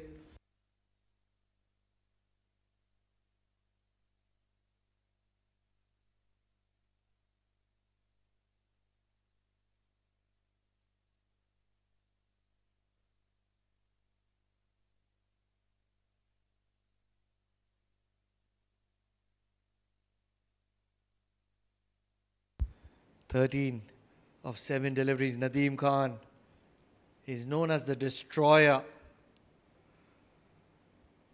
Right in the block hole, outside edge, catching opportunity, shot third, takes it. First wicket for Vasuki. 7th down for Oman. Nadeem Khan departs. Right towards the end, Oman are not able to capitalize the way they would have wanted to capitalize. Jitin Kumar Ramanandi has stayed away from the strike for the last 3-4 overs.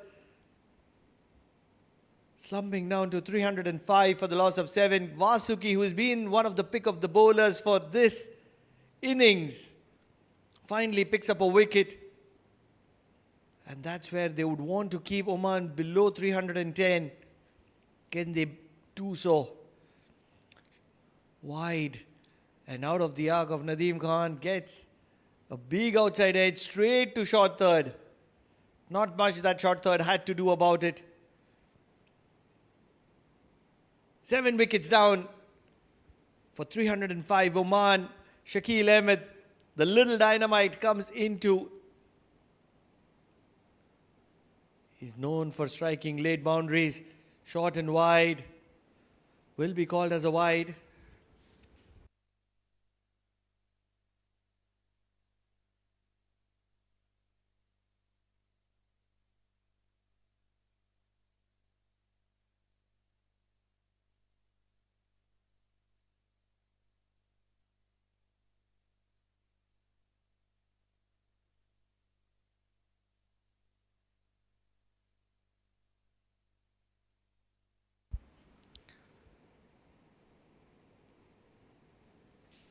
In the arc, drilled straight to deep mid-wicket for a single.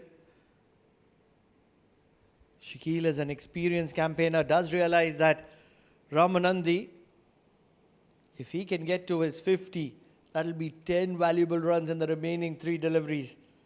And that's exactly what Oman requires at the moment. They'll be content with 8 as well. That'll get them to 315. It's a game of psychological affairs, and that's where the final flourishes matter a lot. It's about this ball at the moment. Right in the block hole. Forget about the boundaries. It's a game of dot balls for Vasuki. He's done that in the first T20. He's continued it in the second T20. And here in the first 50-over game, he's been picture perfect.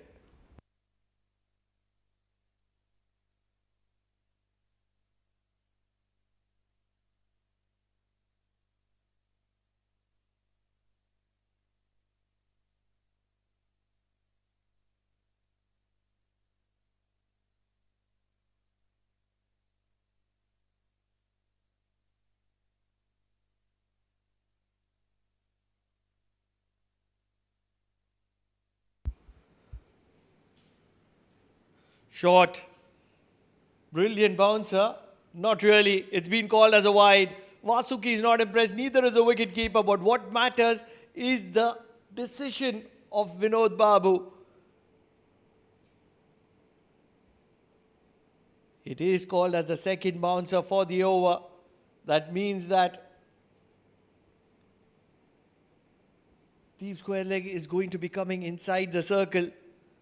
Oh, it was way over the head. Not a lot wrong with the decision making. It has been spot on all afternoon.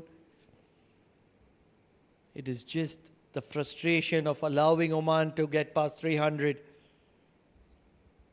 They've got the better of Goa in both those T20s. Full toss, hit straight to long on, and it's been held on. 8th wicket falls for Oman. Ramanandi, who was pretty much good this afternoon for his 40, is going to be walking back to the dugout as well. No late flourishes coming for Oman. 8th wicket down for Oman with the ball to spare.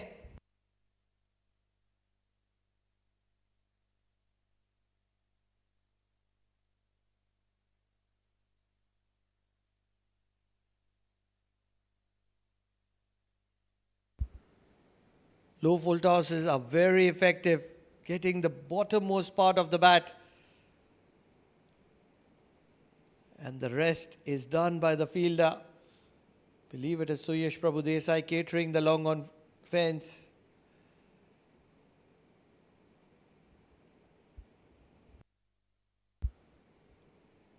Jay Odedra, very effective batsman, but not at this circuit. Coming in at number 10.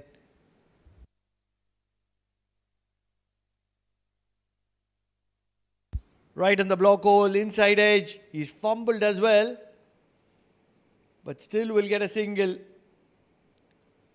So 309 on the board in the allocated stipulated 50 overs for the loss of 8 wickets.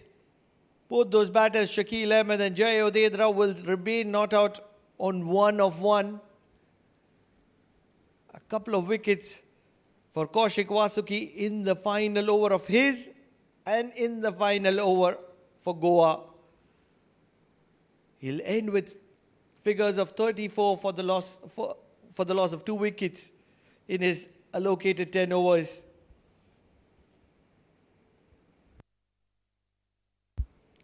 If you look at that batting card, it all started very well for Oman. Jatinder Singh, 127 of 99 deliveries. He was the mainstay for Oman.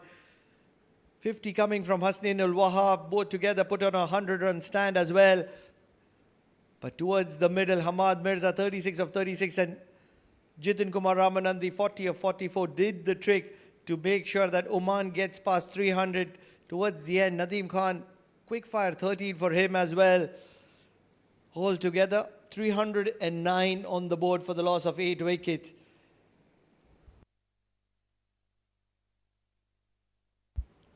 If you're talking about the bowling card, obviously Kaushik Vasuki, it's a no-brainer. Every game, he's the pick of the bowler. 34 runs and is allocated 10 overs, 2 wickets to himself as well. But apart from him, 2 wickets for Venkata and Deep Rajgaonkar as well. Nobody else to talk about because they were all very expensive. It goes without saying, when 300 is on the board, the bowlers tend to be expensive.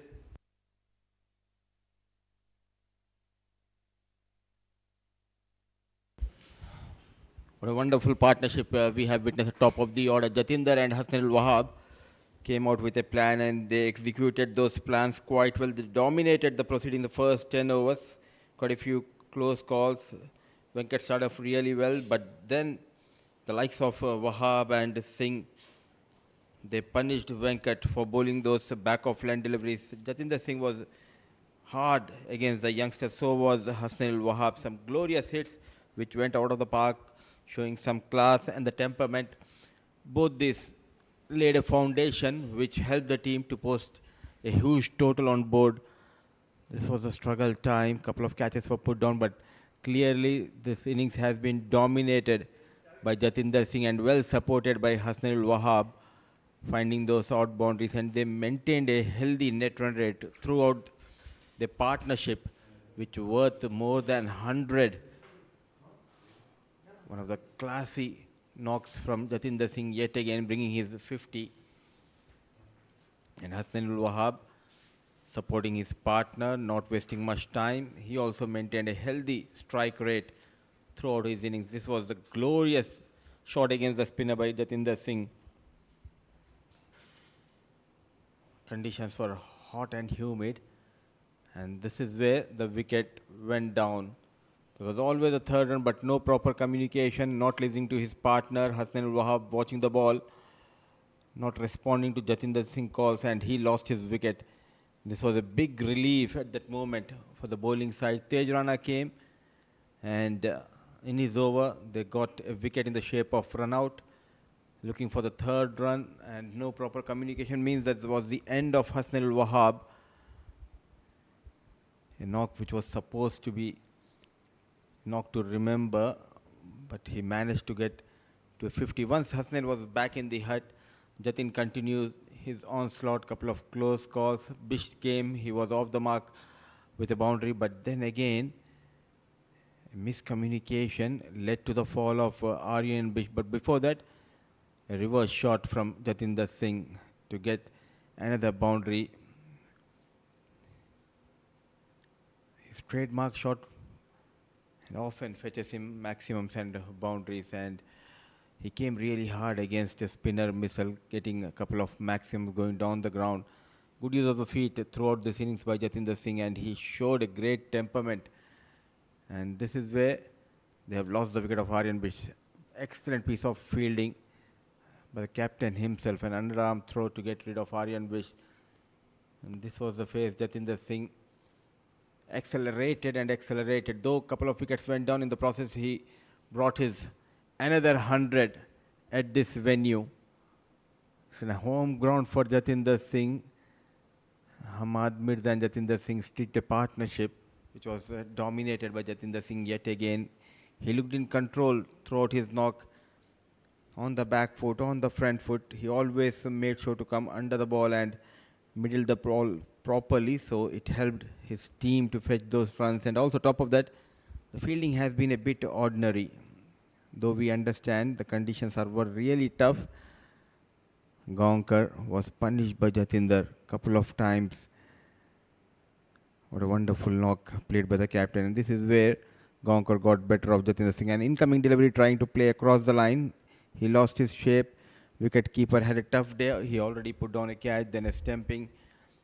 Hamad Mirza, short of runs so far, did not got much runs in T20, and he struggled in the first 50 over game as well.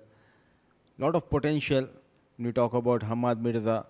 He started really well, but just not able to convert a good start into a big score. Ramanandi was promoted up the order. He took his own time yet again.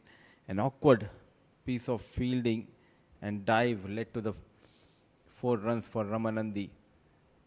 A left hand right hand combination always troubling the bowlers of Goa. Hamad Mirza just lost his shape trying to go big, and yet again bowling wicket to wicket channel, and got better of the batter. Good glove work shown by the wicket keeper. Then a little partnership before Vinayak Shukla was held in the deep, and this was the stage when Goa made a comeback. Then came Muzahir Raza. Quick runs from his blade. Vasuki was sent towards the boundary for the first time in this innings. Then a little cameo from Nadeem Khan, getting quick 17 runs before he was held at short third. Vasuki and Venkat doing the damage in the later part of the innings. This was the end of Ramanandi, well taken by the fielder at long on. So the toss won by Goa, and they asked the opposition to post a total, and Oman in their allotted 50 overs, they managed 309 runs for the loss of 8. We'll dive into a short break. Once we are back, it will be chase on for Goa.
Good evening and welcome back, ladies and gentlemen, to the Oman Cricket Academy in Al Amirat, Muscat.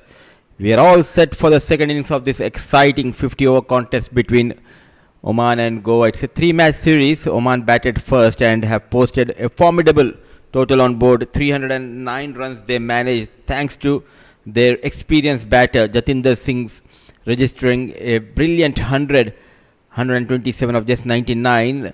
The top Hasnal Wahab managed a quick 54, laid that foundation for the team. In between, there were a bit of hiccups, but Mirza got on a ball 36, Jiten Kumar Ramanandi 40, and quick 13 from the blade of Nadeem, taking team to 309 in their allotted 50 overs. Bowling looks pretty good at top of the order.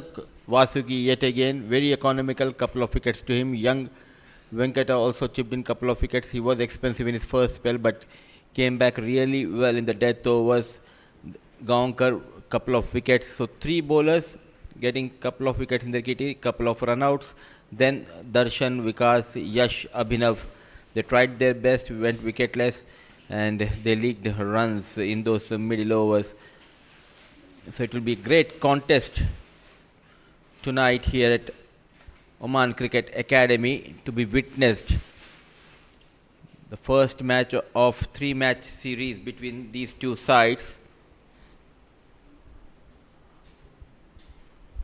And when we talk about the bowling department, Oman, they don't have the services of Hasnain, Ali Shah, no Shah Faisal. So Shakil Ahmed is getting ready to bowl the first over of this run chase. The field is set, the umpire is taking his own time, the bowler is on his mark, a slip in position, Hasnainul Wahab.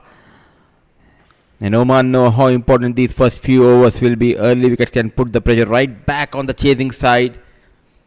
And wherein Goa are about to begin their chase. The batters are ready. Here we go. The first ball of the Goa innings is just moments away. Shakil Ahmed, the left arm orthodox, to Tej Rana.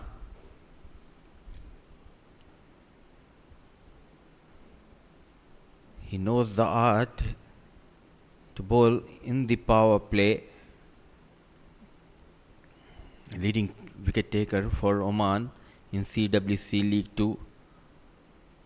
Goa need 310 runs to win this contest. A technically very sound batter. The man in form for them got a brilliant 46 in the second T20 against Oman at the same venue, Tej Rana.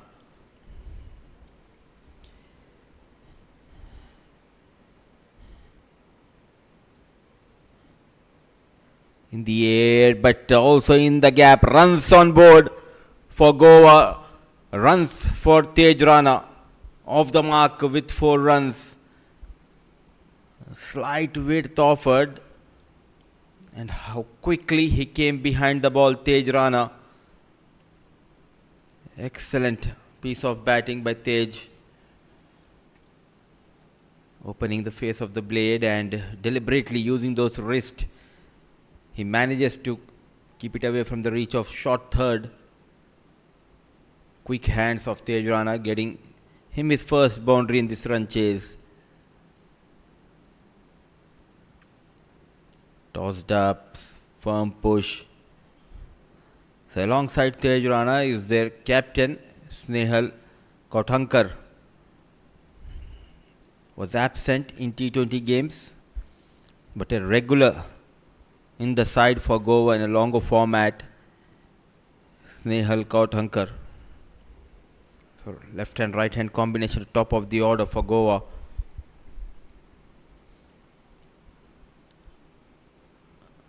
Slip fielder needs to be on his toes. A good stride played straight towards the bowler. Oman has an army of left arm orthodox. The likes of Shakil Ahmed, Nadeem Khan also in the side. No Shahzad Rahim. Clearly missing a leg, and the first over comes to an end. 5 for none.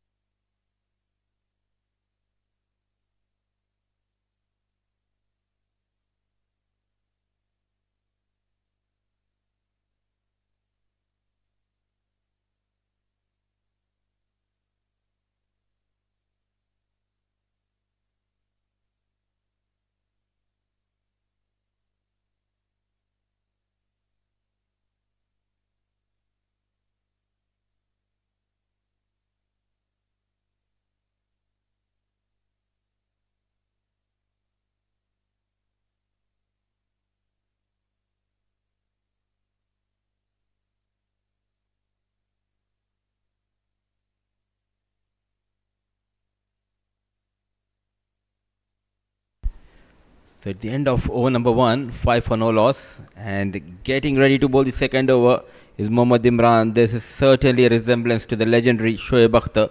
Similar look, similar presence. Now he'll be looking to make his own mark. Back of length, beautifully bowled. Looks in good shape, Mohammad Imran.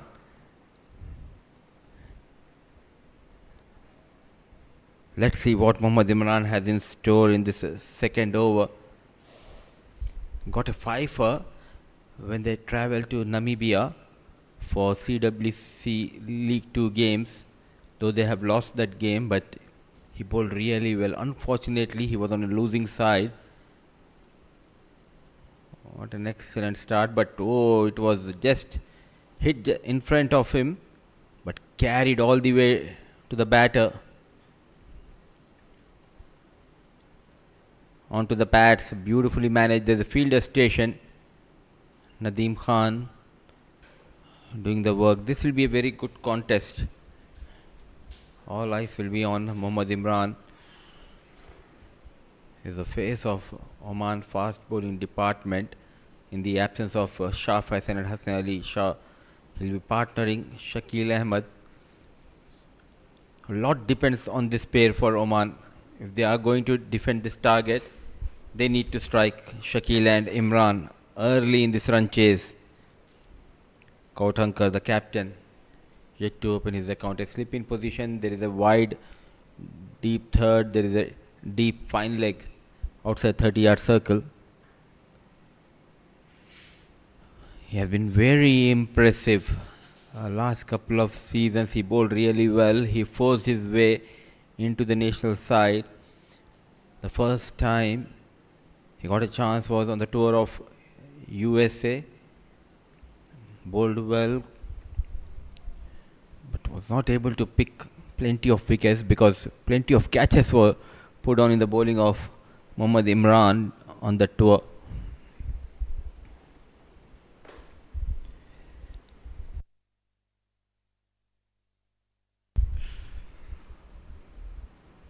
A long run up, good stride. They need to play out initial 7-8 overs because not much movement with the new ball for the fast bowlers. In the first innings as well, we have seen the bowlers struggle to get that swing. But under the lights, the ball tends to move a little bit. If he can able to get that swing, he might be able to trouble the batters.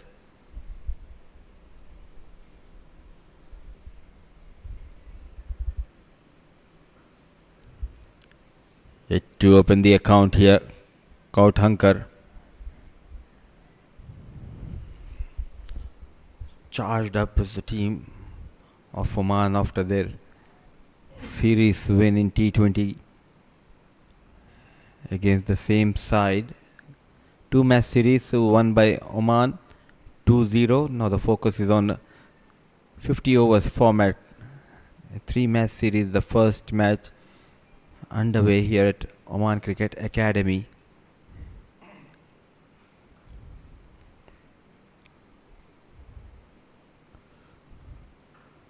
Firm push, but just not able to beat Hamad Mirza at covers. A tight over, a good start by Mohammad Imran. 2 gone, 6 for none.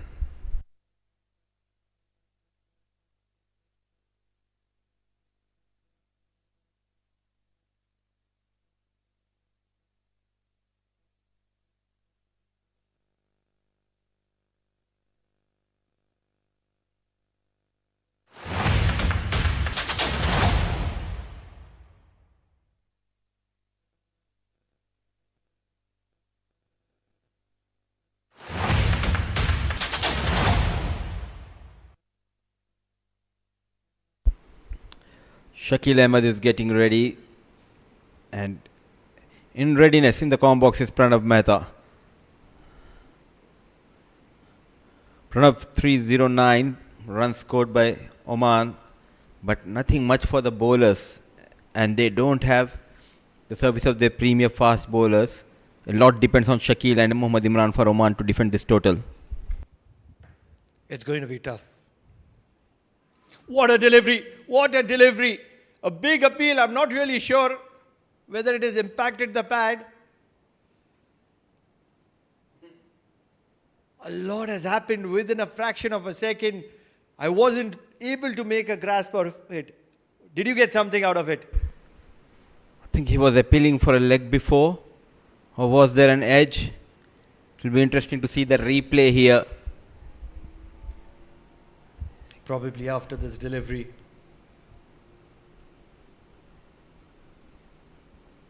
What a delivery, peach of a delivery from Shakil Ahmed. The follow through not able to stop that.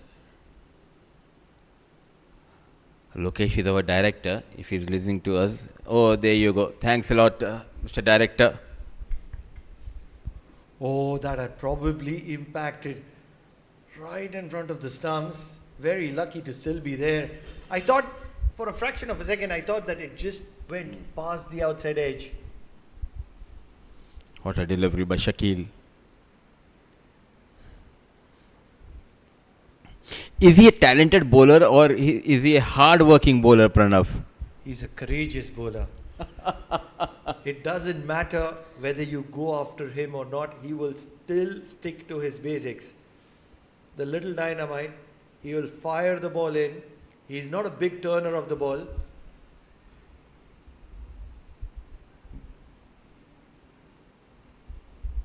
Another couple of runs for Kautankar. As a matter of fact, that will get him on the way. First runs for Kautankar.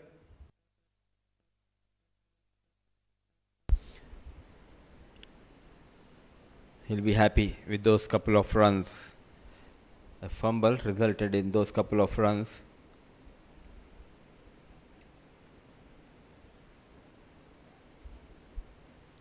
Darting into the right-hand batter. So 3 gone, 9 for no loss.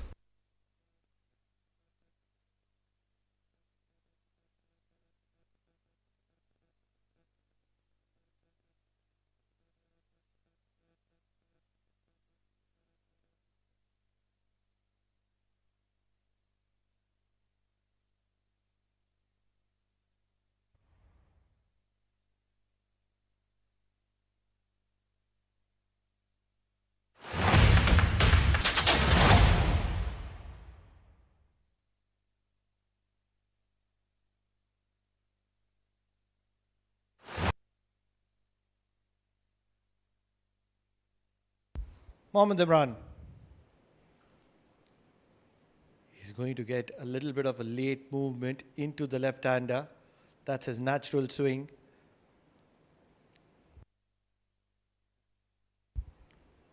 He's an A-grade first copy of Shoaib Akhtar. A few years ago, Shoaib Akhtar did tweet in appreciation for Mohammad Imran. And that's a big achievement, isn't it?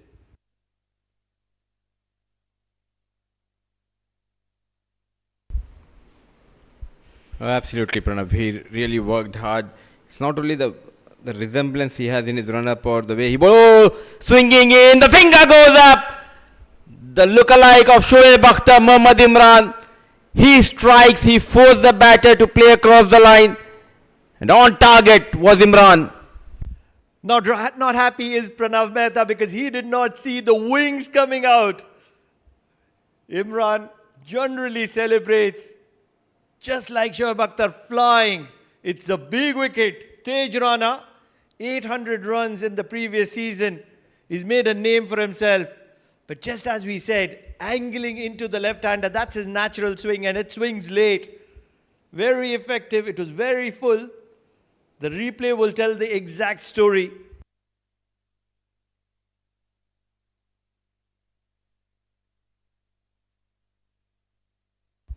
What a wicket to have. Impacted right in front of the stumps. Nowhere to miss. Every time Tej Rana sees the replay, he would be mighty disappointed with his shot making. He should have played it with a much straighter bat. A perfect delivery, Pranav. Keeping in mind the first over, he bowled him back off length. He forced him to play on the back foot. Now all of a sudden, A fuller delivery which tempted Tej to go across the line. A great piece of fast bowling on display by Mohammad Imran. Watch out for his Yorker. He generally tends to do that against the new batter, and that's where you see the mid-wicket charging in. It would be a planned initiative, especially because of the late inward movement that he achieves. He's done that on a consistent basis in the domestic circuit. Based on this particular delivery, he's made a name for himself. His domestic side is called a giant killer on the back of Imran. Every time his domestic side is playing a game against a big side, Mohammad Imran comes out with flying colours. It's taken. Has it got any part of the bat? Or was it the pad? Pad says Empire Vinod Babu is an experienced campaigner. Everything is happening. What a collection behind the stumps as well. So much of excitement whenever the ball is in his hand. There you go. Imran also knows it brushed his front leg. Middle and just going towards, clearly brushing his thigh pad. But what a wonderful take by Captain Vinayak Shukla. No appeal from Hassanul Wahab. It was a late reaction from Wahab. So was from the wicket-keeper. But what an excellent decision by Vinod Babu. Absolutely. The umpiring has been of the highest quality, highest standards. He's breathing fire. Extra bit of spring in his feet after that wicket. Big wicket. Tej Rana. Was a man in form for Goa, and that in the absence of Shah Faisal and Hassan Ali Shah. All eyes are on Mohammad Imran. He went back to Pakistan during off-season to see his family. He joined the team very late during their practice sessions. Was not part of T20 squad, but now looking dangerous with the new ball. That is the ball that I was talking about. The sharp in-swinging Yorker of Shoaib Akhtar? Not really. Mohammad Imran it is.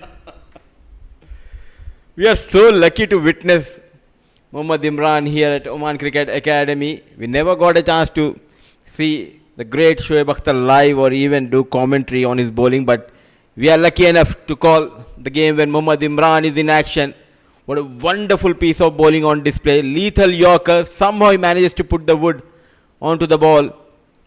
On back foot, Kutkar. He batted brilliantly in the second T20.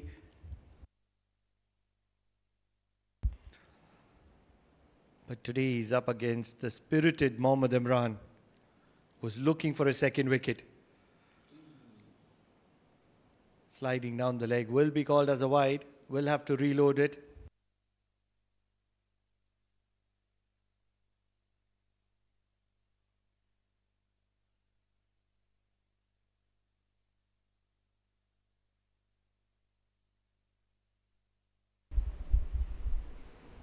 Wouldn't be a good idea against a left-handed batter to come around the wicket and angle into the left-handed batter. And in the process, if you can move one away, then it will be a lethal. He will do that with time, but at the moment he understands that the batter is not settled. If he misses a straight one, it's going to be right in front of the stumps and it's going to be a no-brainer wicket. Just one run from that over of Imran, but primarily the wicket, the big wicket of Tej Rana. 10 for the loss of 1 at the end of 4.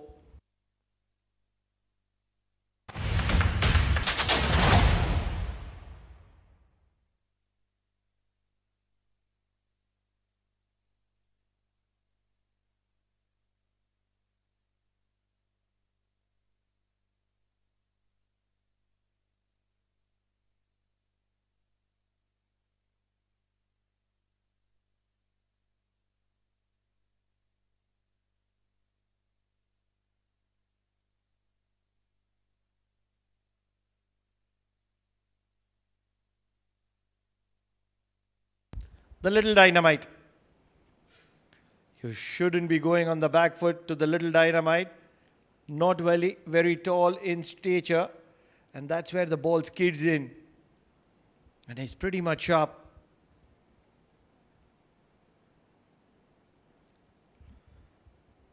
Hunting for a wicket.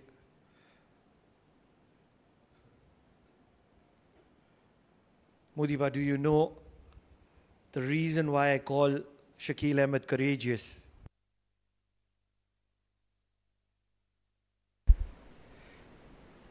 I have no idea, Pranav, but I know the story of this little man, how he came to Oman during his difficult times.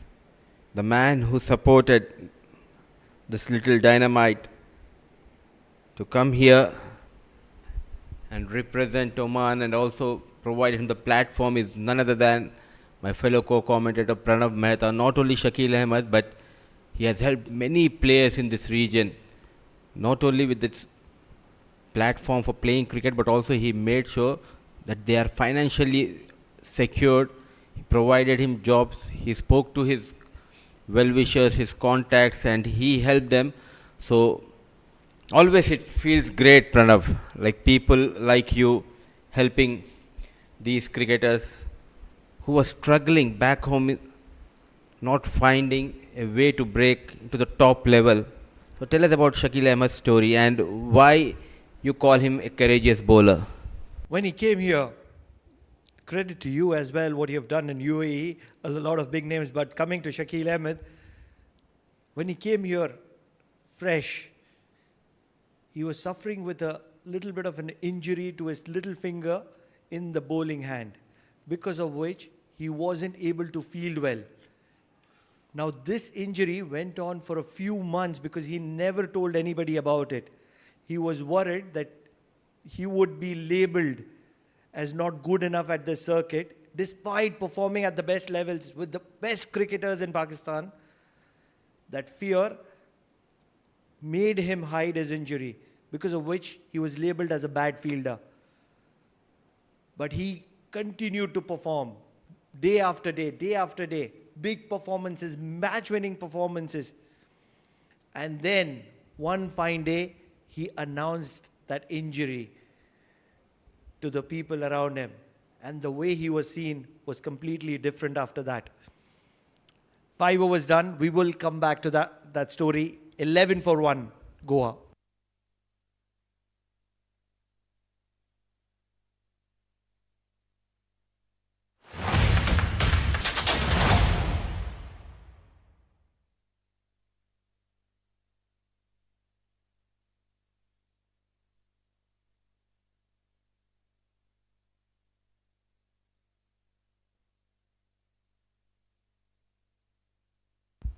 Mohammad Imran.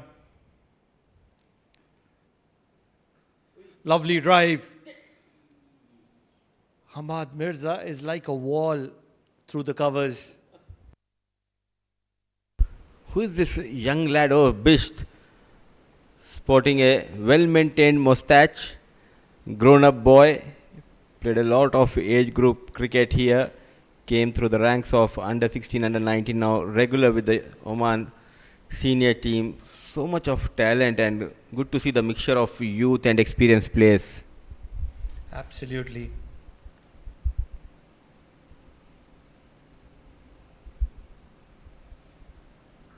Cut really hard. 2 players at the point region, both spectators.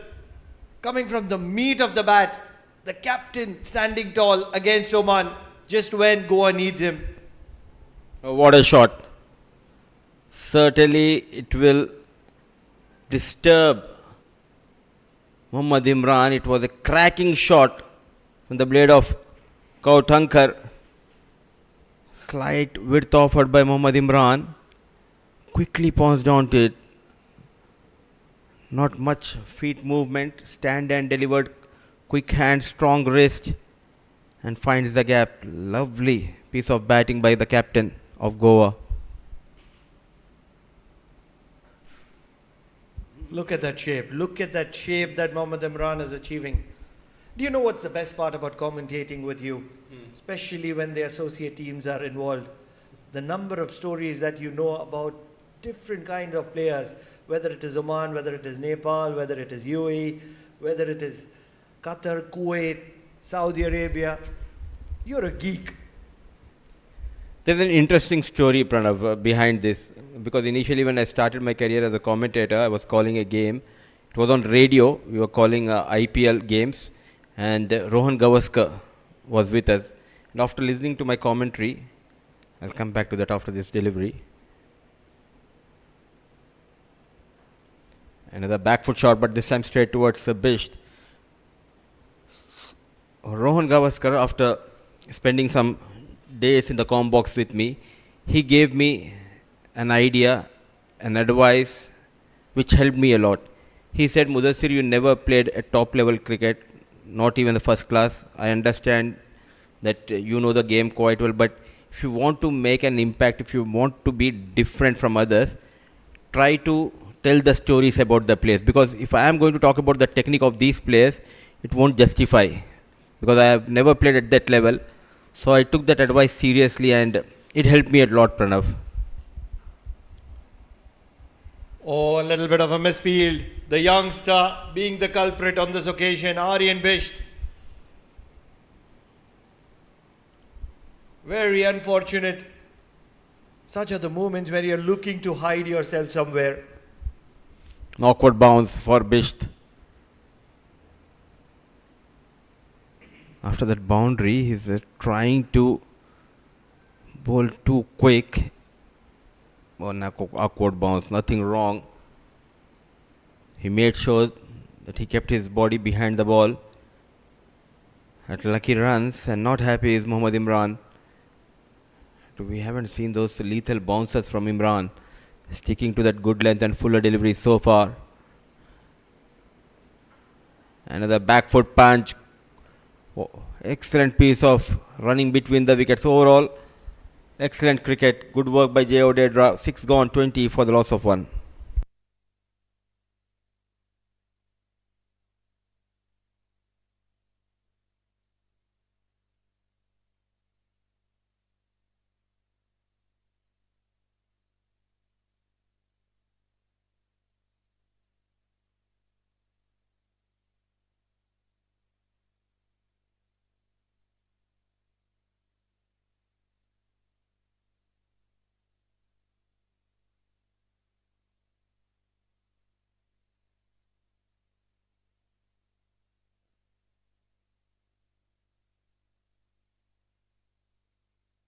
The little dynamite.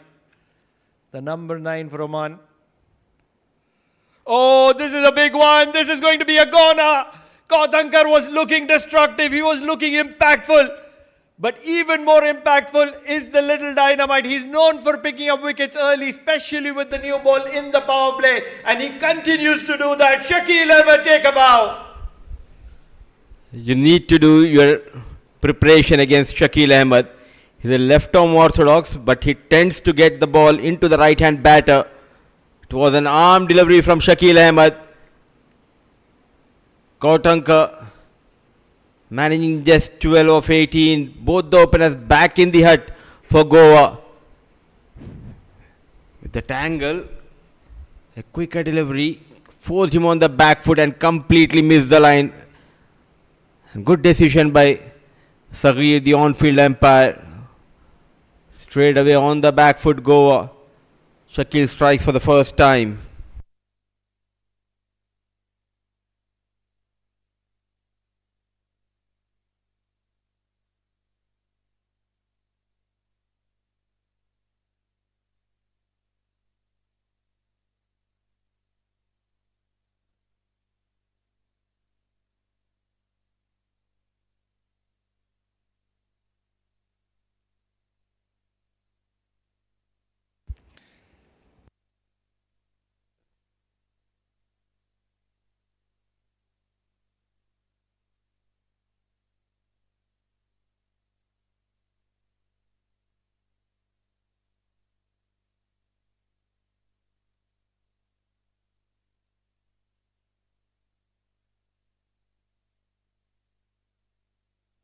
Shakil Ahmed.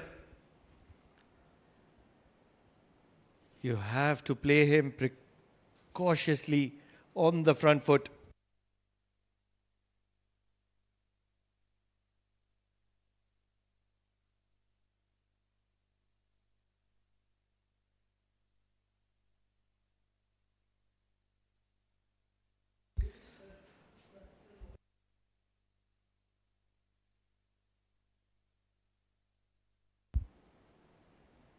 Flighted.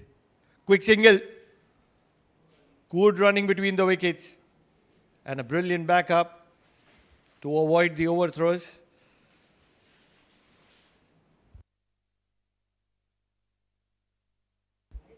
Kutkar is yet to get off the mark. He'll have to be very watchful of that ball which holds its line. That is exactly why Hasnain ul Wahab is placed at the slips. It'll come very quickly. And the moment he's just happy to be watchful.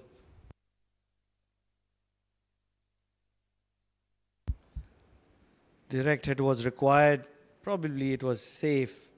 Good running between the wickets.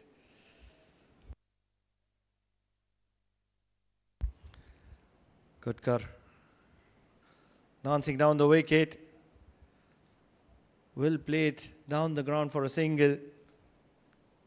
That'll get him on the way.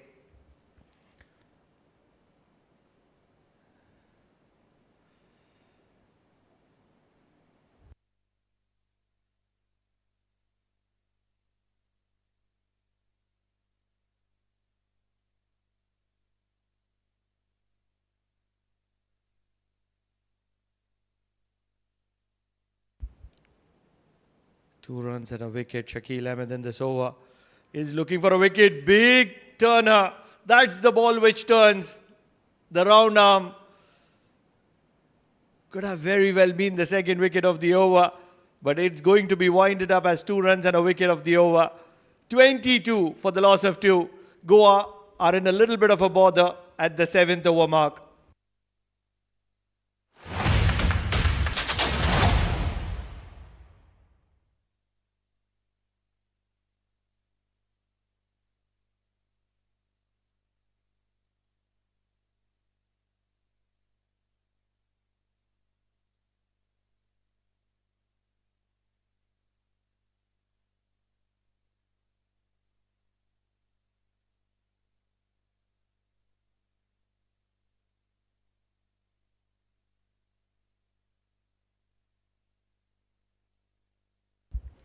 Mohammad Imran.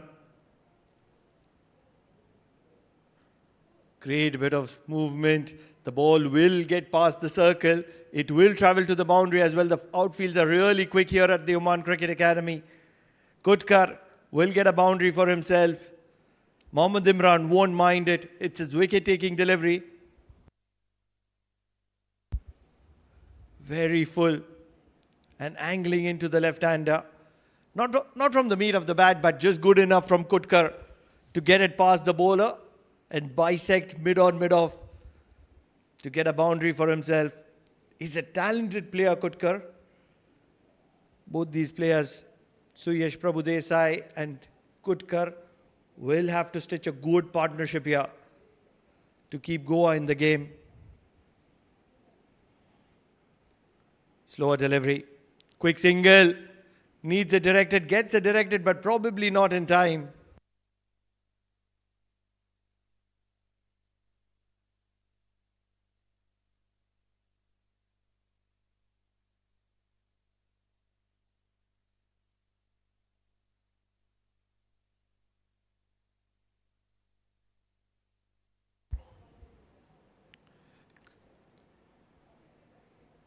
The directed was just not in time. Very quick is Kutkar between the wickets.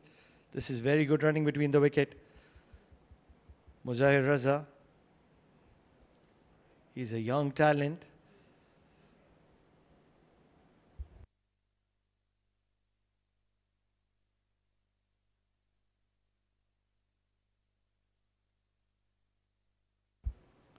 just around the good length area, and that's where Mohammad Imran wants to be.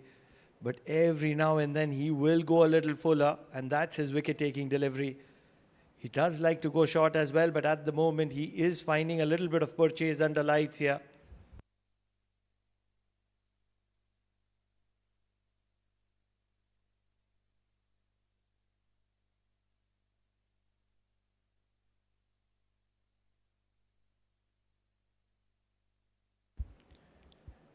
It's been hot, it's been humid as well, but dew has stayed away.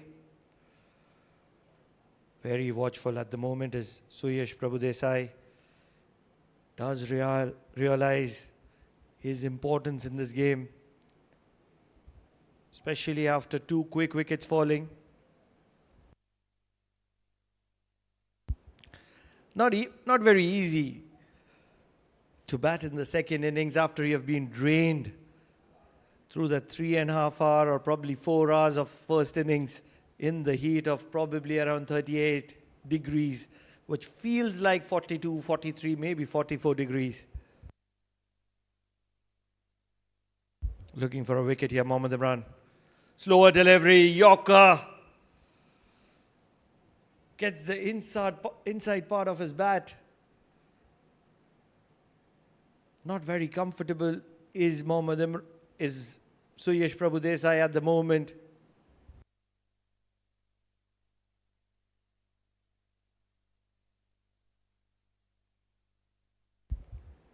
It was the off-cutter. On a different day, it could very well have been a chopped on. Tight over means mid-on comes from the circle. Played on the rise through the gap. Suyash Prabhudesai is a very talented player. And anything that comes from the meat of the bat here at the Oman Cricket Academy is not going to be easily stopped. It's going to be a boundary to end that over. 9 runs from that over of Mohammad Imran. It's been an expensive one considering the situation. 8 overs done. 31 for the loss of 2. Goa.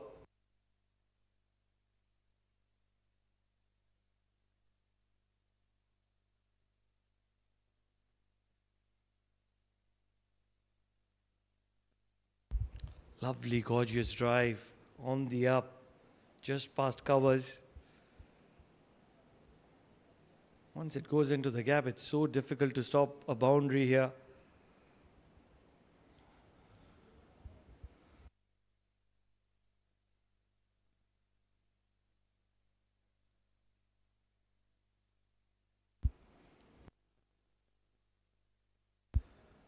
The little dynamite. Quick single to get off strike.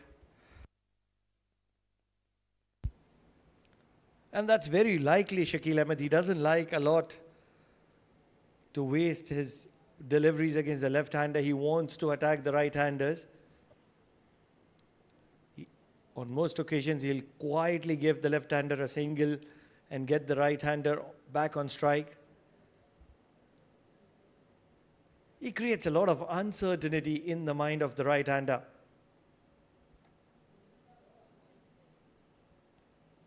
Lovely drive. Use of feet, 100 out of 100.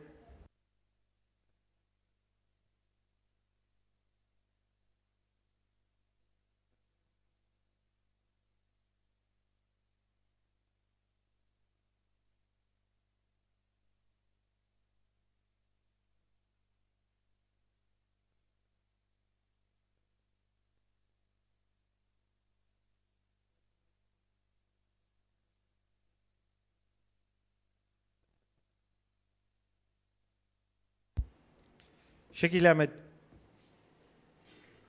Shot, pulled. Doesn't leak boundaries very often, but this one deserved to be punished. It was back of length and sufficient time from Kutkar, who is not very tall in stature, to get underneath it. Very strong Pranav towards that leg side area, as we have witnessed in the T20 games as well. He batted beautifully. He stitched a partnership with Prabhu Desai. And if you remember, that was the game where we were predicting them to go beyond 180, 190. But once these two were back in the head, they collapsed. So a lot depends on this pair in this run chase for Goa. What a lovely piece of batting on display by Kutkar. That too against Shakil Ahmed. That deep mid wicket has been pushed a bit squarer. Yes and no, never a single.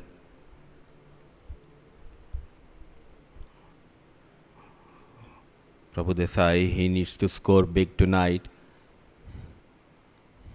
Lots of expectations. The weekend has started here, and good to see people coming in numbers to watch, especially Prabhu Desai, a big name for Goa, represented RCB in IPL. A firm push, diving fielder not able to stop that.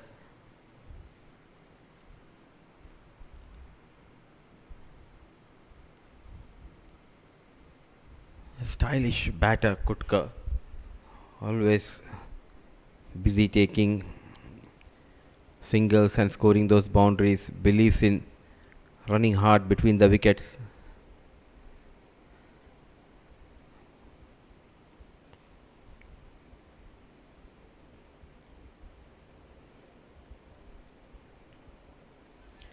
Bottom edge, keeper moved a bit early, not going down, and 4 runs will be added to the total.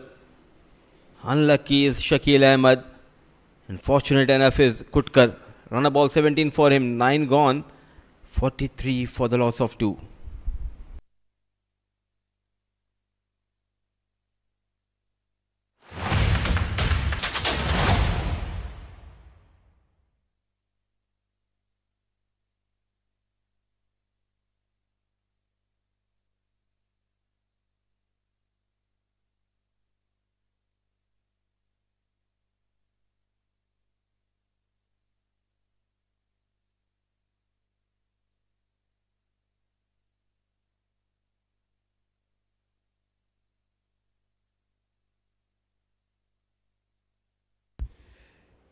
Introduction of the off spinner, Jay Odedra.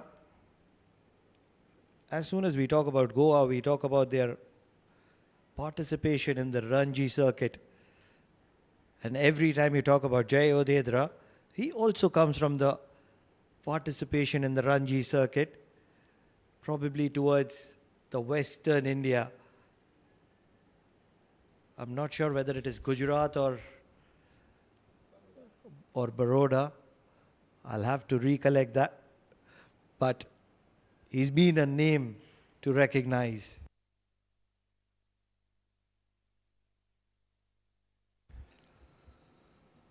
Oh, what a delivery.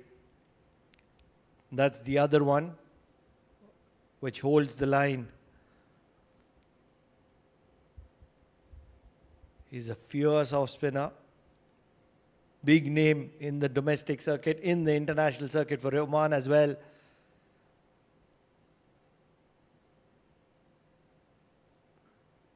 Never shy of flighting the delivery.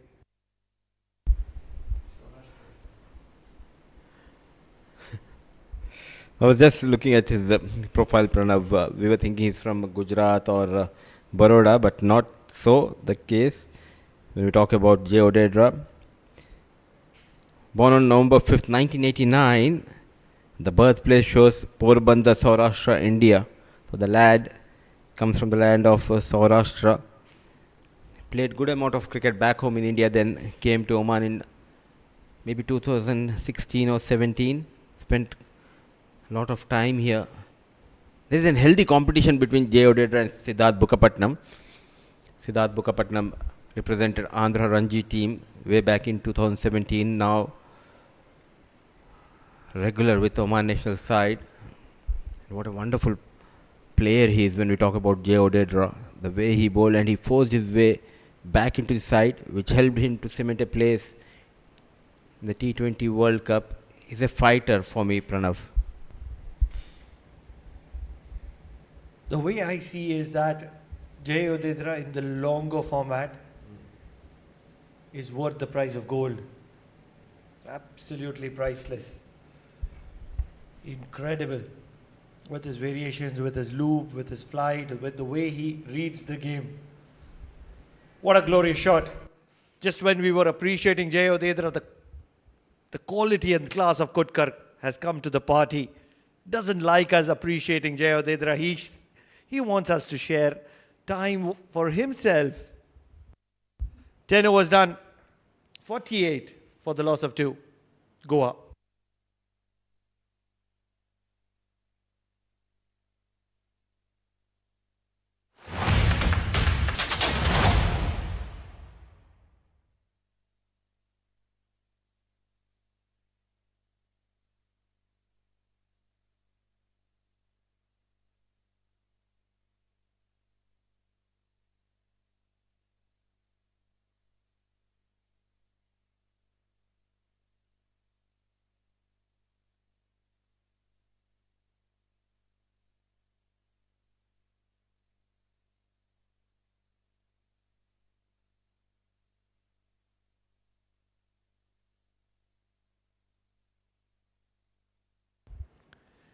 Mohammad Imran continues into his 5th over.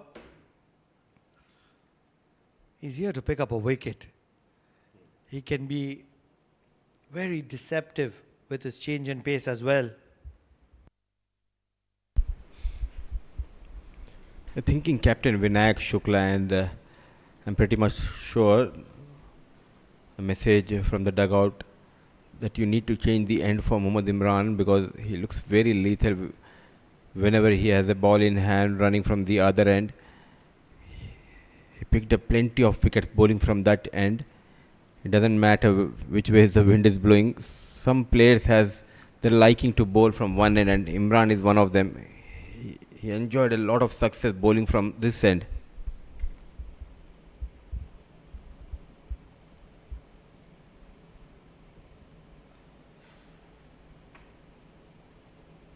It's said to be downhill from that end.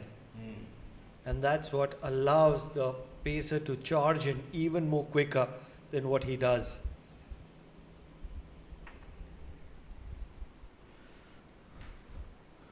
Going with the limited options, Vinayak Shukla in this game, when we talk about bowling department. Both the bowlers, Shakil Ahmed and Imran, picked up a wicket apiece. But now, this pair, they hold the key for Goa. Kutkar already looked quite comfortable against the spinners.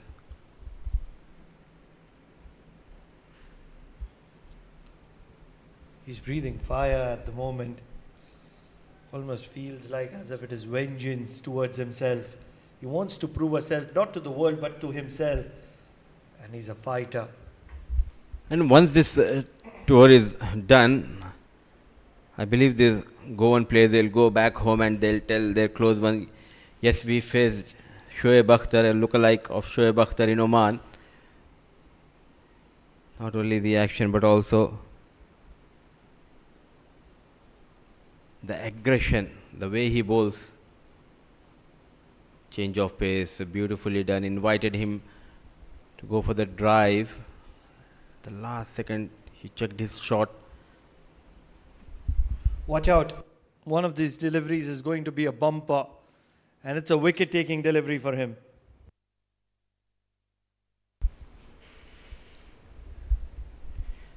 Actually, the percentage of bowling those bouncers came down, Pranav, after he made an entry into the national side, working alongside Mohammad Nadeem. He targeted those good length areas, bowled fuller deliveries.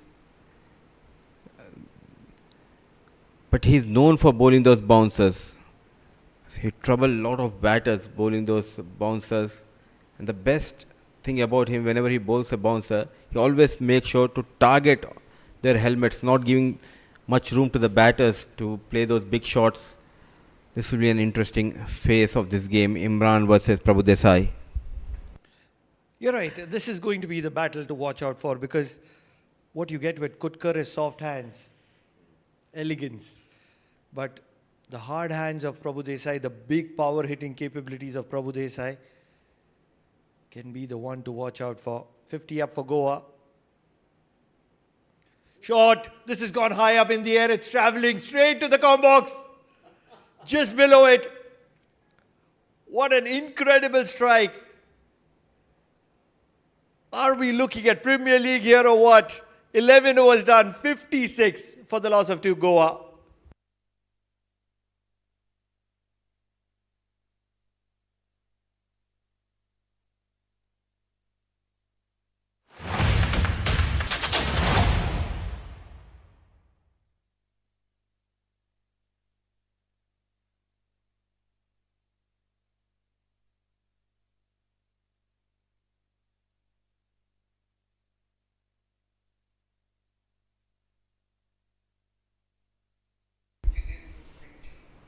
Brave enough to play that shot. Going down on one knee, that too against a fast bowler. He anticipated that incoming delivery quite early. Came into good position and a maximum to end that over. No slip. Spread field. 3 fielders inside the 30-yard circle towards offside, 2 towards the leg side, short find, short third.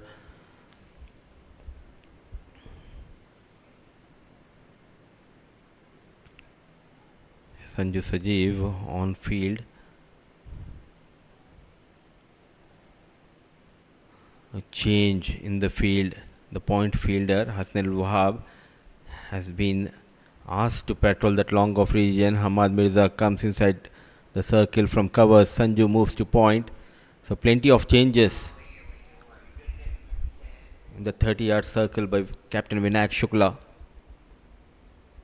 Loud appeal, ball just keeping a bit low and finger goes up. He quickly shuffled. Vinod Babu took some time and Kutkar knows he made a mistake. Excellent piece of bowling by Jay Odedra, keeping back off length and sharply came into the left-hand batter. It's the other one. It is that variation that he's developed a couple of years ago, and ever since Jay Odedra has been a prized contender for the national squad. It is that variation which makes him seriously special. And the replay will tell the story. Going in with the angle, carrying on the back foot. Kutkar was never in the best of positions. The finger was always going to be raised. He just knew it is going to be raised. Kutkar was looking so good. He's going to be walking back to the dugout as Missil is going to be his replacement. One man's loss is another man's profit. Can Missil stand up to the task and support Suyash Prabhudesai build a big partnership?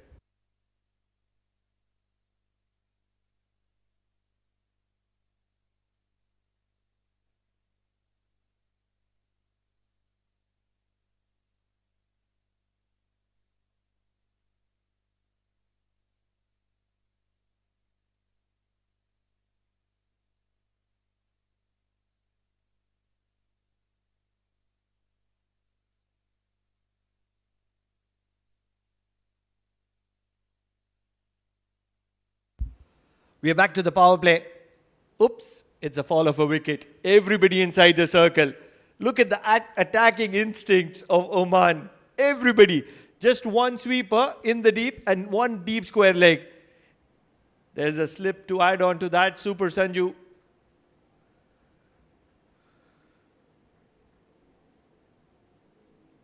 Jay Odedra. He will certainly start with the wrong one. It will be coming into the arc of the left-hander. Or not. It's a regulation of spinner. Sanju Sajeev, known as Super Sanju in the domestic circuit for his flying capabilities. Doesn't have wings, but he flies better than most.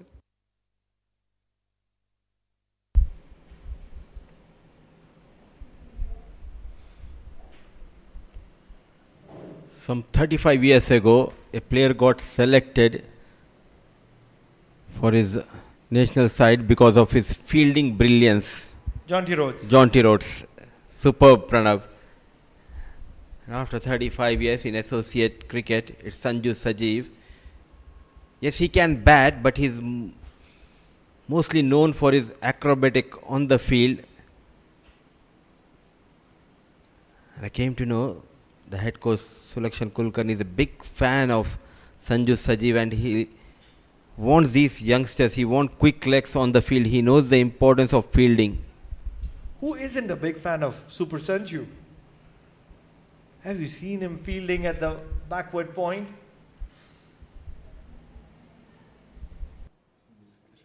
And just as we were appreciating Super Sanju, he has a moment of brilliance in his own rights. 57 for the loss of 3 at the end of the 12th over.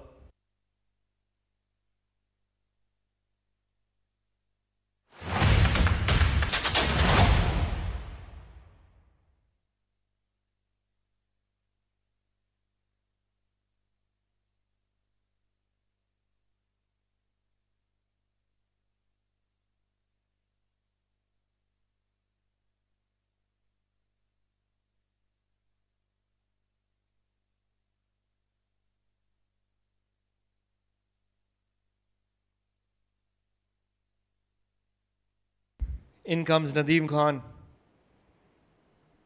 Oman has a barrage of spinner army. You'll keep seeing one after another. Shakil Ahmed, Nadeem Khan.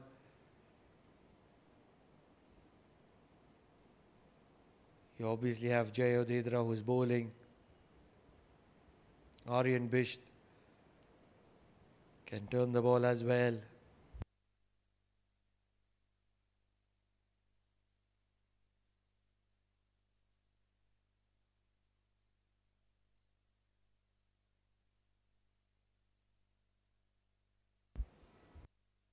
You've already seen Hasnain Al-Wahab bowling in the T20s.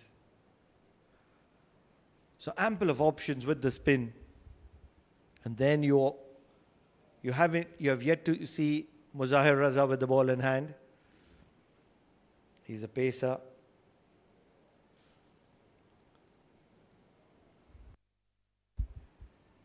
So 6 or 7 bowling options for Oman.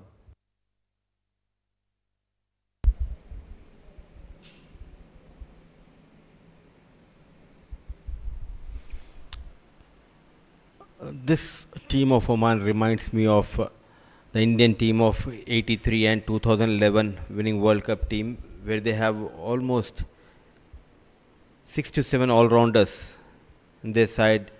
That always gives an edge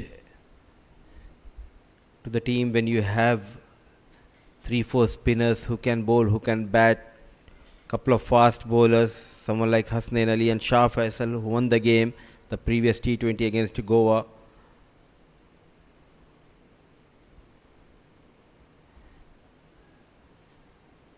Now even in the modern day cricket, the number 11 can get you runs. You're right. Everybody is a batter in the modern day cricket. If you can't bat, you're just not a good enough cricketer. That's how it's portrayed.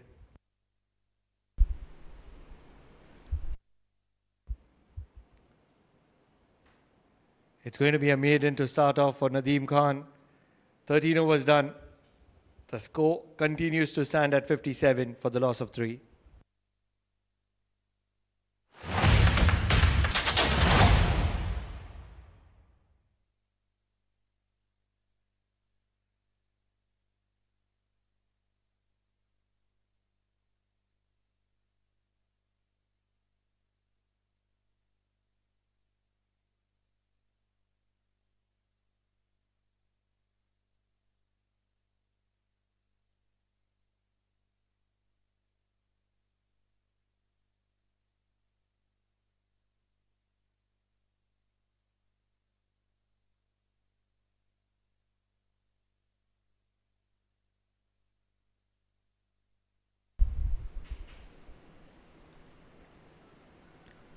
Enjoying his new role, Vinayak Shukla, and justifying this role. Started his captaincy career with a series win against Goa. Thick outside edge, Ball racing towards the fence. Nadeem Khan behind the ball.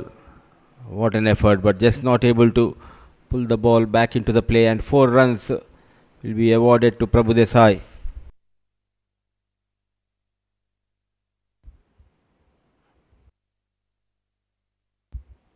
Jay Odedra also has a great story behind him. A few years ago, he was struggling with health. And that's where, after a long fight with sickness, with depression, he's made a comeback. And now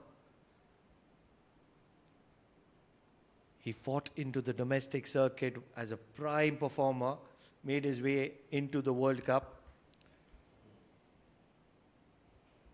And now he's a consistent part of the national side as well. It's always easy for someone like us or even the fans to criticize the players when they are not doing good.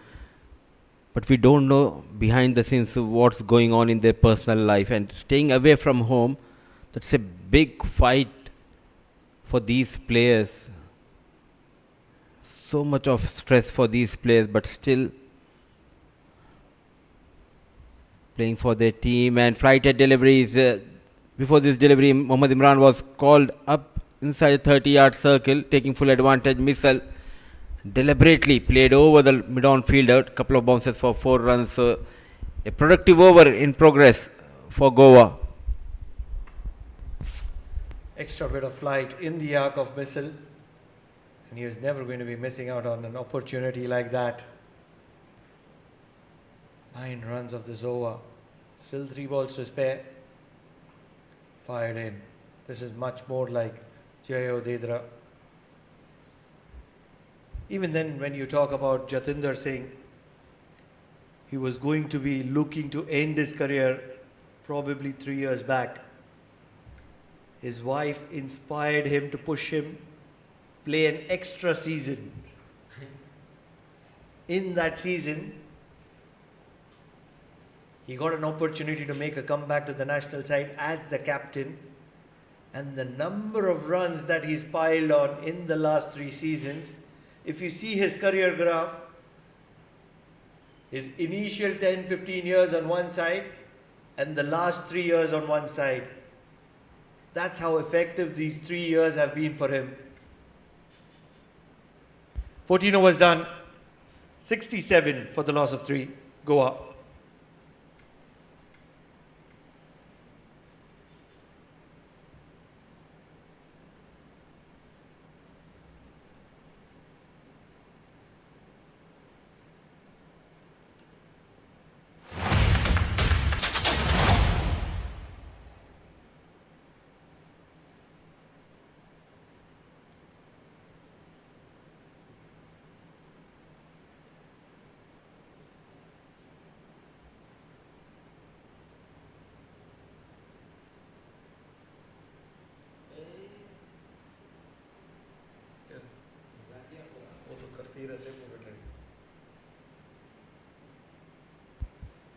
Nadeem Khan started off with the maiden.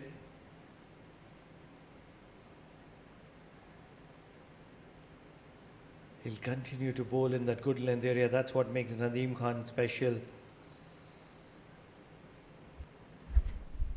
This is the advantage you have when your wicketkeeper is your captain.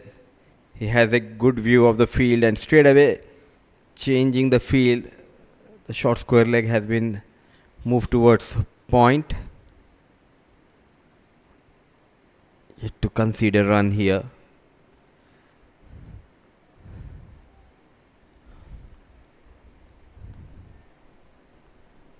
Eight dot balls on the trot. Chance, oh, just away from Sanju Sajeev, a short mid wicket. At last, a single has been taken against Nadeem Khan. Though 3 wickets went down, Pranav, still they are maintaining a good run rate, which is just under 5. But they need a big partnership. All the 3 wickets in the shape of leg before wicket. It's a crime, especially here on this surface, if you force yourself on the back foot. You're absolutely right. Slow, low wickets of Asian conditions. You have to be playing predominantly on the front foot.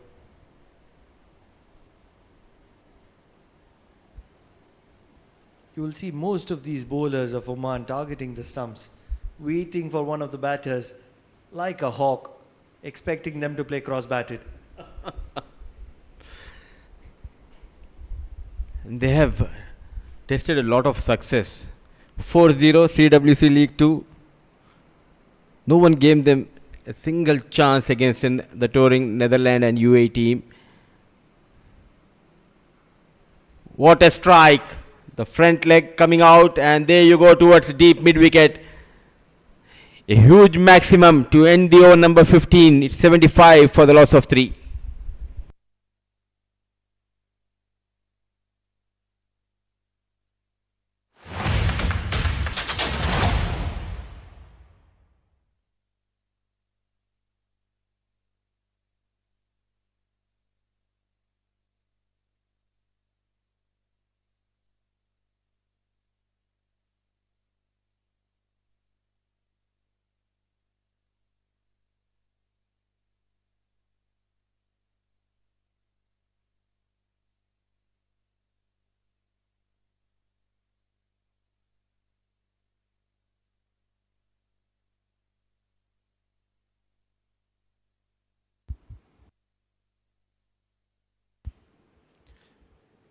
Jay Odedra, he was expensive in the previous over.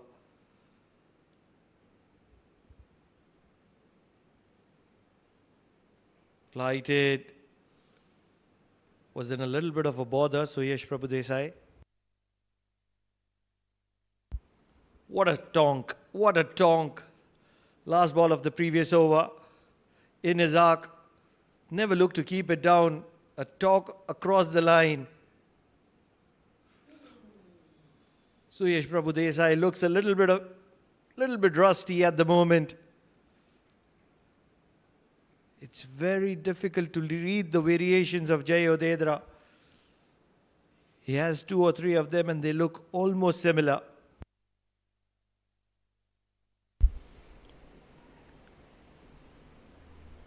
Few months back, he has developed these skills. And even the likes of Prabhu Desai just not able to read the hand of Jay Odedra what's coming at him.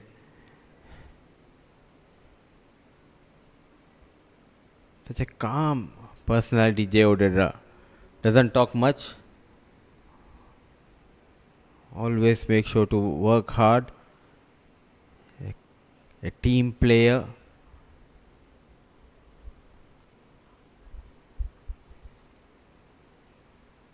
Even the likes of Prabhu Desai showing some respect to Jay Odedra. So far, very impressive. Already got a wicket, that too of Kutkar.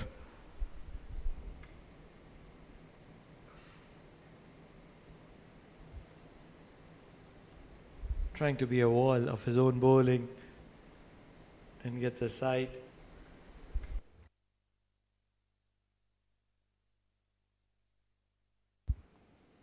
Just a couple of runs so far in the over of Jay Odedra.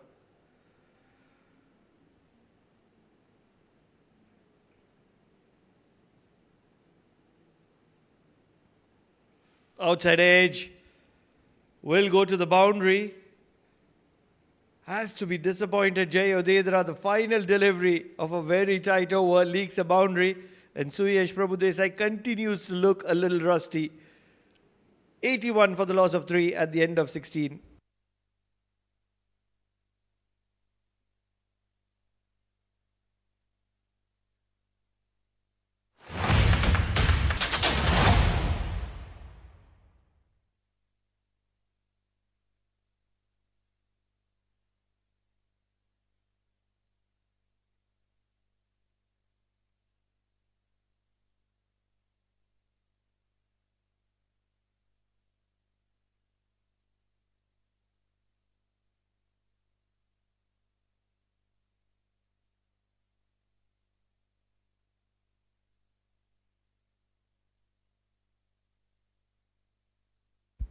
Nadeem Khan.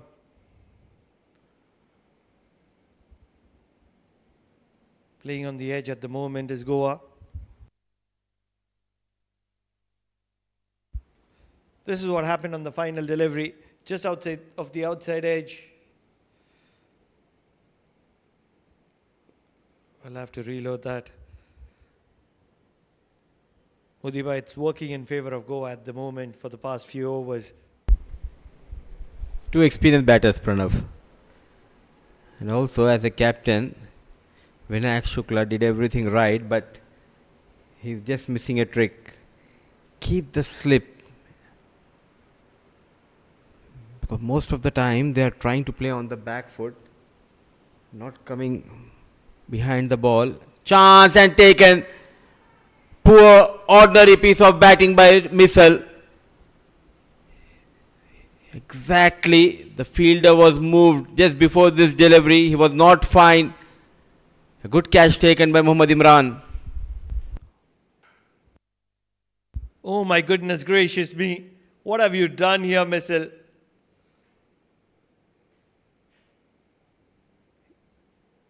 He certainly put himself into a very awkward position.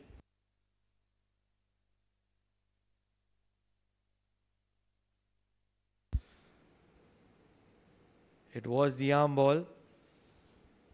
Put himself into a very difficult position and pray straight into the hands of the fielder at short square leg.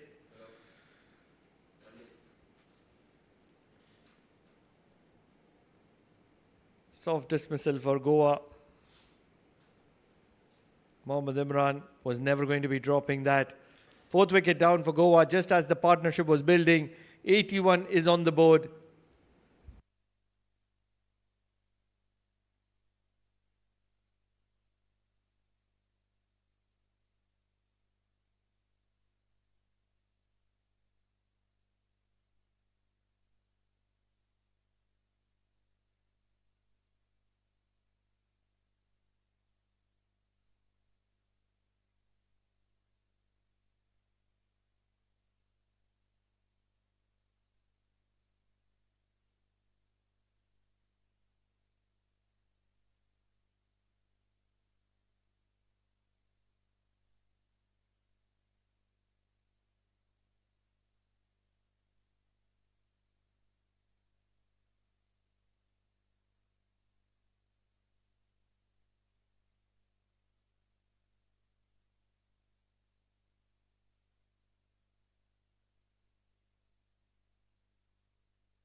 Nadeem Khan. A much needed drinks break has just been completed for both the sides. It was an opportunity to re-strategize, rethink. 4 wickets down Goa very early in the game.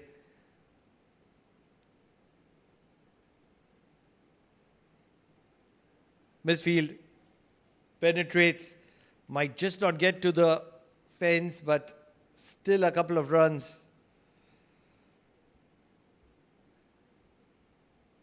Two very good batters in the middle, Deepraj Gaonkar and Suyash Prabhu Desai. They need to stitch a very big partnership, 100, probably 150.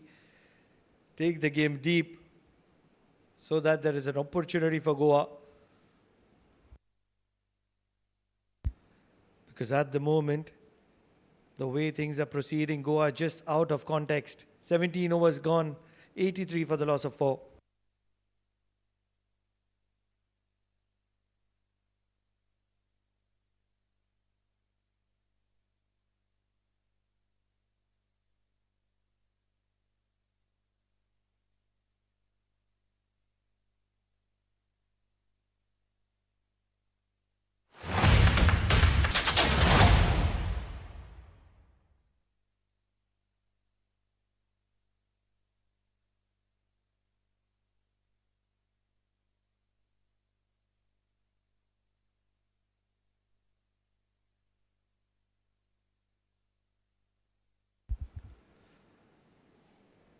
Jay Odedra continues into his 5th over. 1 for 21. Is going to be looking for the second wicket. He wants that wicket of Suyash Prabhu Desai, who's been struggling against him. Quick single.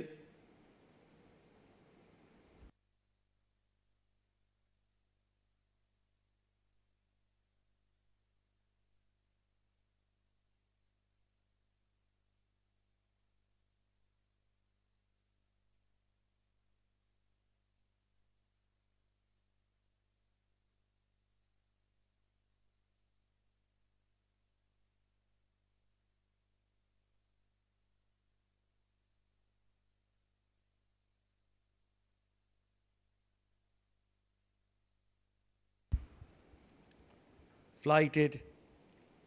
This is something that you get with Jay Odedra. He's always looking to pick up wickets, and that's what makes him special. 4 wickets down Goa. The last thing they want is to lose either of these two batters. Very senior players for Goa.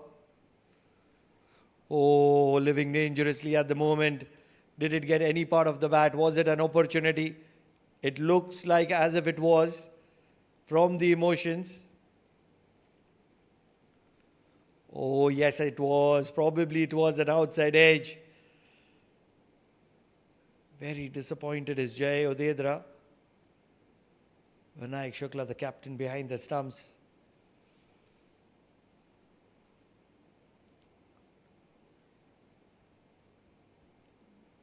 Not reading the variations of Jay Odedra at the moment are Deepraj Gaonkar and Suyash Prabhu Desai.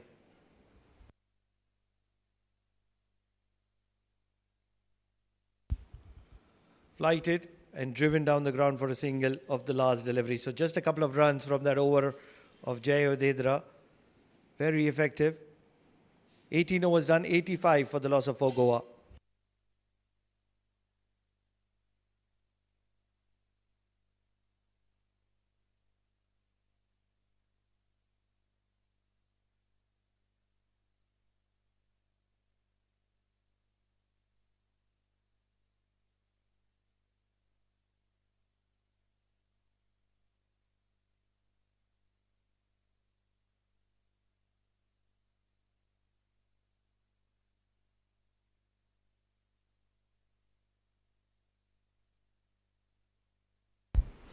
Nadim will continue and a slip in position.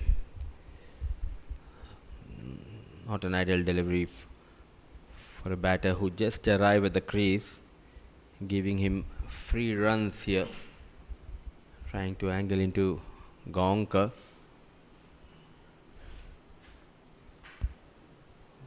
What's not working for Goa here in Oman, Pranav? Such a talented squad, but we're just not able to taste a win. They've just not got their act right. In the second T20, there were ample amount of opportunities. They just didn't hold on to them. Even today, imagine how expensive was that opportunity missed of Jatinder Singh. He went on to score 125. And probably that opportunity arose in the first 20 runs. made a huge difference. Jatinder Singh, who loves to bat at this venue, scored plenty of runs.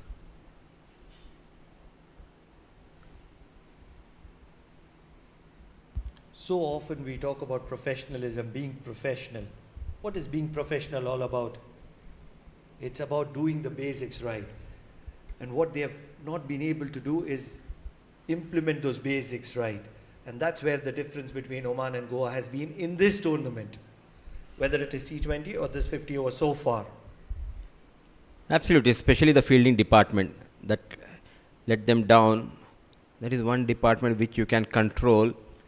Plenty of catches were put down those couple of matches.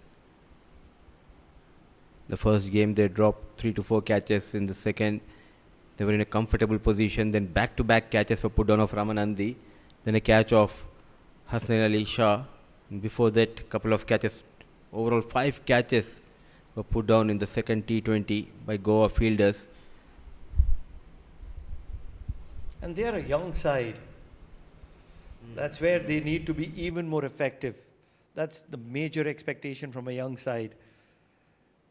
19 overs done. They're still in the contest on the back of Gaonkar and Prabhu Desai, two very experienced batters.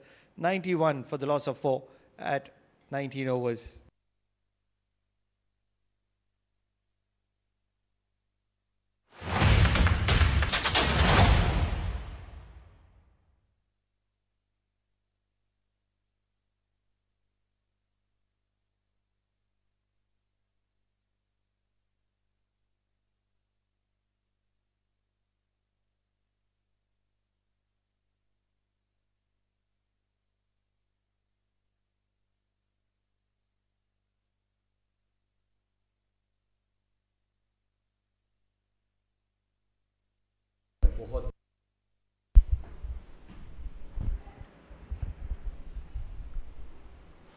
What was the fielder doing there? Hamad Mirza played with soft hands. Quick single has been taken. A preparation for Oman side for the upcoming ACC Premier Cup. UAE, Nepal and Oman favorites to win the tournament. Leading edge. Just not able to read the mystery of Jay Odedra at the moment. Get a slip.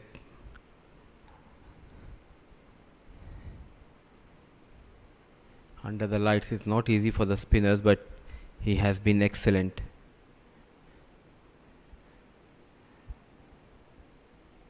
So if you notice this upcoming ACC Premier Cup, Oman, Nepal and UAE, they have got new captains. For Oman it will be Vinayak Shukla, for Nepal it will be Sandeep Lamachane, and for UAE Harmeet Singh. So 3 new captains with a huge responsibility on their shoulders. Every time there's a qualifier, just like how South Africa is very effective in qualifying for the second round on a regular basis in the ICC tournaments, Oman qualifies.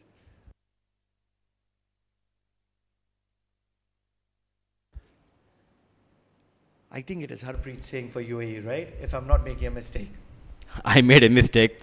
Thanks for correcting me, Pranav. Harmeet plays for USA, and we have got Harpreet in UAE. Another tight over from Jay Odedra. 20 gone, 92 for the loss of 4.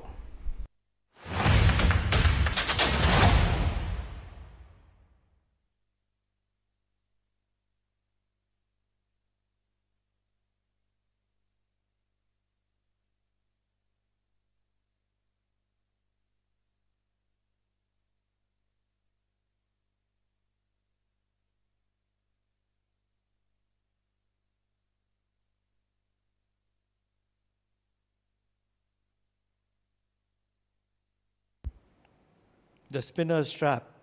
That's what you get in Oman, especially in the longer format. Very effective. What do you make of the surfaces? Will it assist the spinners that are at the ACC Premier Cup? You're around the world. You're a home commentator around the world. You can expect slow wickets in Malaysia because Kinara Oval got closed a few years back, so the games will be played at University Ground and Biomass Oval. Both the wickets are generally slow, so spinners will have a huge role to play on those wickets, and it will be most of the games are day games. The conditions and climate plays a huge role in Malaysia. And for me, the underdogs for the tournament is Kuwait and Qatar. Qatar had a good tour of Sri Lanka just a few weeks back. Kuwait are busy playing some practice matches at home. And I feel somehow Hong Kong, they were not able to perform the way they used to a few years back. What I really feel is that in the T20 format, Qatar, Kuwait, they possess a big threat. But once you go into the longer format, 50 overs, the kind of professionalism that you see from Oman, UAE, Nepal, I think there's a big enough gap. But not taking it away from either Qatar or Kuwait, on their day, they can be very effective. But they perform in patches, and batting is going to be the key. Obviously, Malaysian, the home side as well, can be very effective. We'll talk more about it. 21 overs gone, 95 for the loss of 4.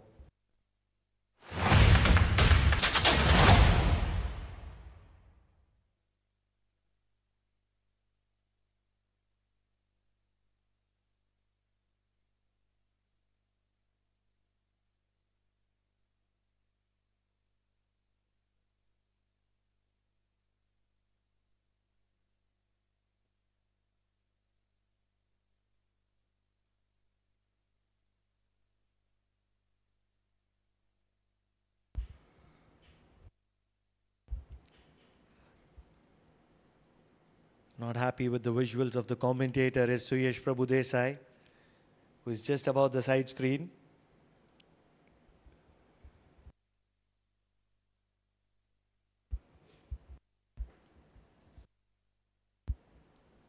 Can't really hide. Suyesh?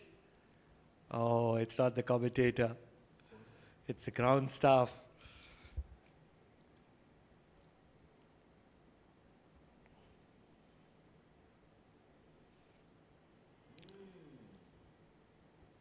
Very tentative at the moment is Suyesh Prabhudesai. He's got to 30, but I would like to call this a lucky 30. He's been very tentative, not sure of the situation, not in control of the situation, a lot of edges. It's not been a confident 30. And just with that, he doesn't like my words. As flat as it can get. It's a maximum from the bat of Suyesh Prabhudesai. He's going to make me bite my words. How many times we have witnessed this? A quick reply to us, Pranav, from the blade of Prabhudesai, and 100 comes up for Goa. A much confident looking shot. Played with lot of authority, dancing down the track. What a hit from the blade of Prabhu.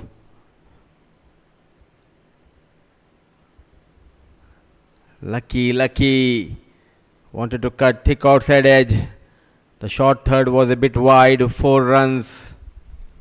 This is exactly what I was talking about. Yes, 4 runs, but a lot of these kind of runs is what Suyesh Prabhudesai has scored in this entire innings. And that's where he's into his 40s, but I'm still not happy with the way he's playing. On the previous delivery, getting to the pitch of the ball, not being concerned about the turn, hitting it through the line. That's more like Suyesh Prabhudesai that we see on TV.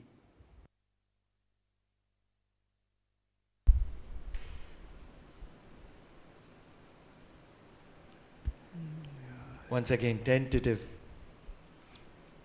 Somehow I agree with you, Pranav. He's such a talented batter. But the good thing for Goa, his runs are coming from his blade. Just a matter of time. If he can go beyond that 50 quickly, then it will help his team. It will help Prabhu Desai as well. And also with wickets going. Oh, look at that. Yes and no. Sanju Sajeev was slow off the block. Slight hesitation between Prabhu and Gaonkar. What an effort. He was in the air, Sanju Sajeev, but just away from those stumps. 22 gone. It's 100 and... In fact, one more delivery left, I believe. Putting the dive, he hurt himself, Gaonkar. It's 106 on board for the loss of 4.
A quick treatment for Gaonkar. A quick hydration break for the fielders. It's a packed offside field. There is no protection in the deep towards offside. On his feet, Gaonkar facing Odedra. Just not able to find the gap, played straight towards Muzahir. So 22 gone. An expensive over from Jay is 106 for the loss of 4.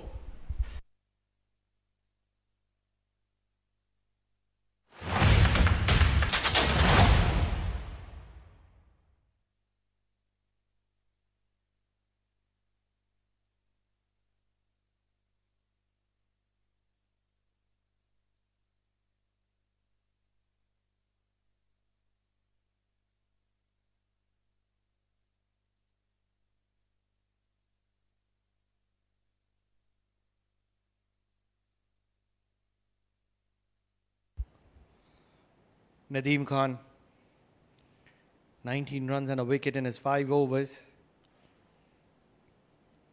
He's looking for a second. Love the rhythm with which Nadeem Khan bowls. His consistency around the good length area, good loop, nothing complicated, nothing complex as well.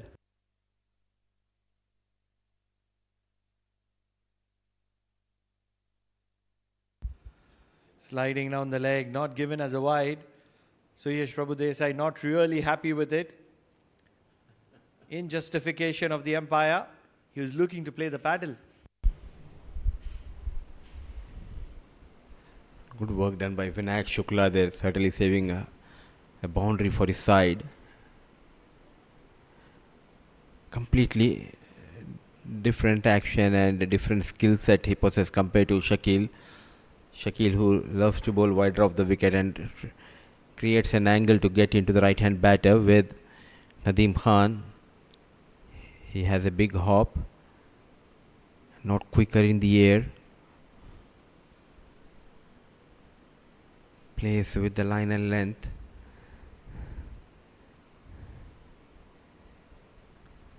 An impactful all-rounder, Nadeem Khan. Scored quick 13 of 7 in the later part of the first innings. Big heave.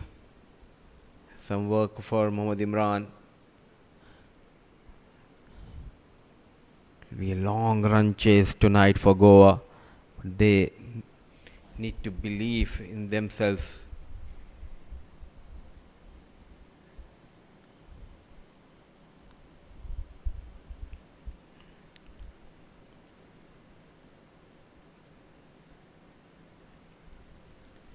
Cracking shot, but just for a single. So quick over from Nadeem. Comes to an end, 23 gone, 110 for the loss of 4.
Deep Rajgaonkar, a lot of expectations over him. And that's going to be same with Muzahir Raza. Young sensation, young talent, huge potential.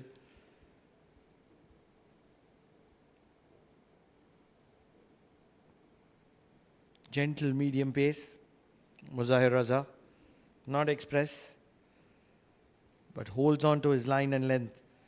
And has ample amount of variations as well. A genuine death bowler.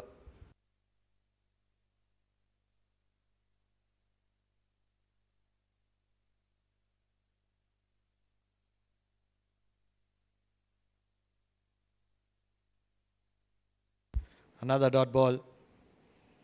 Taking his time is Deep Rajgaonkar at the moment.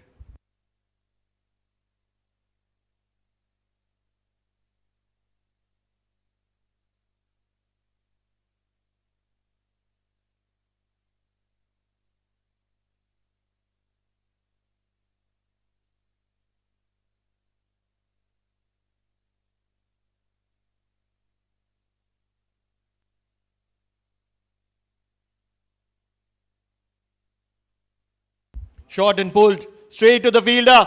Dropped. Jai Odedra. Generally a very good fielder in the deep. Is going to be having his hands over his head. In disappointment. Deep Rajgaonkar is going to be having a life. A much needed life. He's struggling at 12 of 25. And he's going to be lucky to still be there. Bowled as per the field, Muzahir Raza. A rare fumble in the field by Oman fielder, and that too a drop catch of Gaonkar. An experienced campaigner Prabhu Desai in 2021, first time he was picked by IPL franchisee team RCB. Till 2024 he was with RCB for 3 years.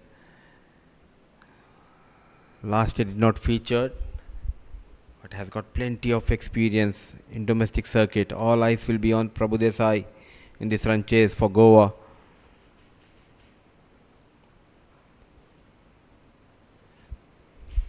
Barring aside the records, Mudipa, how impressed have you been by the quality of Suyash Prabhudesai in this game so far?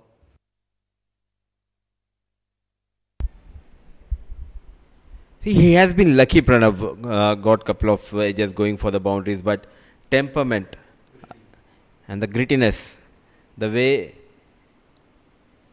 he's getting those runs is not very much impressive as of now. But wicket stumbling down from the other end, but still he's holding one end. Unlucky Muzahir Raza, a catch was put down or Gaonkar in this over. 24 overs gone, 112 for the loss of 4.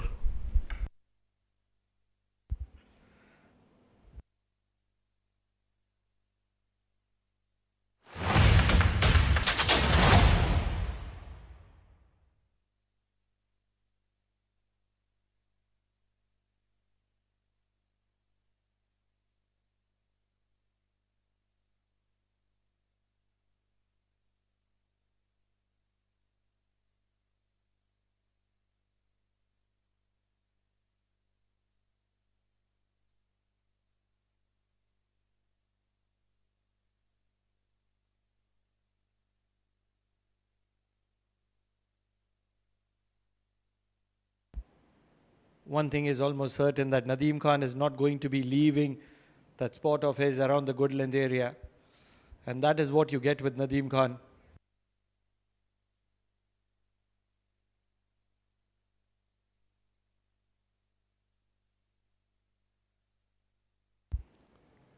Once again, around the Goodland area, he doesn't like to leave a spot. He'll keep coming after you. If you have a speedometer, it will not vary a lot. Similar kinds of speed, similar kind of accuracy. They will be pushing for a second. Not one of the quickest, Jay Odedra in the deep.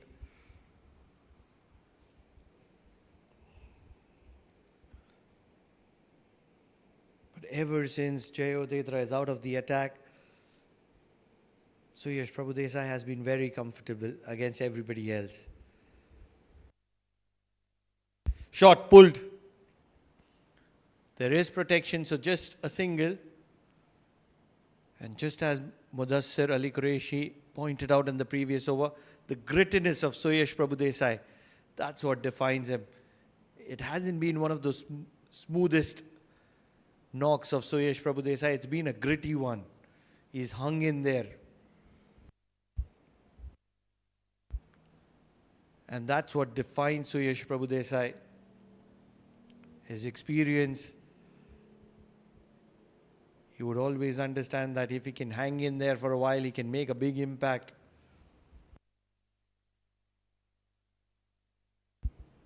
Nudged around for a single to wind this over up. 5 runs coming from that over of Nadeem Khan. 25 overs done, 117 for the loss of 4.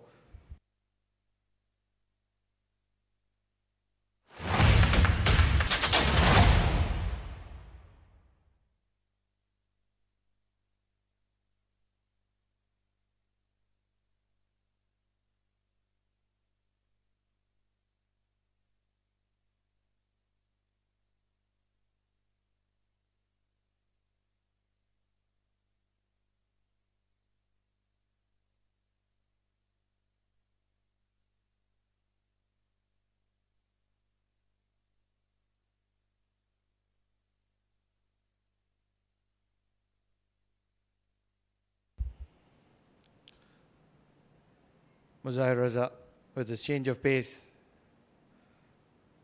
Single to start off with, just a couple of runs in his first over. He's another bowler who looks to be very accurate. Not a lot of pace, just gentle medium pace, but he's always around that block of good length between the stumps. And his accuracy is what defines him.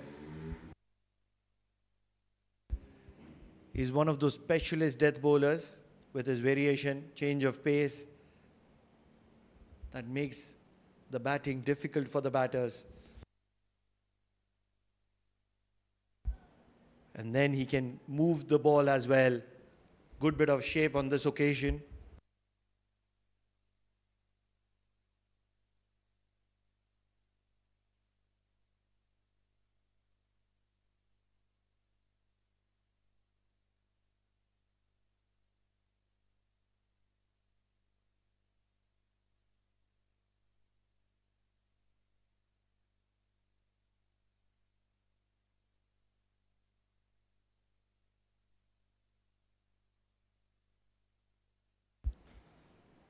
Short of lane, pulled in the gap, a bounce into the boundary.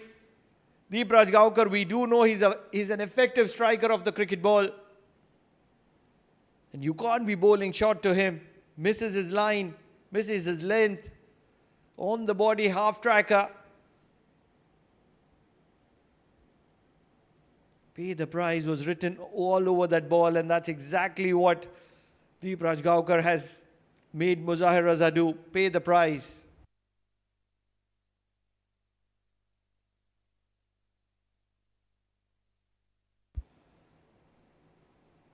With that kind of a pace, you cannot afford to miss your line and length. This is much better. Around the good length area, that's where he needs to be. Very, very talented youngster. Huge potential.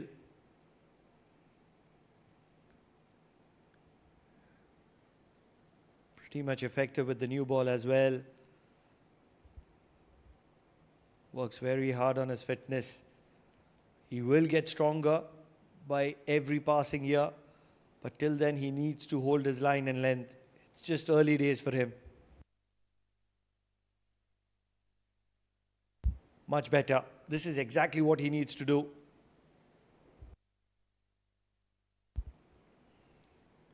Very watchful Suyash Prabhudesai at the moment. 46 of 46. This is a very important partnership in the context of this game. The required run rate just south of 8. And that's not a point of worry because Suyash Prabhudesai, we do know he can strike a long ball. We obviously know the striking capabilities of Deep Rajgaonkar as well.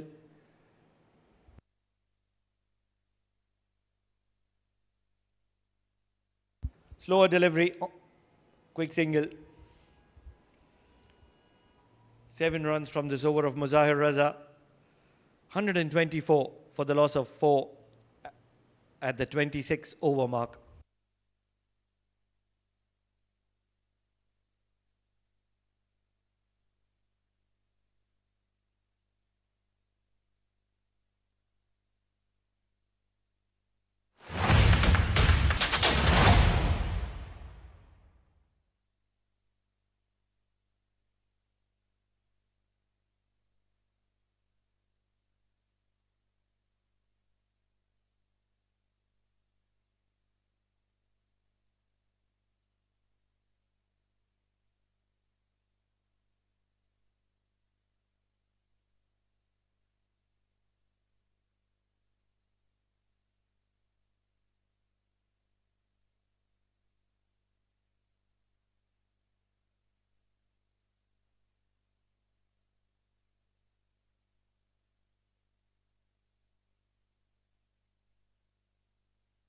Shakil Ahmed comes back into the attack. They do realize that these two can be very effective. He's a genuine wicket taker, Shakil Ahmed. There's a little bit of batting left with Goa as well. Shivendra Bhujbal. Yash Kaswankar. Vikas can bat as well.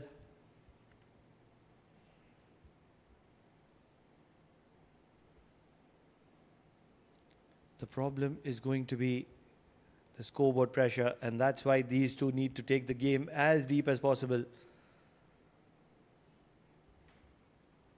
Oman will be looking to take the required run rate as close to 10 as possible.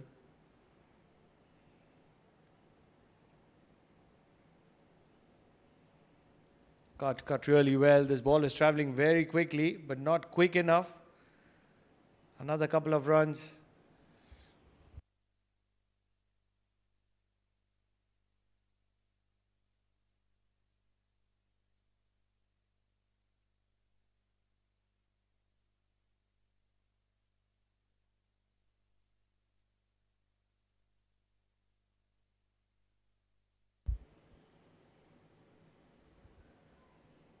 Quick single, run out opportunity, not really.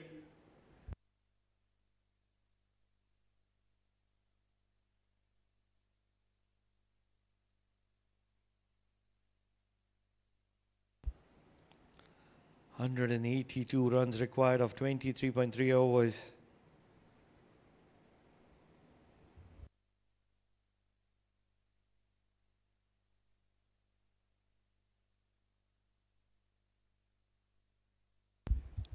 Wow, has that missed everything?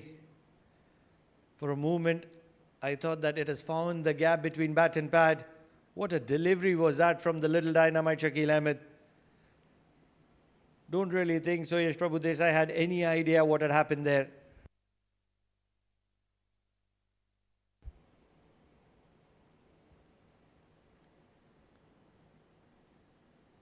Looks to be in a little bit of a bother, Deep Raj Gaonkar.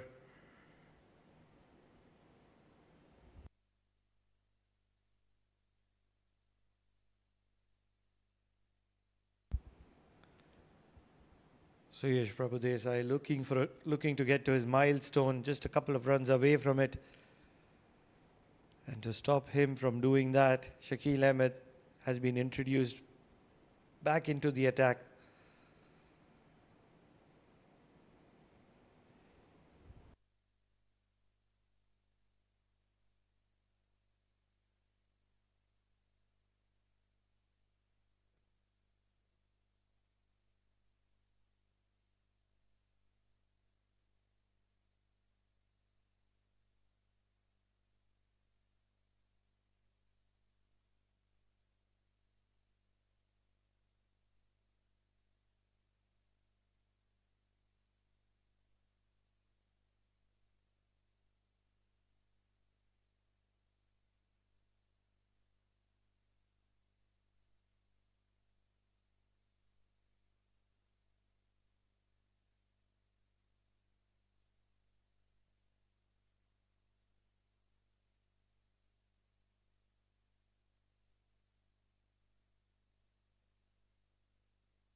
The little dynamite.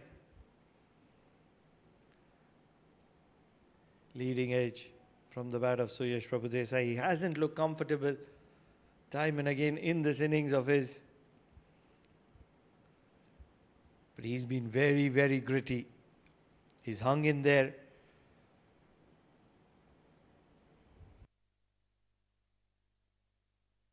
Looks to sweep it. It's got a lot of air.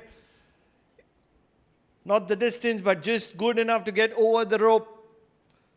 A boundary for Suyash Prabhu Desai. What that means is that he's got to his milestone as well. 50 for Suyash Prabhu Desai. What a brilliant knock this has been. He's hung in there, he's been gritty. He's made sure that he's there for his side. And on his back, Goa have managed to stay in the contest. Yes, they are far away from controlling the situation and calling the shots, but Suyash Prabhudesai has done pretty much well. It wasn't in his arc. It wasn't controlled as well. Probably one of the tougher bowlers to sweep Shakil Ahmed. But he's gone for that shot and it's paid off. What he did right is to make sure that there is sufficient amount of elevation that he accumulates.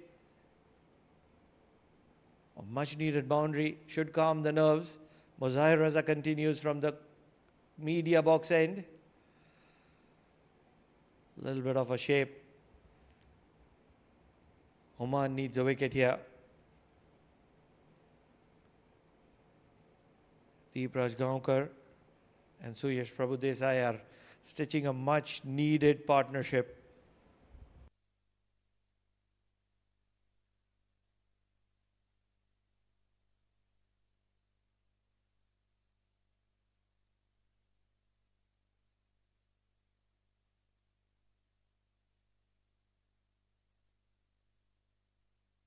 Leading edge, it's gone high up in the air, going to fall in the no man's land. Lot of vacant real estate in this land of Amrat. And that's where Goa are able to get a couple of runs for themselves.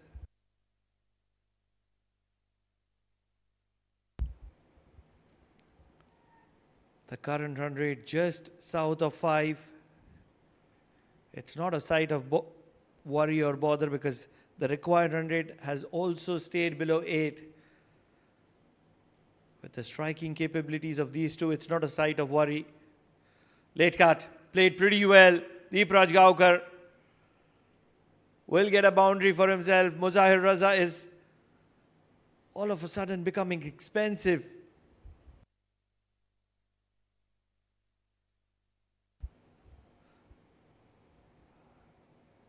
Using the gentle medium pace of Mozahir Raza and guiding it past third.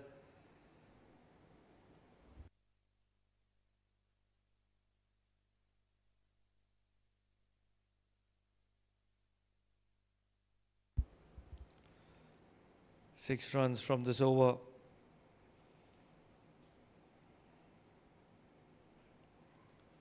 Played just over Mozahir Raza for a single. That was a much better line and length from Mozahir Raza, much fuller, allowing the ball to angle away from the right-hander.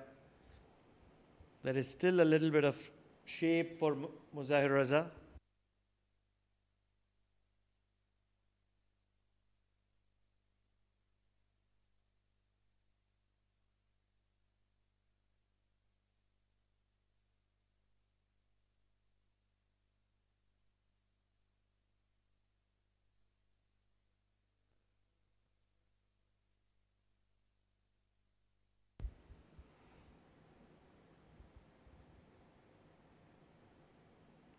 Sliding down the leg, and this has gone into the gap. Might just not get to the boundary, but still another couple of runs. Mozahir Raza is turning out to be very expensive.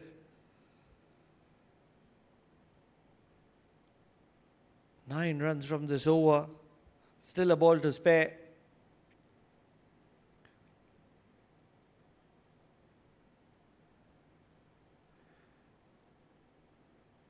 Generally doesn't leak a lot of runs. Just with that, the gentle medium pace of Mozahir Raza is going to be having the keeper up to the stumps, and that'll be very effective for Mozahir Raza.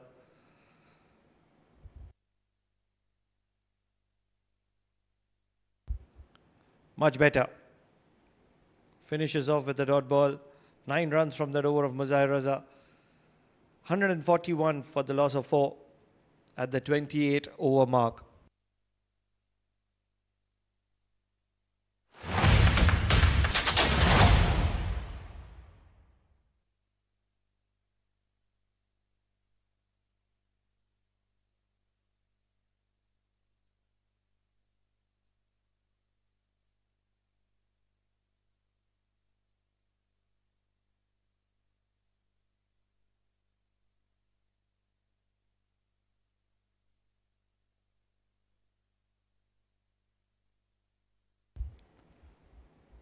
Shakil Ahmed continues. It can be very dangerous to go on the back foot to Shakil Ahmed.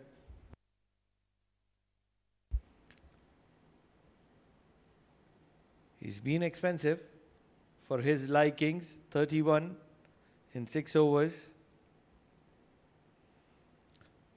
Looks to heave it across the line. It's got the gap. And a sliding effort from Muzahir Raza keeps it down to a couple of runs.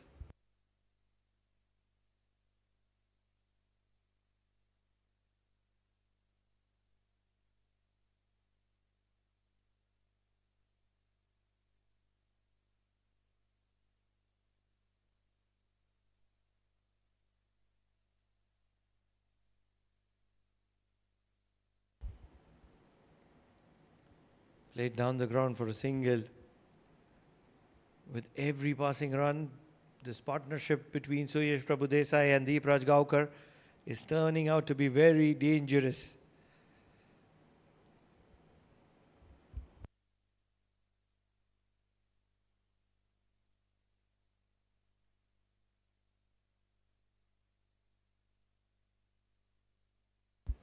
Another single down the ground.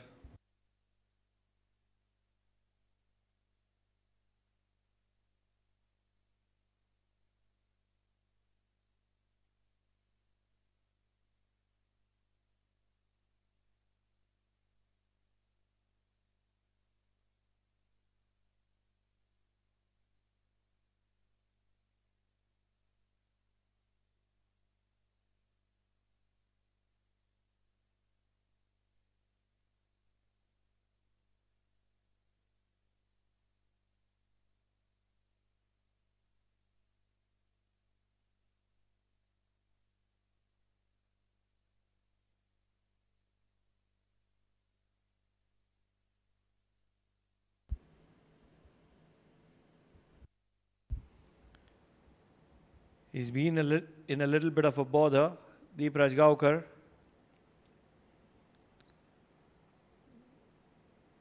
Doesn't look to be fit. You will get a little bit of medical assistance immediately.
If you have a look at the batting card of Goa,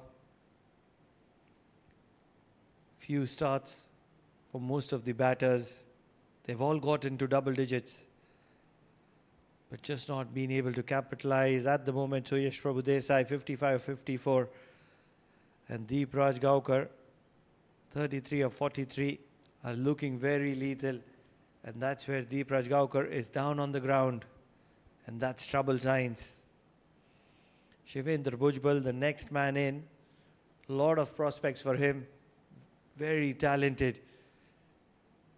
But Goa would want to get to the 40 over mark with these two in the center. And then probably even if anywhere around 90 to 100 runs are required in the final 10, they still stand a chance.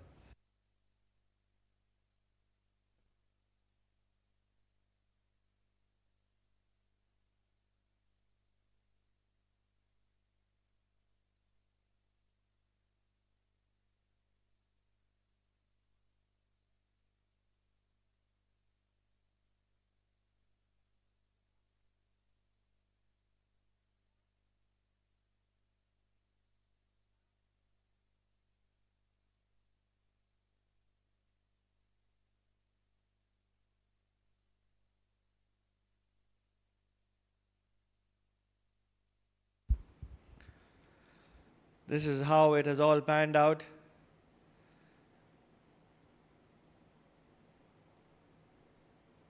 In this inning so far, Shakil Ahmed has been very lethal. Mohammad Imran got the first man back to the dugout. Ever since that, Oman was dominating the power play. Lot of Goan batters were looking to play off the back foot, and that's where they were putting themselves into a little bit of a bother and a little bit of a misery. Most of the batters did get a little bit of a start, but they weren't able to continue their momentum. Shakil Ahmed, as effective as he gets, got an early blow, and that's where they put Goa in a bit of a bother. Jay Odedra and Nadeem Khan got a wicket for themselves as well. But what matters is Suyash Prabhudesai and Deep Raj Gaonkar. Both of them are still in the middle, and two very effective batters are controlling the tide of Goa at the moment. 5 runs from that over of Shakil Ahmed, 146 for the loss of 4 at the end of 29.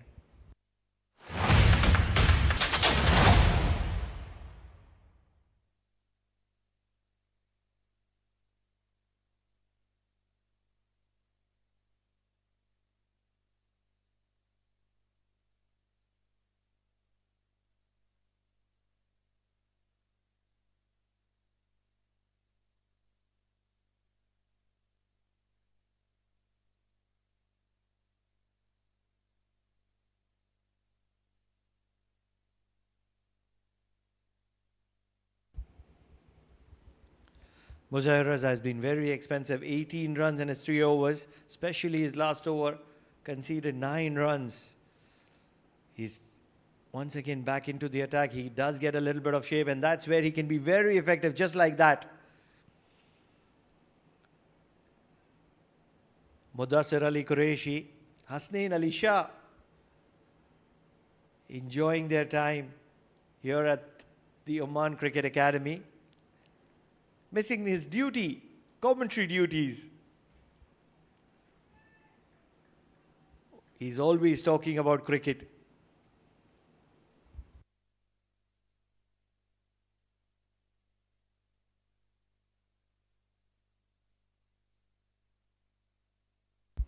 Another quick single.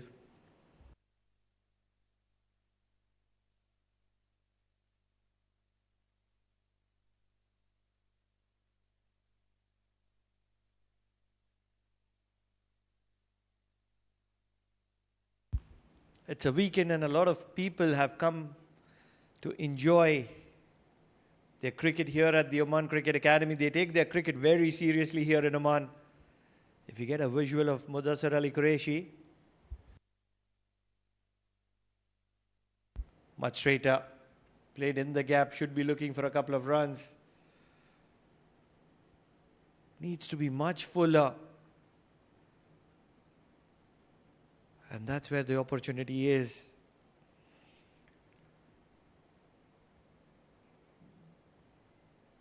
Mudassir Ali Qureshi standing and enjoying his cricket with Hasnain Ali Shah. He's been the hero. He's been the hero for Oman. Oh, they're all enjoying. They know they are on the big screen. Having a great time. Enjoying the game of cricket. Good bit of shape. This is much better.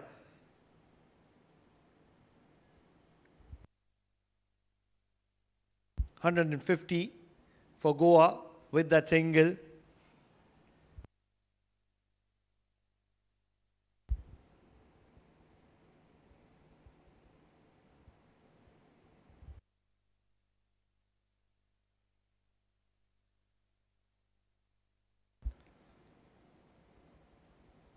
Can Muzahir Raza get a breakthrough here?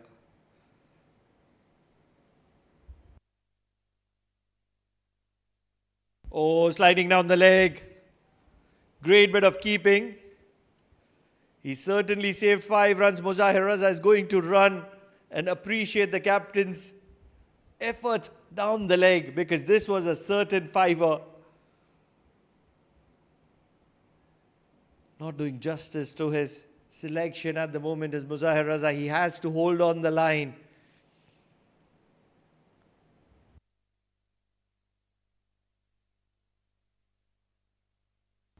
Needs to realize that Goa is in a lot of pressure at the moment. He's the fifth bowler of Oman. Once again sliding down the leg, and this is going to go to the boundary. This is poor effort from Muzahir Raza. Not standing up to the expectations of the captain. With that kind of a pace and with the keeper up to the stumps, you can't be affording to be sliding down the leg. Continues to be expensive. Another over which has conceded 9 runs. And he's lucky to be conceding just 9 runs so far. There is still a ball to spare.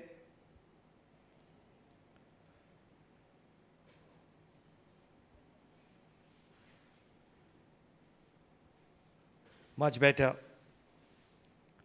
Every time he's accurate, he's been very effective, but consistency has been missing. Oh, they've got a banner as well to appreciate the game. We love Oman, we love Goa. Oh, why not? Indians in Oman celebrating. Oh yes, we've already seen that banner from them. It is an international friendly. It is a cricket match. And the audience is here to enjoy the game of cricket. Why not?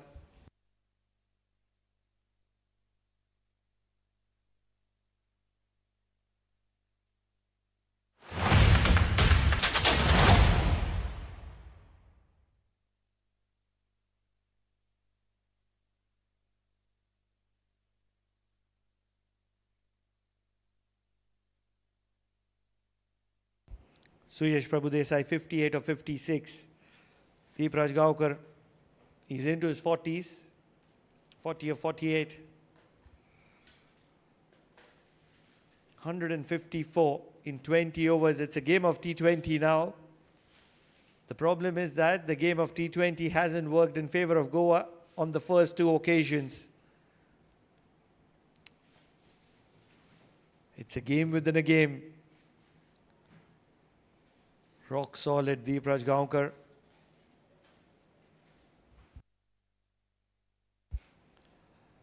The only way I see Goa winning this game is both these batters need to get 100. That will give Goa the perfect opportunity to win this game. Fires that in, Shakil Ahmed. Not easy to cut him.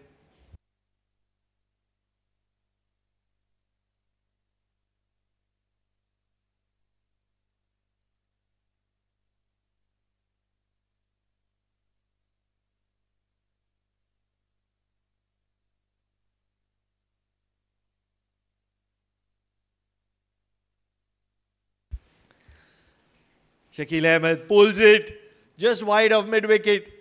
This ball is going to go to the boundary. This is a much needed boundary because the pressure was piling on Goa.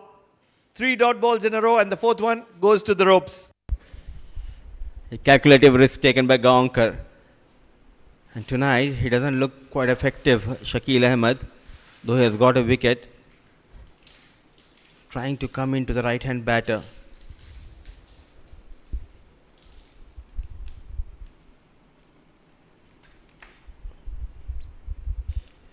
Another one darting in. What an effort by Hamad Mirza.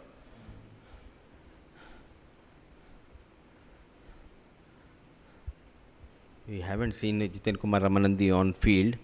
No Jatinder Singh. Utilizing the sub-fielders here, Oman side.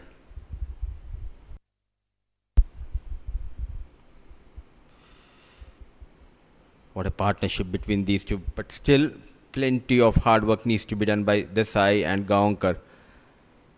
31 gone, 161 for the loss of 4.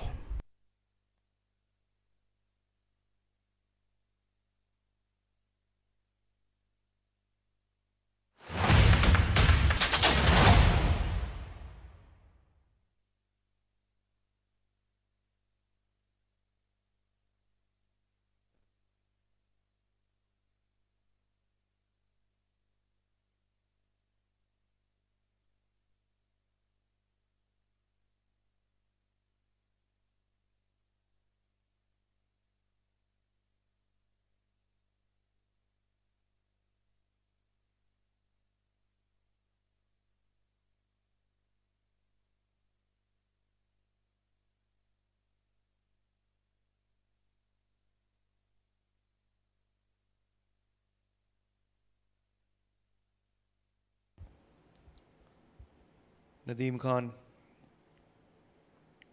flighted, driven through the covers, just a single.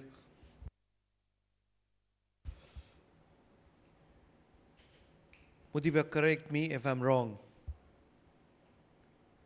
It's a great opportunity for somebody like Muzahir Raza and many others with Chitin Kumar Ramanandi, who's made a name for himself and he's reserved a slot in the national side, to compete with them. And this is a picture perfect opportunity because they are given the prime opportunity ahead of Jitin Kumar Ramanandi in the bowling department. And that's where they need to stand up and show their potential.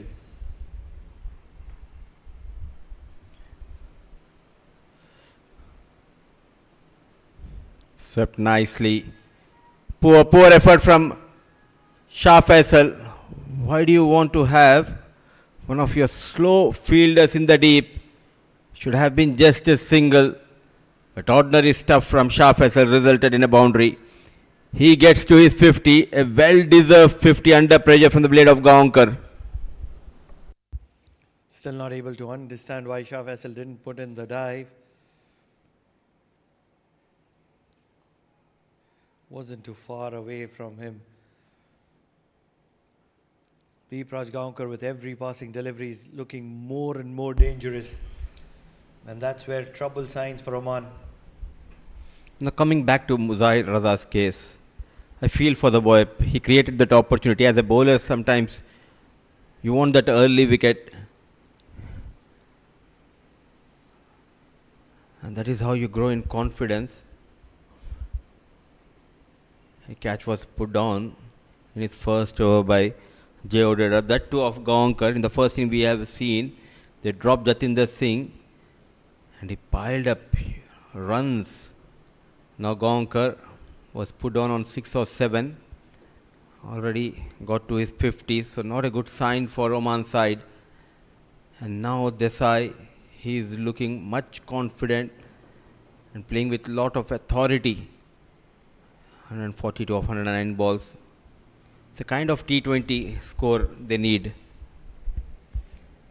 I mentioned that a couple of overs ago, and the problem is that both those T20s didn't go in favor of Goa.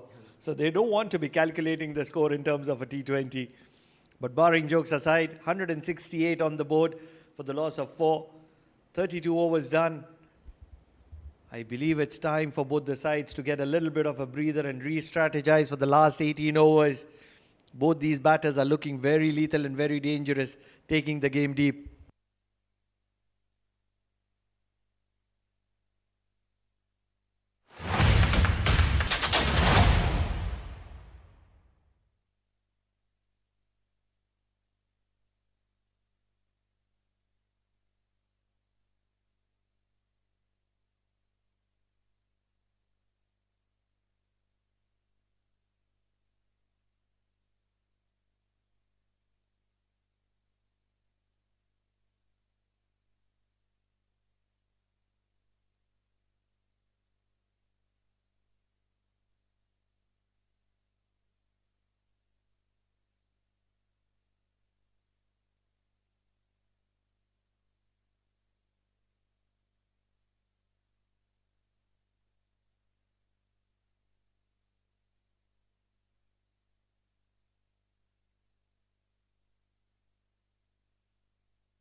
87 runs partnership for the fifth wicket between two star players of Goa. Desai batting on 59, Gaonkar on 51. Rescue mission on for Goa by these two batters. 32 overs gone, 168 for the loss of 4. Tiring legs of Oman fielders. The last few overs we have seen that from Shah Faisal. They need some magic in the field. What has been impressive for Goa is the partnership between these two. Prabhu run a ball 59. He looked a bit shaky early in his innings, but now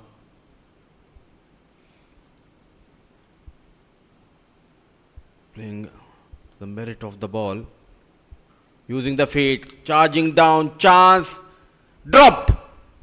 Poor effort by Muzahir Raza. You need to take those chances at this level. Desai survives on 59. He cannot believe himself. Jay Odedra is troubled, so Yash Prabhu Desai all throughout. And just when he created an opportunity, Muzahir Raza has paid the favor back. It was Jay Odedra who dropped Deepraj Gaonkar of the bowling of Muzahir Raza.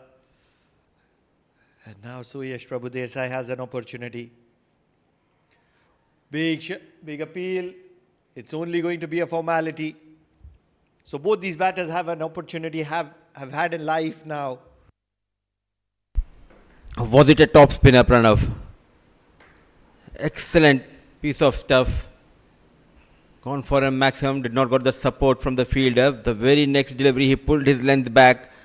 Bowled a beautiful top spinner, which scored the batter. We are going upstairs for. There was an appeal for stumping. Behind the stumps from Vinayak Shukla. It looked like a formality, in my opinion, with the reactions of the players.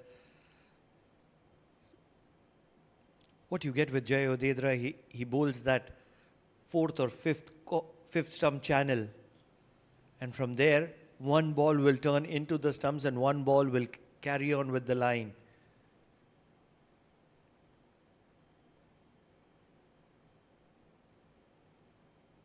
Looks very comfortable at the moment. In the air and down. Looks to be safe.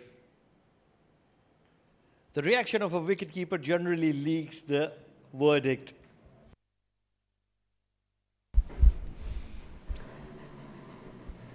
They were excited after dislodging those bails. Vinayak Shukla. The required run rate creeping up.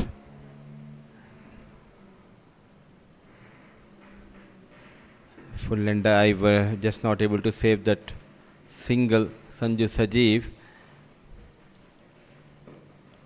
Very calculative these two as of now. The fourth wicket went down when the score was 81. 95 runs added by these two.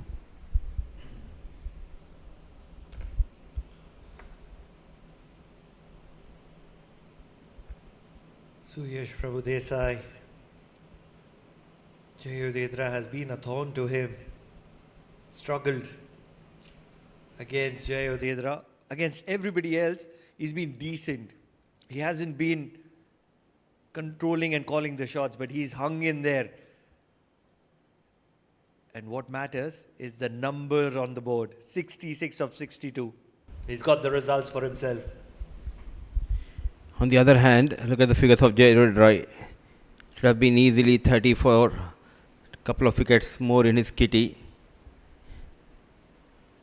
But excellent stuff by these two, Gaonkar and Desai, trying to rescue their team. 33 overs gone, 178 for the loss of 4.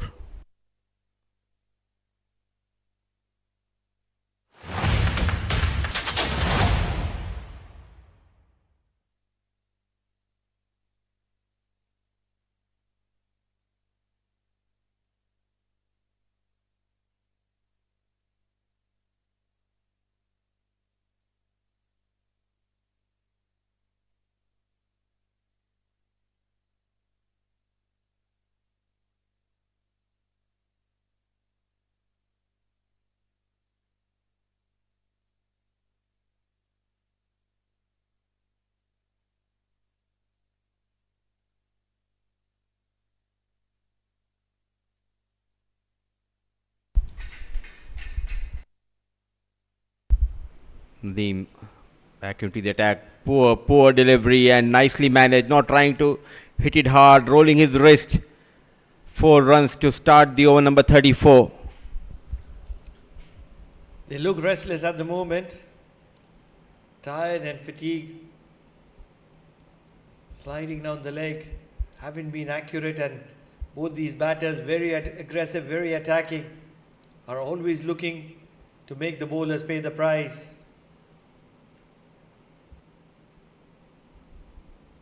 $182 for the loss of 4. The required run rate below 8. Everything looks to be in control at the moment.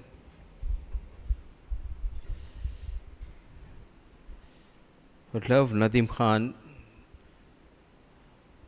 to look for a wicket. He's trying to contain in the process leaking runs into his 9th over.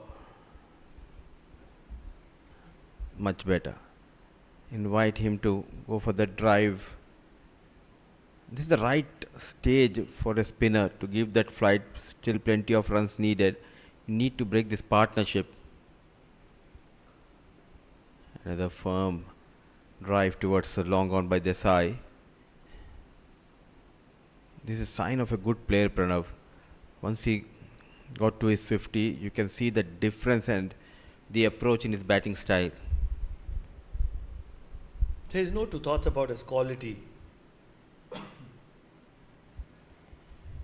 Nudged around for a single by Deepraj. It is just his effectiveness that has been a question in this particular outing, and that can happen with any cricketer. Quality is obviously there. That's where he's played at the highest level. So there's no two thought about his quality. But what's been the most impressive thing in this particular outing is his grit. We'll talk more about it. 34 overs done, 184 for the loss of 4.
Mudeepa, if you ask me, the game is going to be decided in the next 4 or 5 overs.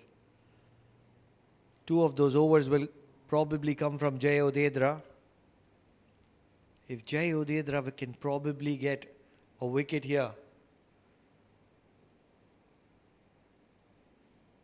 things would be very different.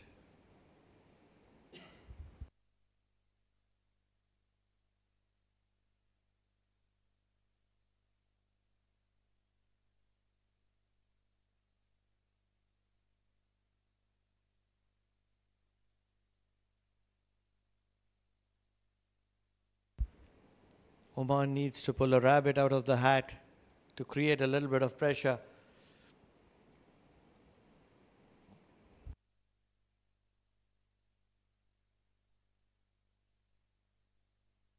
Sliding down the leg. It's been called as a wide. Brilliant piece of wicket keeping down the leg by the newly appointed captain. He is disappointed that I called him the stand-in captain in the T20. Just not used to seeing Vinayak Shukla as a captain. But then I'm getting quickly used to it. He's been doing wonders. He's been calling the shots really well. Handling and managing the team really well in the field as well.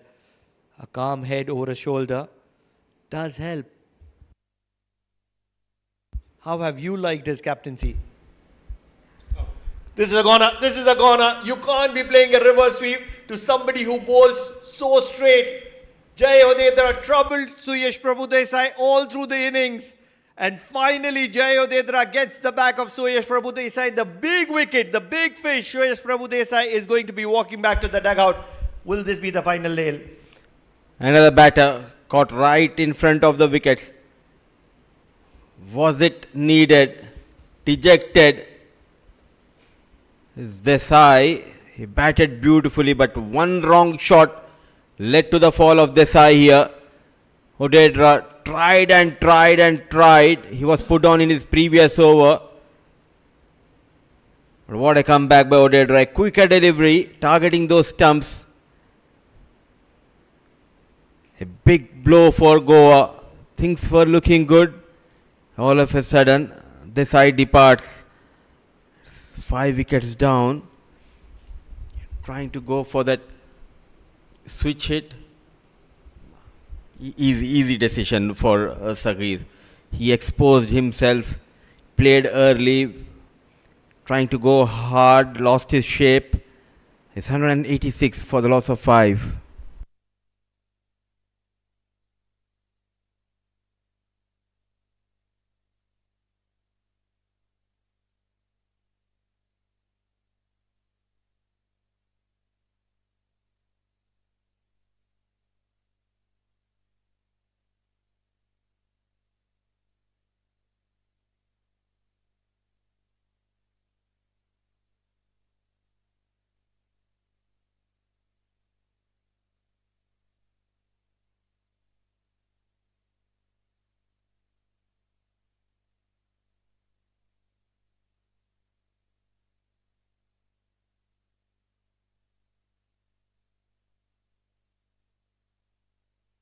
Big wicket. Big wicket. We did call it just a couple of balls ago that the next 4 or 5 overs is going to be defining the fate of this game. And what a brain fade movement that was from such a senior player, Suyash Prabhudesai. He was struggling. He was clearly struggling against Jay Odedra since the start. Did provide an opportunity in the previous over of Jay Odedra, which was dropped by Muzahir Raza. But then Jay Odedra took it in his own hands.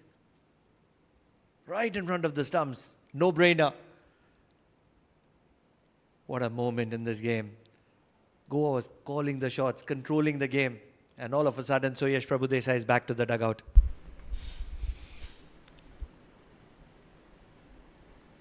I think that required run rate was above 7.5. That forced him to go for that fancy shot. But was it the right situation, or the timing was not correct, I believe, to play that kind of a shot? Don't really think it was the scoreboard pressure, because somebody like Suyash Prabhudesai wouldn't panic till this required run rate would be around 10. I really feel it was more of a domination position. He wanted to dominate Jay Odedra. That's where a big shot in the previous over and a reverse sweep on this occasion. It wasn't required. The situation didn't ask for it because there was a big partnership building. Boundaries were coming at regular intervals. So it wasn't asked for. All of a sudden, Goa looks like a very different side in a span of just 4 deliveries.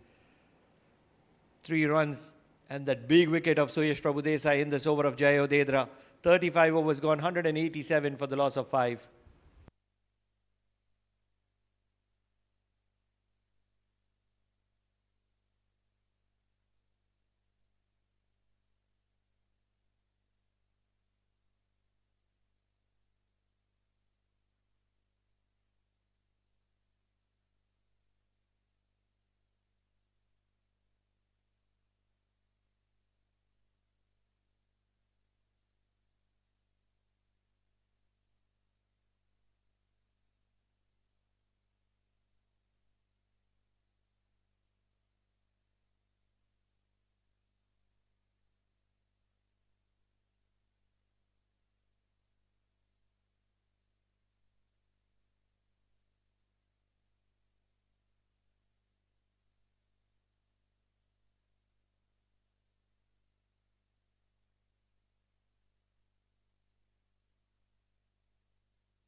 Mohammad Imran back into the attack. 28 runs, a wicket in his 5 overs that he's bowled. This is going to be very interesting. He's very effective against the left-handers. But now that the ball is old, it will angle away from the left-hander. And he'll be even more threatening to the right-handers now.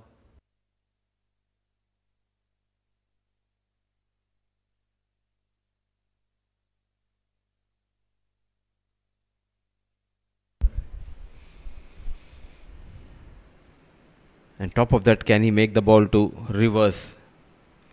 Can be more lethal. A long run up. He's almost under our eyes here, Pranav. Mohammad Imran. The deep third is a bit wide.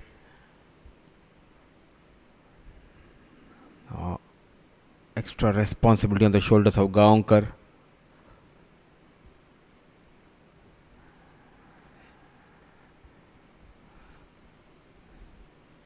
Direct hit, but no damage. But very impressive has been the captain, Vinayak Shukla. I do understand there are quite a few messages coming from the dugout, but still, you are the one who will call the shots. You are the one who will be adjusting the field. He looks decent. I'll tell you what's impressed me the most. Despite having that extra burden of captaincy, his keeping quality and standards haven't dropped. And I've been a wicketkeeper all my life. I've led a few teams. It's so important to switch on and switch off. You have to play roles. Between the balls, you're a captain. But once the ball is into action, you have to become a wicketkeeper once again. Because keeping is a very, very difficult job. Already he justified the role of wicketkeeper. My only concern is his form with the bat. With this added extra responsibility, will he come out with flying colours? Because we haven't seen much of Vinayak Shukla with the bat. He's a free-flowing batter who loves to bat at number 5, number 6, comes in the death overs, provide that impetus to the side, but as a batter, he disappointed me. You're right. He hasn't got the runs or the numbers behind him. But the intent is clearly there. He's not coming at probably number 4, number 5. He's coming towards the death overs. Even in the second T20, the intent was immediately there. In the first T20, he did finish the game as well. So it's only a matter of time. We've seen his quality in the domestic and the international circuit. It was there for cut, and it's cut really well. This ball will race away towards the boundary. Kaswankar is a talented batter. They're not running out of options, Goa. They're still in the game. The required run rate just around 8. There is a game to make still. Perfect shot to execute on the back foot. The youngster needs to learn from Kaswankar. The back foot goes across and extended arms. You would have loved that shot, Pranav. Absolutely. This is some good batting display from Kaswankar. Everything about that batting is so right. Still head, watchful. 36 overs done. 193 for the loss of 5.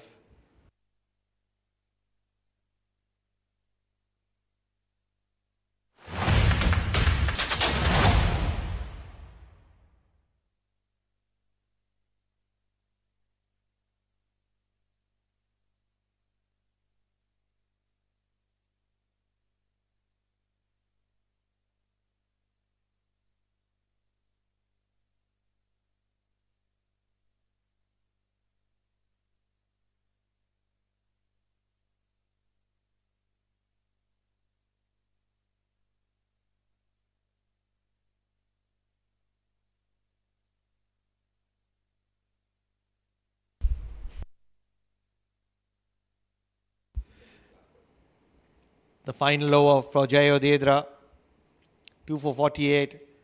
He's been the thorn in the batting display of Goa. He's got that big fish back to the dugout as well. He's been impressive. How impressed are you, Mudipa? It's generally very difficult to impress you. I've seen the highs and lows in his career, especially the 23, 24, 25 season was really difficult for Jay Odedra. He was given the captaincy role in the domestic circuit. Things did not went in his favor, neither for his team. So he was removed as a captain. He was out of the team. Got just couple of matches just before the World Cup. He performed in those matches. He bowled really well. He developed quite a few new skills in his off break. We have seen the top spinner. He bowls those top spinners in completely two different variations. You can see those top spinners coming from the hand of Odedra.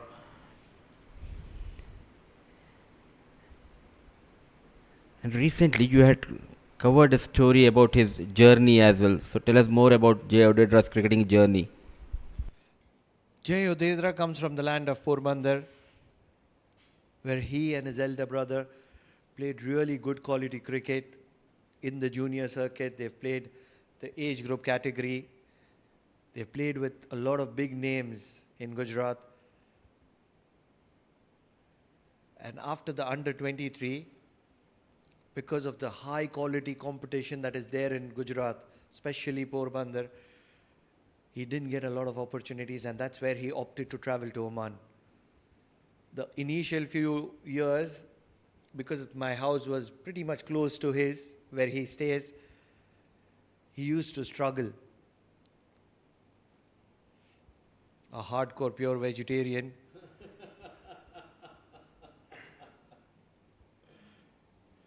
But he was resilient. We have got a rescue rangers for all the vegetarians here. Even our director, who is a vegetarian, Pranav, and Shri has held him a lot with providing the contact numbers of good vegetarian restaurants. And Lokesh is very particular about his diet, our director. What a spell, what a spell. We'll talk more about him. 51 runs and 2 big wickets for Jay Odedra. He's been splendid this evening. 196 for the loss of 5. Oman are a little ahead in this contest at the moment. Still 13 overs to play.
Imran continues.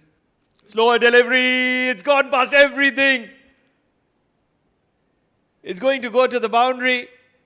It was a gem of a delivery. It's a no-brainer. Might have got a little bit of an inside edge if I'm not wrong. But just past the wicketkeeper as well. Lucky runs for Gaukar. The required run rate almost touching 9. A big heave, cutter, beautifully bowled, well disguised. Not only the batter but also the wicket keeper missed it completely. A full dive from Vinayak Shukla, not able to stop that. 200 comes up for Goa. Still 110 needed of 77.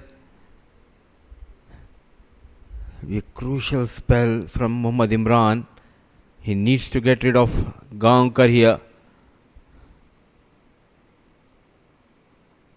Another change of pace. The focus was on this eye, but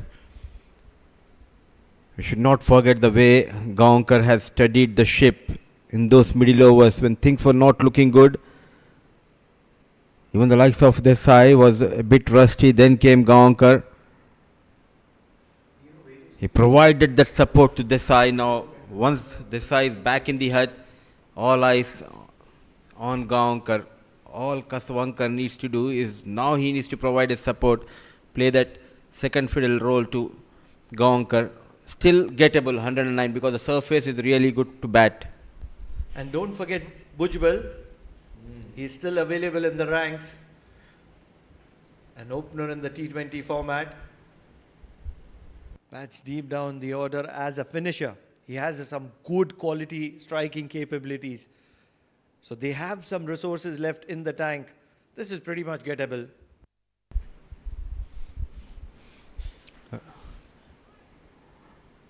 Opens in shorter format. Now bats at number 7. Bujbal, the wicket keeper. But before that, these two, they need to chip in. They need to get runs in quick time. Change of pace. How well he adapted once he has been roped into this national side. We haven't seen those bouncers. He was known for bowling those bouncers, and the process he leaked plenty of runs. But now all of a sudden, working alongside Mohammad Nadeem and Sulakshan Kulkarni, we have seen the maturity in his bowling. With the new ball, he bowled full now, bowling those cutters, bowling with seam and cross seam.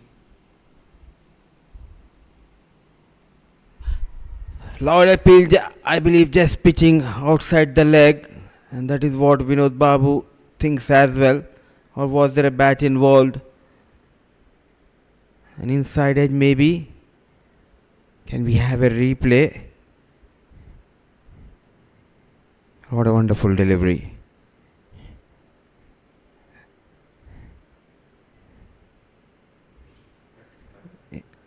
Bat involved, I believe, Pranav. Maybe even the pitching might be just outside the leg stump. Certainly a very, very good decision. A lot of doubt involved there. Love the quality of the umpiring in the T20 and now in the 50-over match as well. They have been pretty much spot on.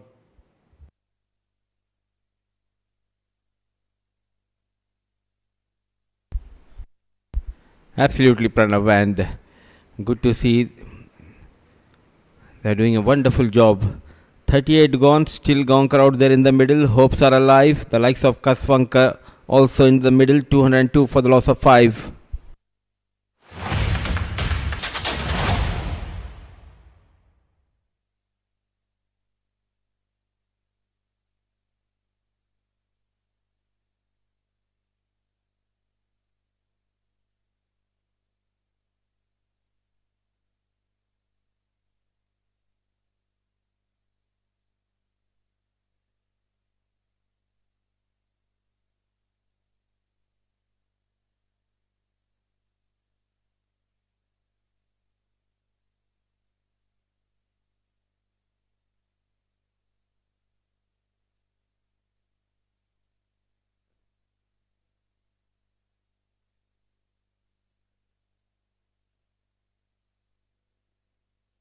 For the very first time, Aryan Bisht comes into the attack.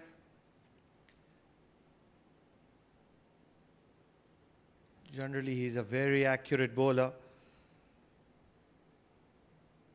especially in the T20 format. Likes to keep things tight. And that's what makes him special. He does have an arm ball, which angles into the left-hander, generally an off-spinner.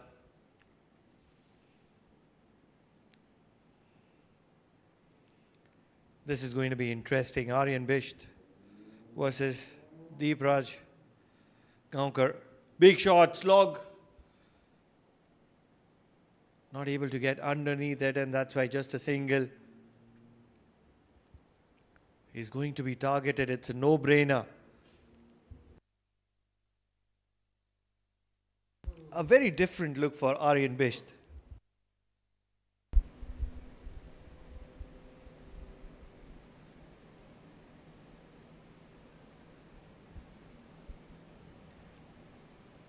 If he can manage to run a ball, I think he's done his job. On top of that, he has got the tendency to pick the wickets as well. And now they'll be tempted because he's a youngster, the likes of Gaonkar. For sure, he will like to attack Aryan Bisht. What a wonderful journey for Aryan Bisht here in Oman. And credit should be given to not only the board but also his domestic team, Majis Titans, who played an important role backing this youngster when he was just 17-18 years old. Continuously they backed him. They gave him that opportunity in the Premier Division to represent their team. And the likes of Sulakshan Kulkarni and Dilip Mendes backed this boy and got him into the national side. Tell us more about Bisht, Pranav. You have seen him closely in the age group cricket. He's been a rising star. That's the best way to put. He started as a batsman, but in the domestic circuit, he made a name for himself as a bowler. He produced a variation with which he was able to represent his domestic side, Majis Titans, as a bowler with the new ball. Brilliantly guided. Past third. Might just be restricted inside the ropes. Muzahir Raza. Oh, poor running. Should have been 3. Aryan Bisht will take it with a smile. 7 runs from that over of Aryan Bisht. 209 for the loss of 5. 39 overs done.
A little bit of a bother for Oman as Muzahir Raza comes into the attack, and it's going to be a very crucial spell for Muzahir Raza.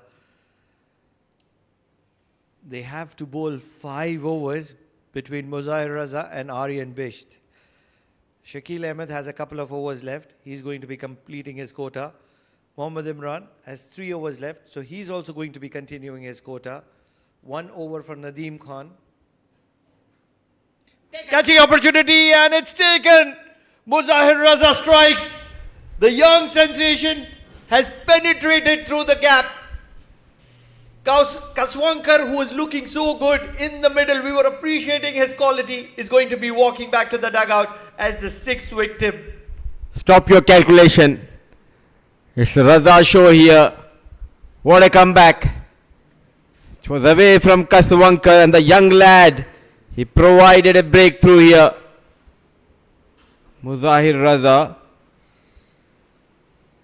in his second spell on the very first delivery, got better of Kaswankar. An excellent catch taken by the wicket-keeper, the captain Vinayak Shukla. Wicket number 7 goes down. What a wonderful catch.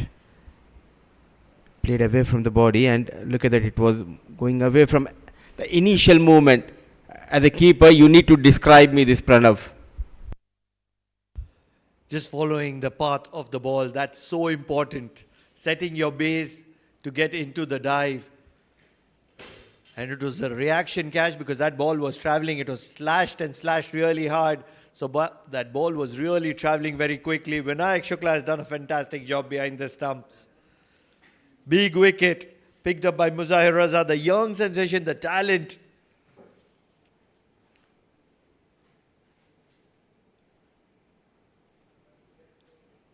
Vikas comes in. Still not able to understand and evaluate why hasn't Shivendra Bhujbal come into bat. Probably they are trying to continue with the left-hand, right-hand combination. That's my only justification. In the air. Wide of the fielder and long off, but they're just going to be taking a single because Deepraj Gaonkar has had enough of it. I feel he's going to be cutting loose.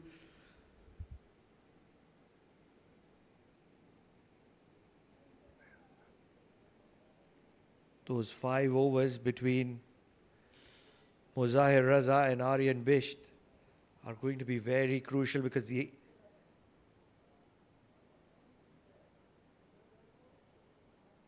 all the other bowlers have done well and they've been very economical.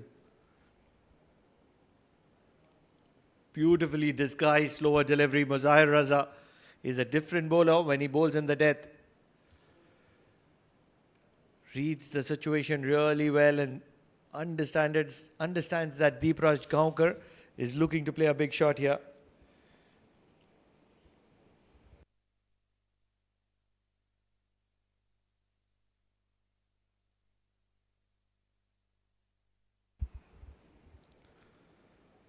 Needs a boundary.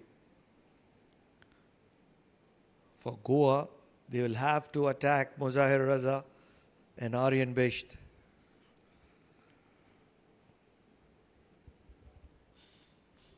And it's very important for Vikas to be able to do that because we've already seen Deepraj Gaonkar saturated and exhausted on multiple occasions. He's pushing through. That's what champions do, and that is exactly why Vikas needs to play a little bit of a positive cricket and accumulate a few boundaries.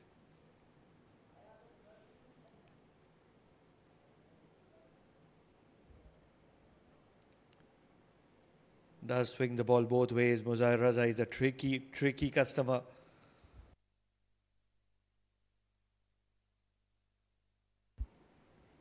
Every time that Muzahir Raza is accurate, he's extremely effective. He only tends to leak runs when he looks to try and do things. Tries to be extraordinary, and that's where the trouble comes in. But apart from that, Muzahir Raza is a perfect athlete. Excellent fielder, great striker of the cricket ball, very effective with his bowling as well.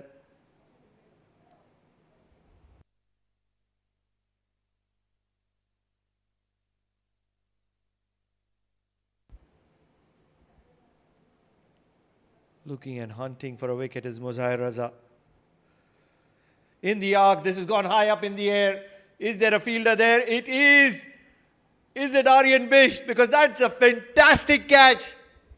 Muzahir Raza is going to be celebrating through the evening because Aryan Bisht has picked up a stunner. Two young sensations have made Oman proud. Deep Rajgaonkar was looking to cut loose, was disguised by the slower delivery of Muzahir Raza. He was beaten by pace, and all he could do is kite to long on. And everything else was done to perfection by Aryan Bisht, putting in that hard run, putting in that slide, putting in that dive. What a big wicket that is. An excellent knock from Deep Rajgaonkar comes to an end. 68 of 75 deliveries. They're still not done and dusted because Bhujbal comes into the contest. Vikas is a capable striker. 98 of 60 deliveries is pretty much possible. Yes, 7 wickets down, they're in trouble. It's a no-brainer that Oman are favourites here. 40 overs done. There's going to be an extra fielder, so a little more protection in the deep as well. And two young guns, two young sensations flying the Oman flag high. 3 runs and 2 wickets in that over. He's changed the course of this game in a span of an over. 2 set batters back to the dugout. Aryan Bisht continues,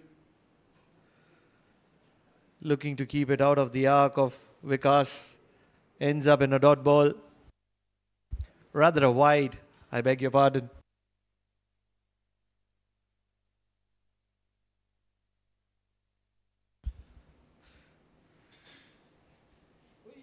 Falling just short of Super Sanju. This is a run-out opportunity. Just not quick enough. And so difficult to say that about Super Sanju. But this one's going to be going upstairs.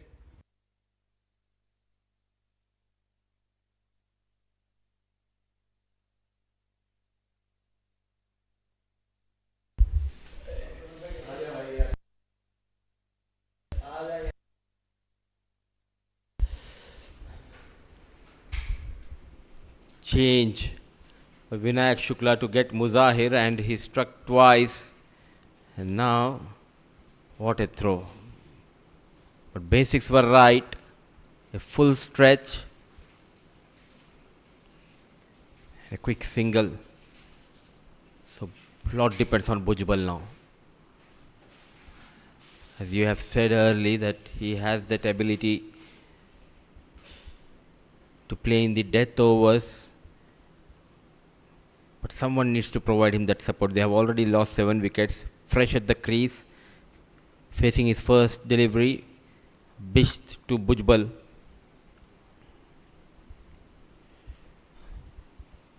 This is the beauty of this team. No Shah Faisal. No Siddharth Bogapatnam. No Hassan Ali Shah. Youngsters are doing a pretty good job. The likes of Muzahir Raza especially. You have told n number of times the final 12-13 overs will be very crucial, and he struck gold at the right time for Oman.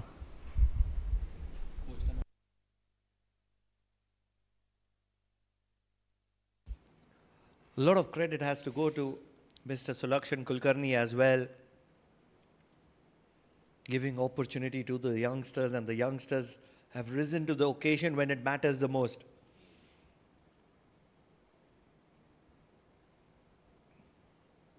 That catch from Aryan Bisht, incredible.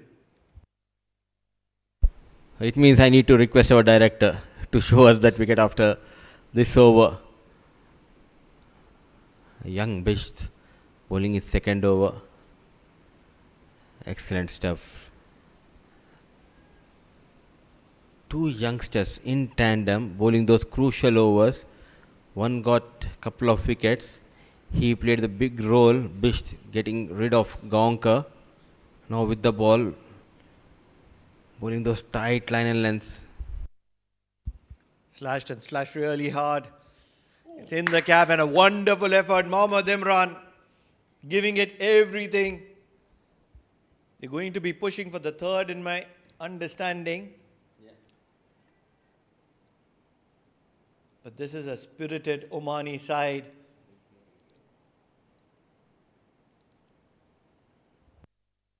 Six runs from the door of Aryan Bisht. 218 for the loss of 7 at the end of 41.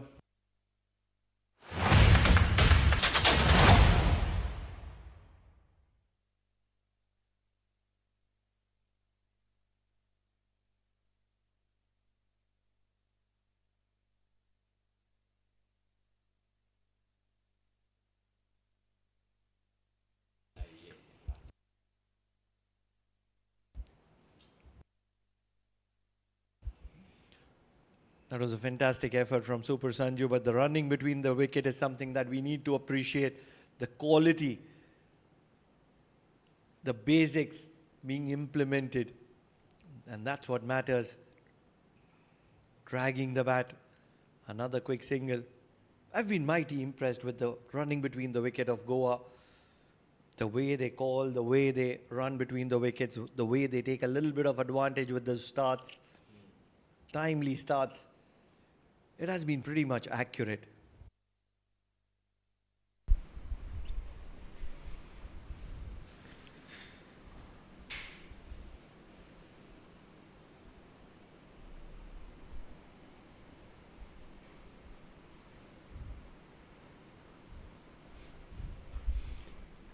This is what Pranav was talking about now. Yet again pushing hard, but rightly sent back by his partner. Good job done by the fielder at long on. Yet again it was Aryan Bisht, covered a lot of ground towards his right side, and a quick release.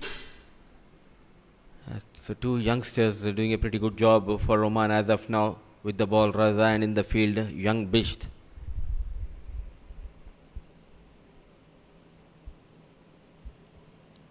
A very long run up for Muzahir Raza.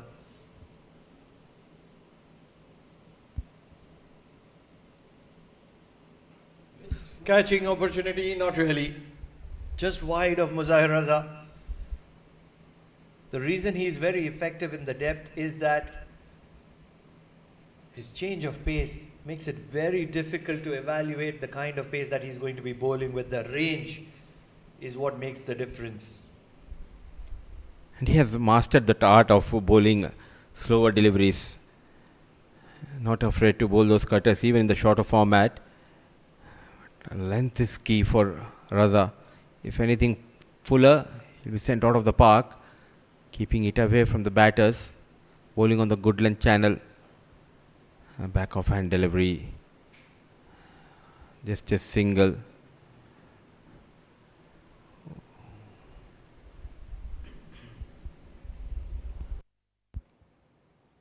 The difference in range would be probably somewhere around 50 to 60 kilometers per hour. His slower delivery is slower than that of a spinner. The quickest would be somewhere between 110, 120. So probably 60, 65, 70 kilometers per hour to probably around close to 120.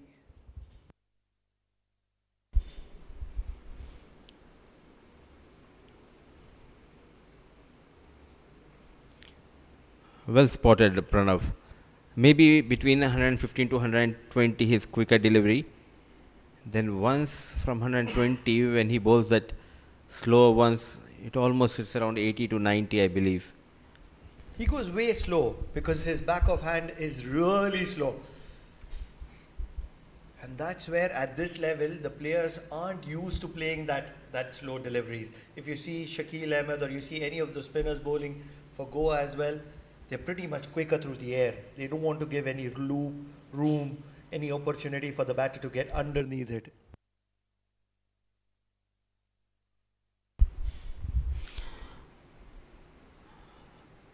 Another single, another tight over from Raza, boundaryless over. So last 8 overs, still 86 needed for Goa's 3 wickets in hand, 224 on board.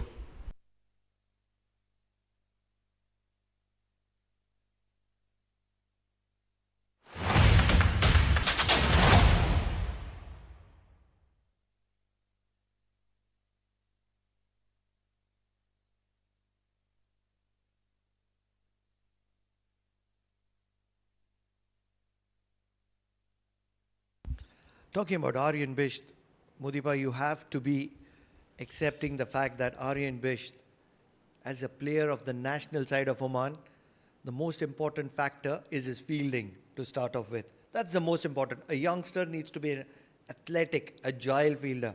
He showcased that with his catch. Probably in this over, we'll be able to see a replay of that as well. And then comes his batting and now his bowling. So a three-dimensional player. Cut from the stumps. They will rush in for a single. You have to be accepting that his fielding is class apart. Oh yes, and if you remember, just 7-8 months ago, his struggle fielding at long on, the catching was not so impressive. The sprint was not there, but now he looks quite lean, shed few kilos, and that moustache is doing wonders. I like that new look of Aryan Bisht. Good shot, inside out, over covers, might have gone all the way as well. Confirmations will follow. Confirmations received. It's a maximum flat, as flat as it can get. What an incredible strike from Vikas. Good use of the feet, coming under the ball. Excellent shot, inside out.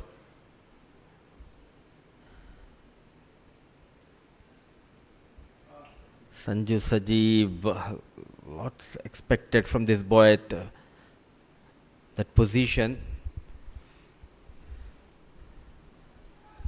Probably he's a little too much agile. And sometimes you get carried away. You're playing for your country. You want to put that extra effort.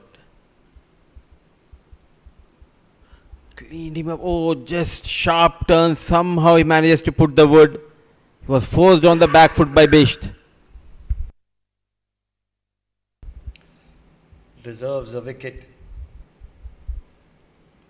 Aryan Bisht, he's been pretty much spot on with his bowling effort. Let's not forget he came into the attack as a sixth bowler. Under pressure because Muzahir Raza was being expensive in the first 4 overs, and probably he was brought into the attack to cover up a few overs of his. Lovely late turn. Very fortunate to get a little bit of bat onto it. No rough patches, no crack, but still I'm surprised the amount of turn he got. Let it go. Well left by Vikash. That's the seam up delivery that he has, the variation. If this was the newer ball, it would shape in to the left-hander. He does that in the domestic circuit.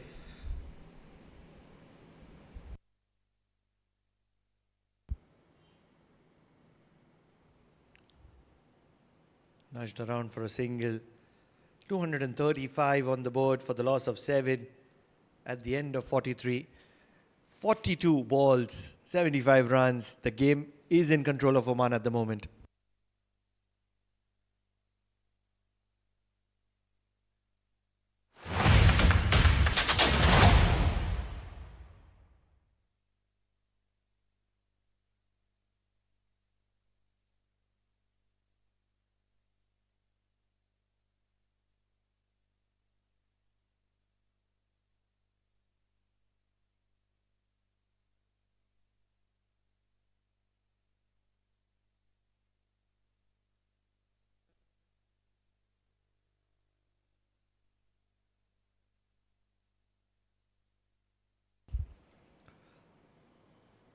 "75 required of 42 deliveries, 3 wickets in hand."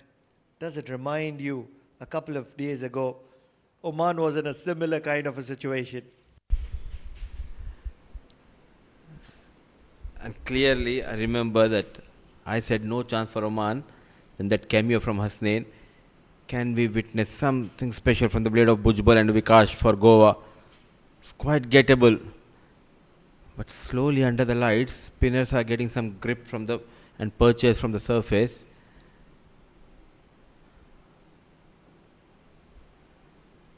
Rotating the strike. How deep they are going to take this game before they try to accelerate Bhujbal and Vikash, because that run rate now above 11 runs per over. You're right, it's all about the intent. Now, Bhujbal is a capable striker. When does he decide to cut loose is the question. This one's going to be a boundary. Is it now that he's going to be starting? No aggression, but Nadeem Khan bowled a loosener. Not trying to go for a maximum. Bhujbal, he knows exactly where the mid-wicket and long on fielder station, and bisecting those two fielders, beautifully managed on the back foot. Not trying to hit in the air. They have got 6 in 4 deliveries. The asking rate is around 11 runs per over. They need 5 in next couple of deliveries. Will he charge Vikash? A left-hand batter against left-arm orthodox. Advantage batter here. He has to be targeting the traditional deep mid-wicket area. If you look at the field, there is long on, there is cow corner. There isn't a deep mid-wicket, and there's a deep square leg.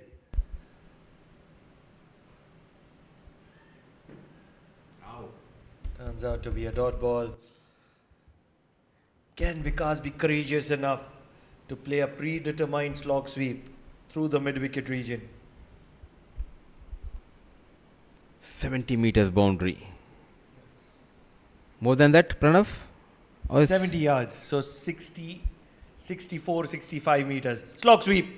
This is what we were talking about. It's gone in the gap, but not middle, so just a couple of runs. 243 for the loss of 7. 67 required of the final 6. It's pretty much doable, but 7 wickets down, Goa are in a little bit of a bother.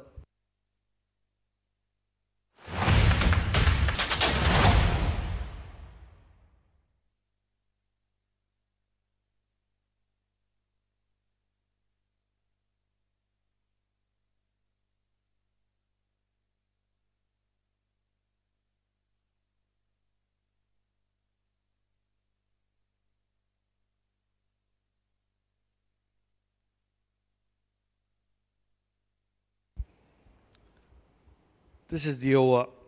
They need to target Shakil Ahmed, and it's not going to be easy because it's the little dynamite.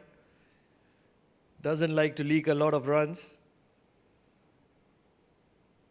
If they can get 1 over of 15 runs, that's where Oman will feel the pressure. And in this over, they need to get at least 12, 13. Last 5 overs, 50, 53, still gettable. If you leave a lot in the last couple of overs, then it will be really tough.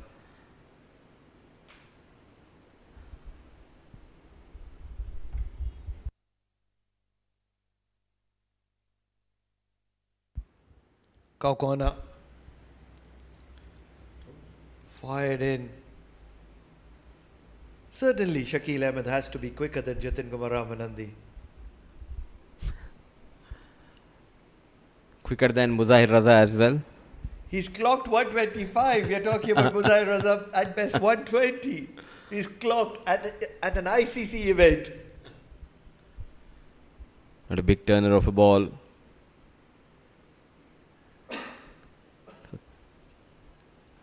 So 3 balls, 3 runs. Now after this, couple of overs, in fact 3 overs of Imran, 1 of Shakil. And who is going to bowl that 1 over? Muzahir Raza or Bisht? I really feel that probably the way Bisht has bowled so far, it could either go either ways, but Bisht has to be the front runner. Slower delivery, just over fine leg, might just rush to the boundary. Yes, it does. This was a poor delivery from Shakil Ahmed. Why do you want to experiment? All you need to do is contain. Leak plenty of runs, Shakil Ahmed.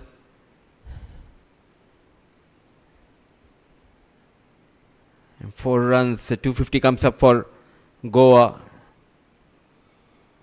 Way outside the leg stump.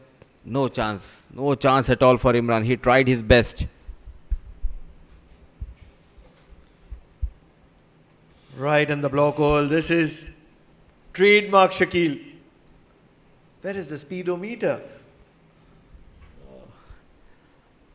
Bowled almost 75 kilometers per hour. Delivery went for 4. Now a quicker one towards that offside. Another one. This is much better. Running hard, Bhujbal. If that one was 75 kilometers, how much was this one? 8 runs from this over of Shakil Ahmed. 251 for the loss of 7. 45 overs done.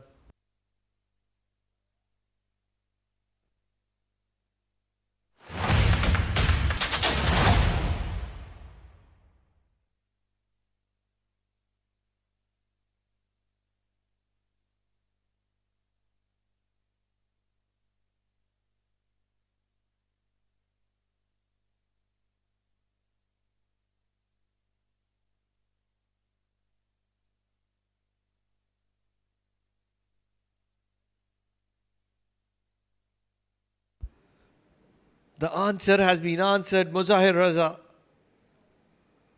is going to be bowling a 7th over. In the last couple of overs that he's bowled, he's been very economical and he's been very effective. As a matter of fact, he's got Oman back into this game by picking up those 2 wickets as well.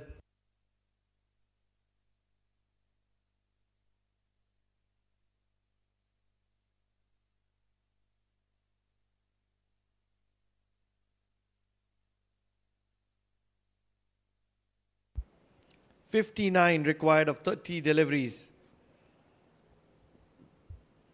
2 set batters in the middle. Bhujbal has taken his time for his 13 of 12 deliveries.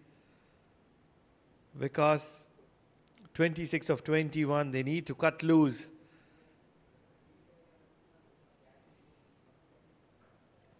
Big shot straight down the ground. Is it an opportunity? Aryan Bish is an excellent fielder. Straight down his throat. Holds on to it. Muzahir Raza is going to be celebrating. And he's going to probably take Aryan Bish for a party tonight. Because Aryan Bish has been an excellent partner for Muzahir Raza.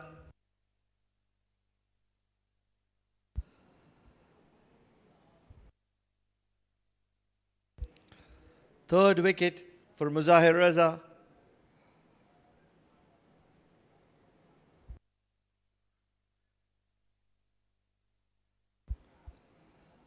Straight down the throat of Aryan Bish. Doesn't miss a lot. Vikas was expected to deliver, and just when he was expected to deliver, Muzahir Raza and Aryan Bish, the combination has done the trick. In comes Venkata,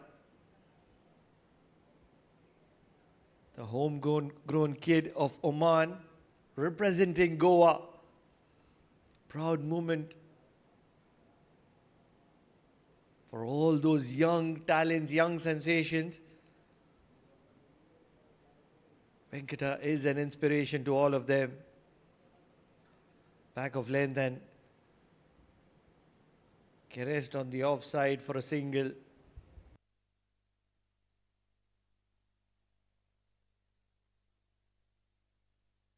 It all comes down to Bhujbal. Plays as an opener in the T20 format, so he is capable enough to take Goa home. It's a very difficult situation, but it's so difficult to say difficult in this contest between Oman and Goa. Oman did snatch a victory from the jaws of defeat in the previous game, which was a T20, on the back of bowling all-rounders.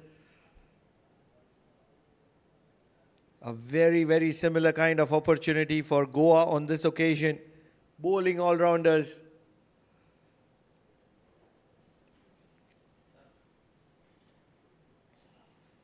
Do they have anyone who can strike big? Sliding down the leg. This one's probably going to go down to the boundary. This is poor bowling from Muzahir Raza. Every time he's been doing excellent. He slides one down the leg side, which does go to the boundary. 250 is up for Goa as well.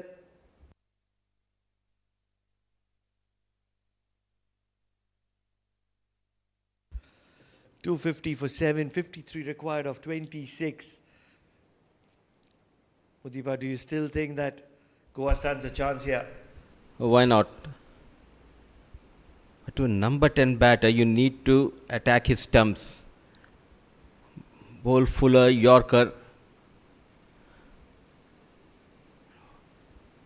What a spell from Raza, and that combination of Raza and Bisht helped Oman to crawl back into this game. 52 of 25. The second T20, it was the same situation wherein Oman came out with flying colours thanks to Hasnain. Can Bujbal be the Hasnain Ali Shah for Goa? I'm not sure if he can be the Hasnain Ali Shah, but he's certainly the Bujbal for Goa. Is it good enough is the question. Trying to guide it past third, not able to make an impact. It's going to wind up with a dot ball. 258 for the loss of 8 at the end of 46.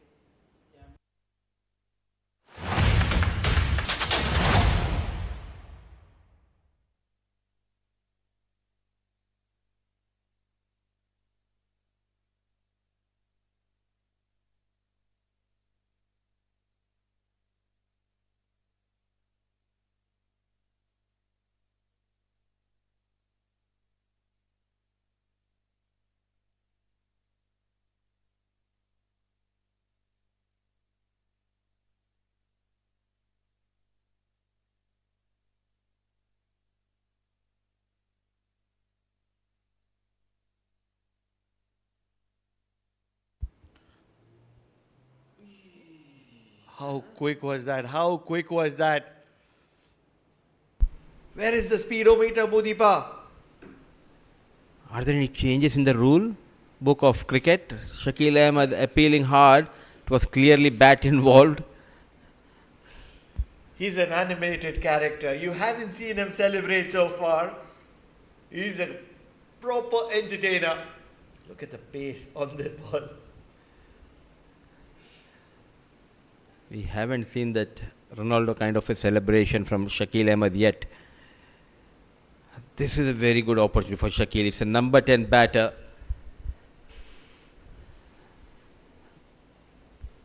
One of these deliveries is going to be side arm.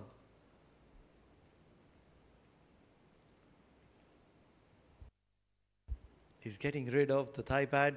I really feel all the protection against Shakil Ahmed is required. He's a tall lad, Venkata, and he knows Shakil. He won't get much bounce. If he goes down one knee, then he's in trouble. Can we see another quicker run from Shakil?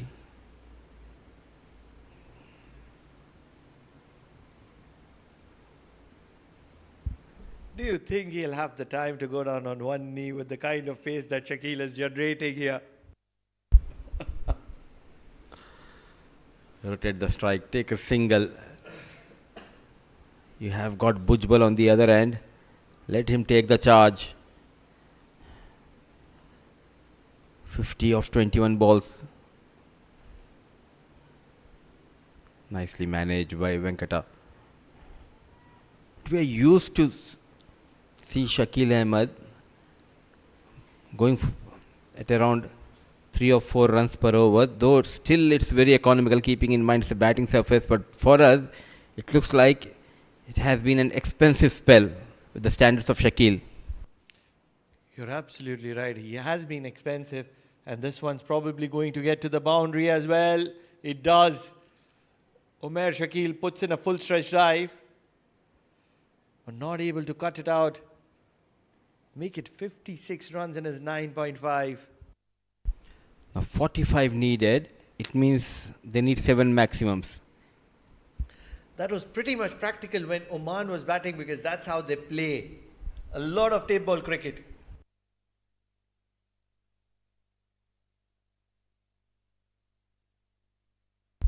Final delivery of his spell.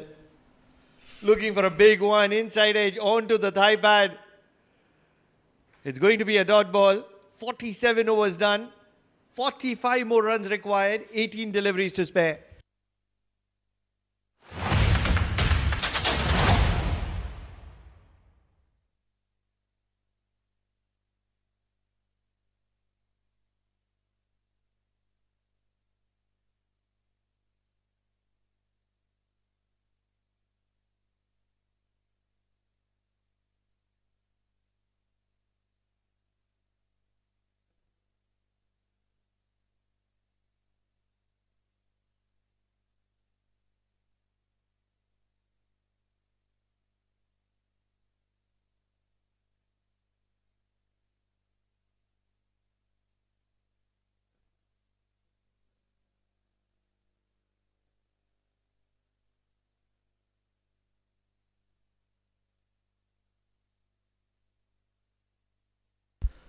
Last 3 overs, 45 needed.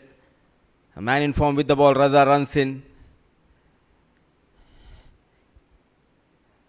Good backing by Vinayak Shukla for consistently bowling on the right channel and picking those wickets. Continuing with Muzahir Raza.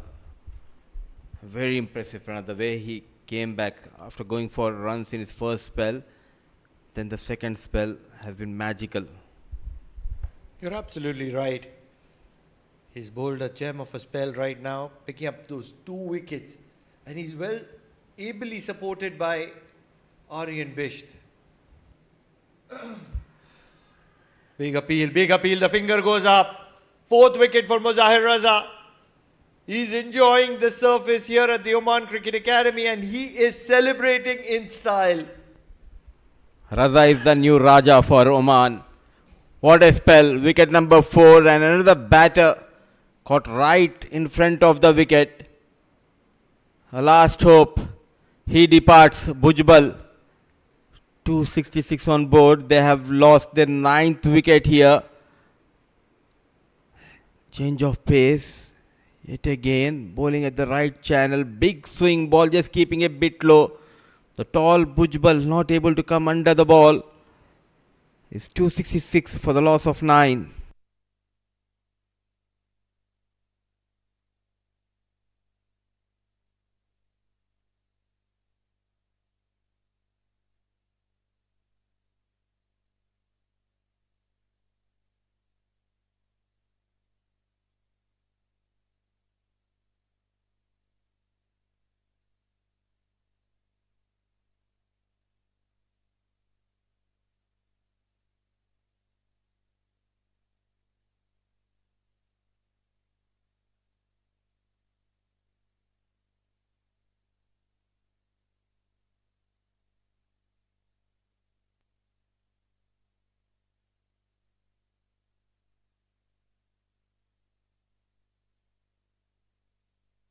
Muzahir Raza. Sliding down the leg. Vasuki and Venkata, 2 opening bowlers of Goa, currently have the responsibility to get 42 runs in 16 deliveries. Tough task. With just 16 deliveries, 42 needed. The behavior of the surface change in the last few overs. And top of that, credit should be given to Raza for bowling those cunning slower deliveries.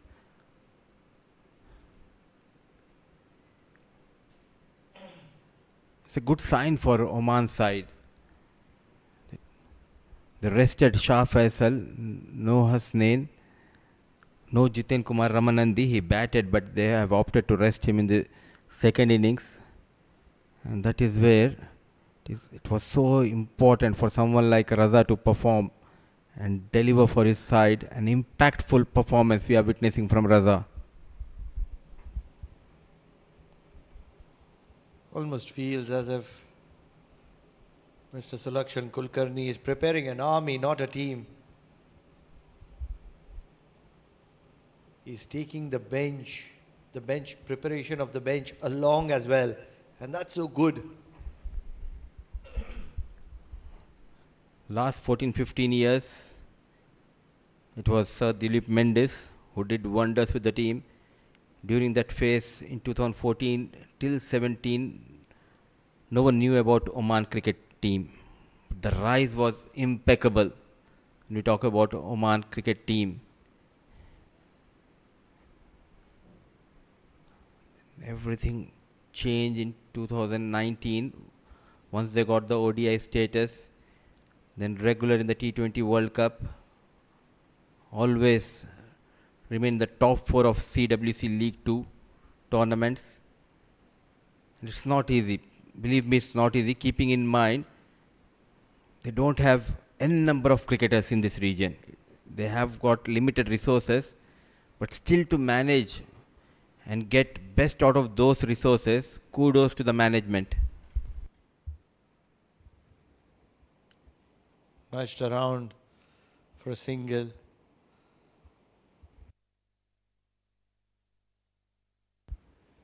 "48 overs gone, 272 for the loss of 9.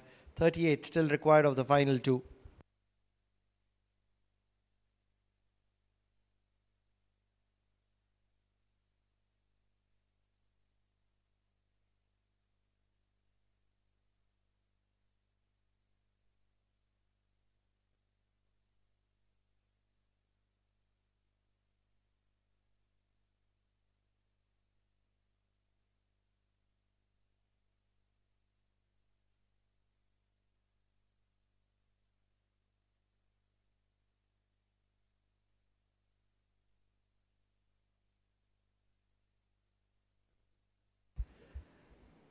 And Mudasar, just as we talk about the quality of the bench or the resources that are available,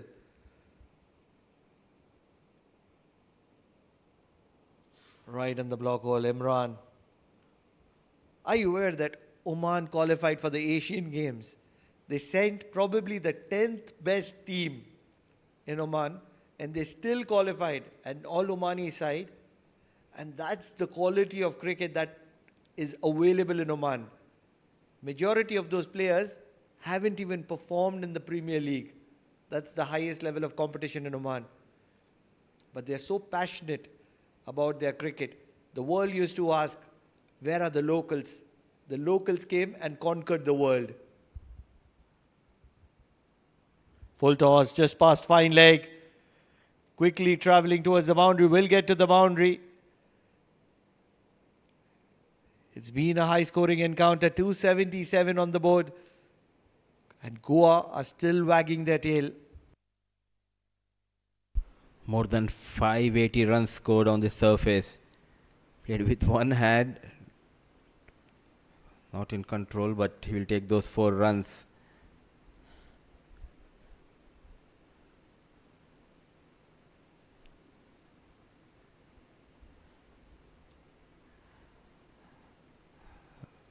Final pair, the last pair for Goa. Change in field. Long off comes inside the 30-yard circle. Short fine has been pushed back to the rope. Runs in Imran. Another fuller delivery, nicely managed by Vasuki. And not only about the men's cricket, we have seen the gradual progress of the women's team as well. Slowly they are doing good. And the age group cricket, I like that cricket, especially in this region as well as in UAE in the last few years. These boys are performing really well. The Gulf region, Saudi, they are also coming up. But Oman, the under 16, under 19, they are really doing good job. Yes, you mentioned rightly about the women's cricket. In the last 1.5 years,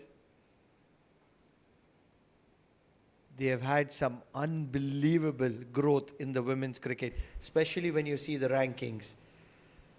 1.5 years back, they were almost as good as unranked.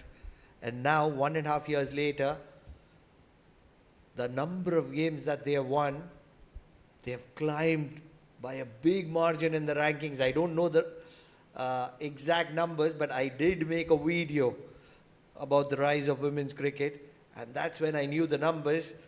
But it's a big climb in the last 1.5 years.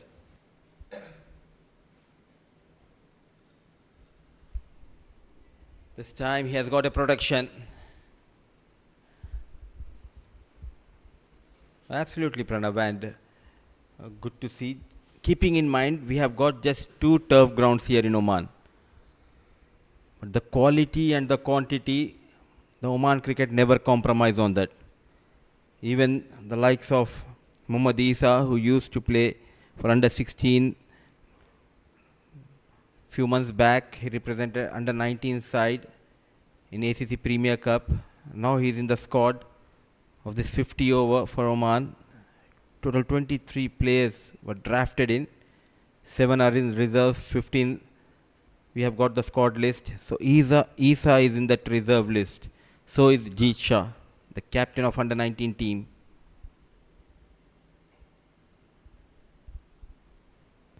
That is how you back your youngsters. And now we can see the results favoring Oman. 49 gone, 280 for the loss of 9.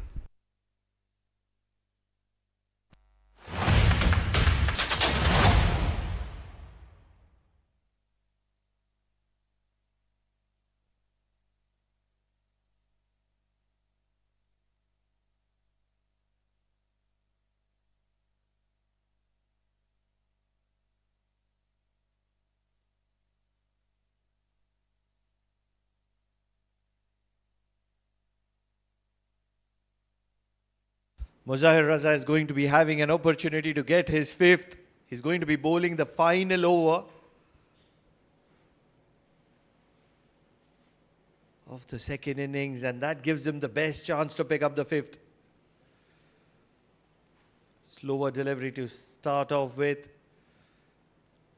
Mathematically, it is still possible.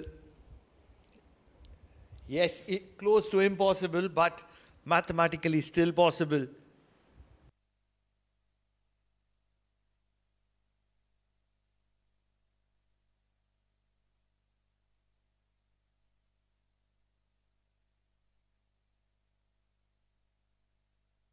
Venkata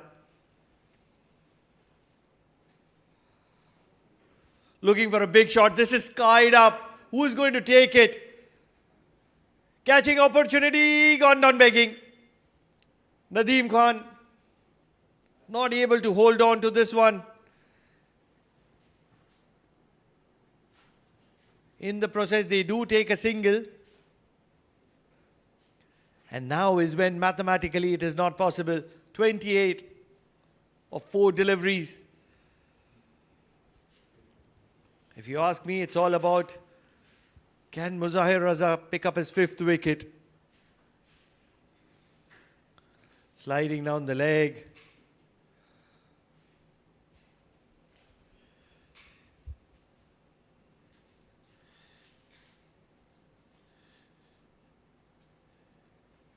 Just needs to bowl a slower delivery. I think that's the one which is going to be picking up a wicket. What a spell this has been for Muzahir Raza.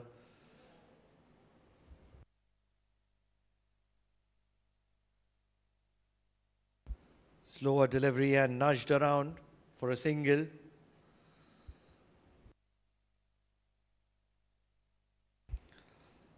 This has certainly been a rise of cricket in Oman.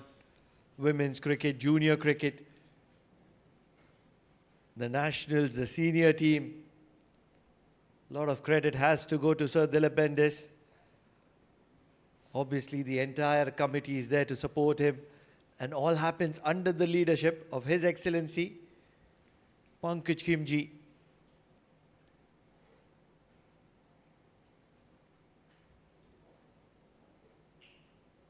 What a rise this has been. To beat Goa, a side which is a participant in the highest level cricket in India, to beat a side as strong as that convincingly in 2 T20 games, and now to dominate them in the 50-over format in the first game as well. This is truly professional. High up in the air, catching opportunity taken. Muzahir Raza is going to be celebrating with his 5th wicket. What an incredible spell has Muzahir Raza bowled. Unbelievable figures. 5 wickets, 51 runs, 8.5 overs is what he's bowled. He had a day to forget. In his first spell, he was very expensive. But in his second spell, he came back, and he came back really strong. First to get a couple of wickets in the same over to get Oman back into the game. And ever since that, he's never looked back. He's had the support of Aryan Bisht. Oman has won this game. A high-scoring encounter by 25 runs.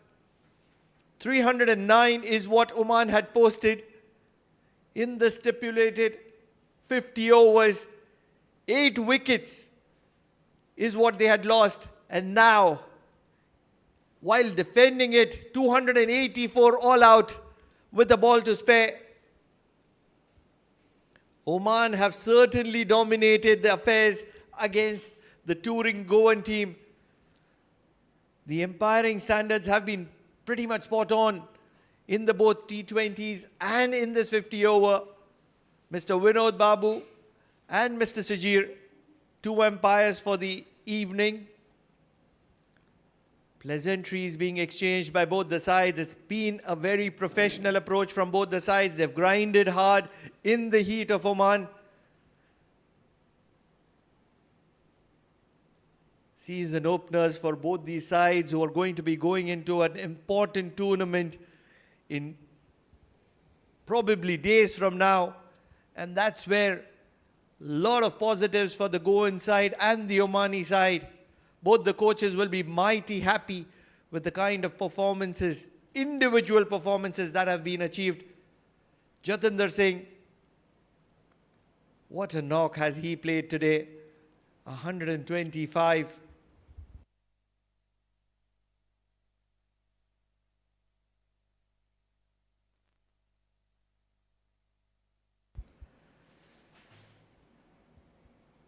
It's certainly been a truly professional approach from both these sides. If you look into the batting effort of Goa, they lost early wickets, and that's where they were in trouble. But then a good bit of partnership. Suyash Prabhudesai showed his quality, his grit. It wasn't one of his days, but he grinded and he stuck in. And then despite all those wickets falling, Deep Raj Gaonkar towards the end and Suyash Prabhudesai put in a very good fight just to make sure that Goa were in the contest. But once Suyash Prabhudesai got out and Vikas and Deep Raj Gaonkar were out of the equation, it was always going to be a mountain to climb for Goa. And that's where they fell short by 25 runs. They were all out in the process with a ball to spare.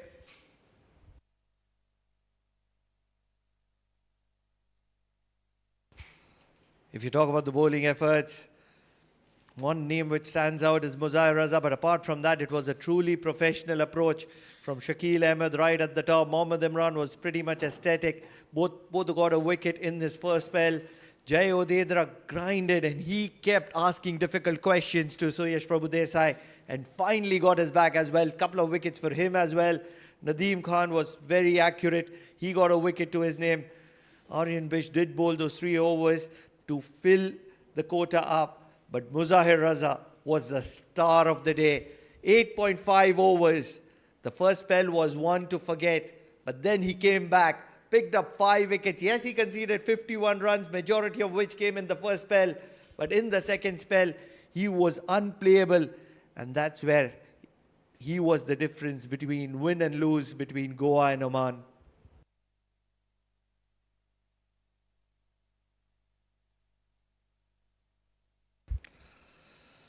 First visuals, Goa came out with a swinging bat and they were looking to dominate Oman. They had a lot of intent. They had a plan. Mohammad Imran got an opportunity to play. Shakil Ahmed didn't get an appeal in his favor in the initial phases. He was animated. But then Mohammad Imran got the first wicket, the big fish. And that's where he was looking to breathe fire with every passing delivery. Shakil Ahmed was consistently asking difficult questions, but runs were flowing from the bat of Goan batters. Pressure was piling onto Oman. Mohammad Imran was bowling a tight spell, but every now and then Goan batters were able to pick up boundaries and create a lot of pressure. Shakil Ahmed, the kind of a player he is, the little dynamite, did get a wicket to his name. You can't be going on the back foot, and that's something the Goan batters would have understood. Once he picked up a wicket, Mohammad Imran and Shakil Ahmed had an extra bit of swing in their feet. But despite all the progressions, all the boundaries that were flowing through, Oman were picking up wickets at regular intervals, and that's where they were very much effective. Luck was certainly on side of the Goan batters, who did pick up a lot of boundaries from the edge of the bat. Manthan Kutkar and Suyash Prabhudesai were looking to stitch a partnership. Suyash Prabhudesai very effective in the initial phase, but that's when Manthan Kutkar went on the back foot to Jai Odedra and he lost his wicket. Suyash Prabhudesai was never ever comfortable against Jai Odedra, and he was constantly picking up wicket outside edges of Suyash Prabhudesai. Nadeem Khan was looking to keep things tight, but Manthan Kutkar was very aggressive. Darshan Missile was also very effective with Suyash Prabhudesai. They were looking to accumulate runs quickly. That's when he checked one of Nadeem Khan straight to Mohammad Imran. It was an untimely blow, and all of a sudden, the momentum was out of equation. Deepraj Gaonkar joined Suyash Prabhudesai for the partnership of the evening for Goa. Together, both were pretty much effective. Yes, Suyash Prabhudesai was constantly being troubled by Jai Odedra. Running between the wicket was pretty much accurate and spot on. They were looking to be cheeky as well. An opportunity for Deepraj Gaonkar in the deep as well, as Jai Odedra dropped one straight down his throat. But once both got settled, they were accumulating boundaries and maximums at will. And that's where the pressure was mounting on the Omani side. A little bit of a lapse in concentration as well from Omani, as they were spraying on both sides of the wicket, and Goan batters were very quick to take advantage of that situation. It didn't matter who came in, whether it was Shakil Ahmed, whether it was Nadeem Khan, whether it was Jai Odedra, everybody were being pelted for runs on both sides of the wicket. Jai Odedra did create an opportunity in the deep, which was spilled by Muzahir Raza, but he continued to trouble Suyash Prabhudesai. Although Suyash Prabhudesai was able to accumulate runs on both sides of the wicket, finally he had a brain fade movement and tried to play a reverse sweep, was trapped right in front of the stumps. In came Yash Kaswankar to join Deepraj Gaonkar, and both together were looking to pile on a little bit of a partnership and take the game deep. And that's where Muzahir Raza came into his final spell, picked up a wicket which was caught behind, and after that he was in the mood, picking up wickets at regular intervals, creating opportunities. It was trouble Goa, because Muzahir Raza was bowling a brilliant spell. Shakil Ahmed did concede a boundary, of a variation that he tried to execute, but then after that he was spot on. Mozahir Raza continued to pick up wickets as he does best. That wicket of Vikas was probably the final thorn. Shakil Ahmed was looking to be in a little bit of a hurry to finish his spell. Yes, he did concede a boundary towards the end. Mozahir Raza got the better of most of the tail, and that's where he was on his fourth wicket. He looking and hunting for the fifth wicket. Did create an opportunity for his fifth wicket, which went down begging because Nadeem Khan wasn't able to hold on to it. But he didn't have to wait too long because Mohammad Imran at covers held on to a catch. We're going to be taking a small break, and on the other side of the break, it's going to be the post-match presentation with Mudassir Ali Qureshi.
Hello.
Good evening, everyone, and welcome to the post-match presentation of first 50-over game played between Goa and Oman. It was Oman who came out with flying colours after batting first. They posted a mammoth total of 309 in their allotted 50 overs on the back of a brilliant 100 from the blade of Jatinder Singh. And in the second innings, the bowlers, they did a pretty good job, and they done it in style. Muzahir Raza got a fifer to his name, and there were quite a few strong performances from both the sides. Hassanul Wahab contributing with a well-deserved 50. Muzahir Raza, as I said, he got a fifer. Vasuki bowled really well, and for Goa, it was Desai and Gaonkar who got a 50. And before we announce the player of the match award, let me introduce our match official, Mr. Freddie Lonappan, who will be giving away the player of the match award. Though there were quite a few strong performances, but once again, this man, he loves to come here. He made this venue his own, registered another brilliant century, 127 of just 99 deliveries. It's none other than Jatinder Singh. The ring belongs to the king, Jatinder Singh.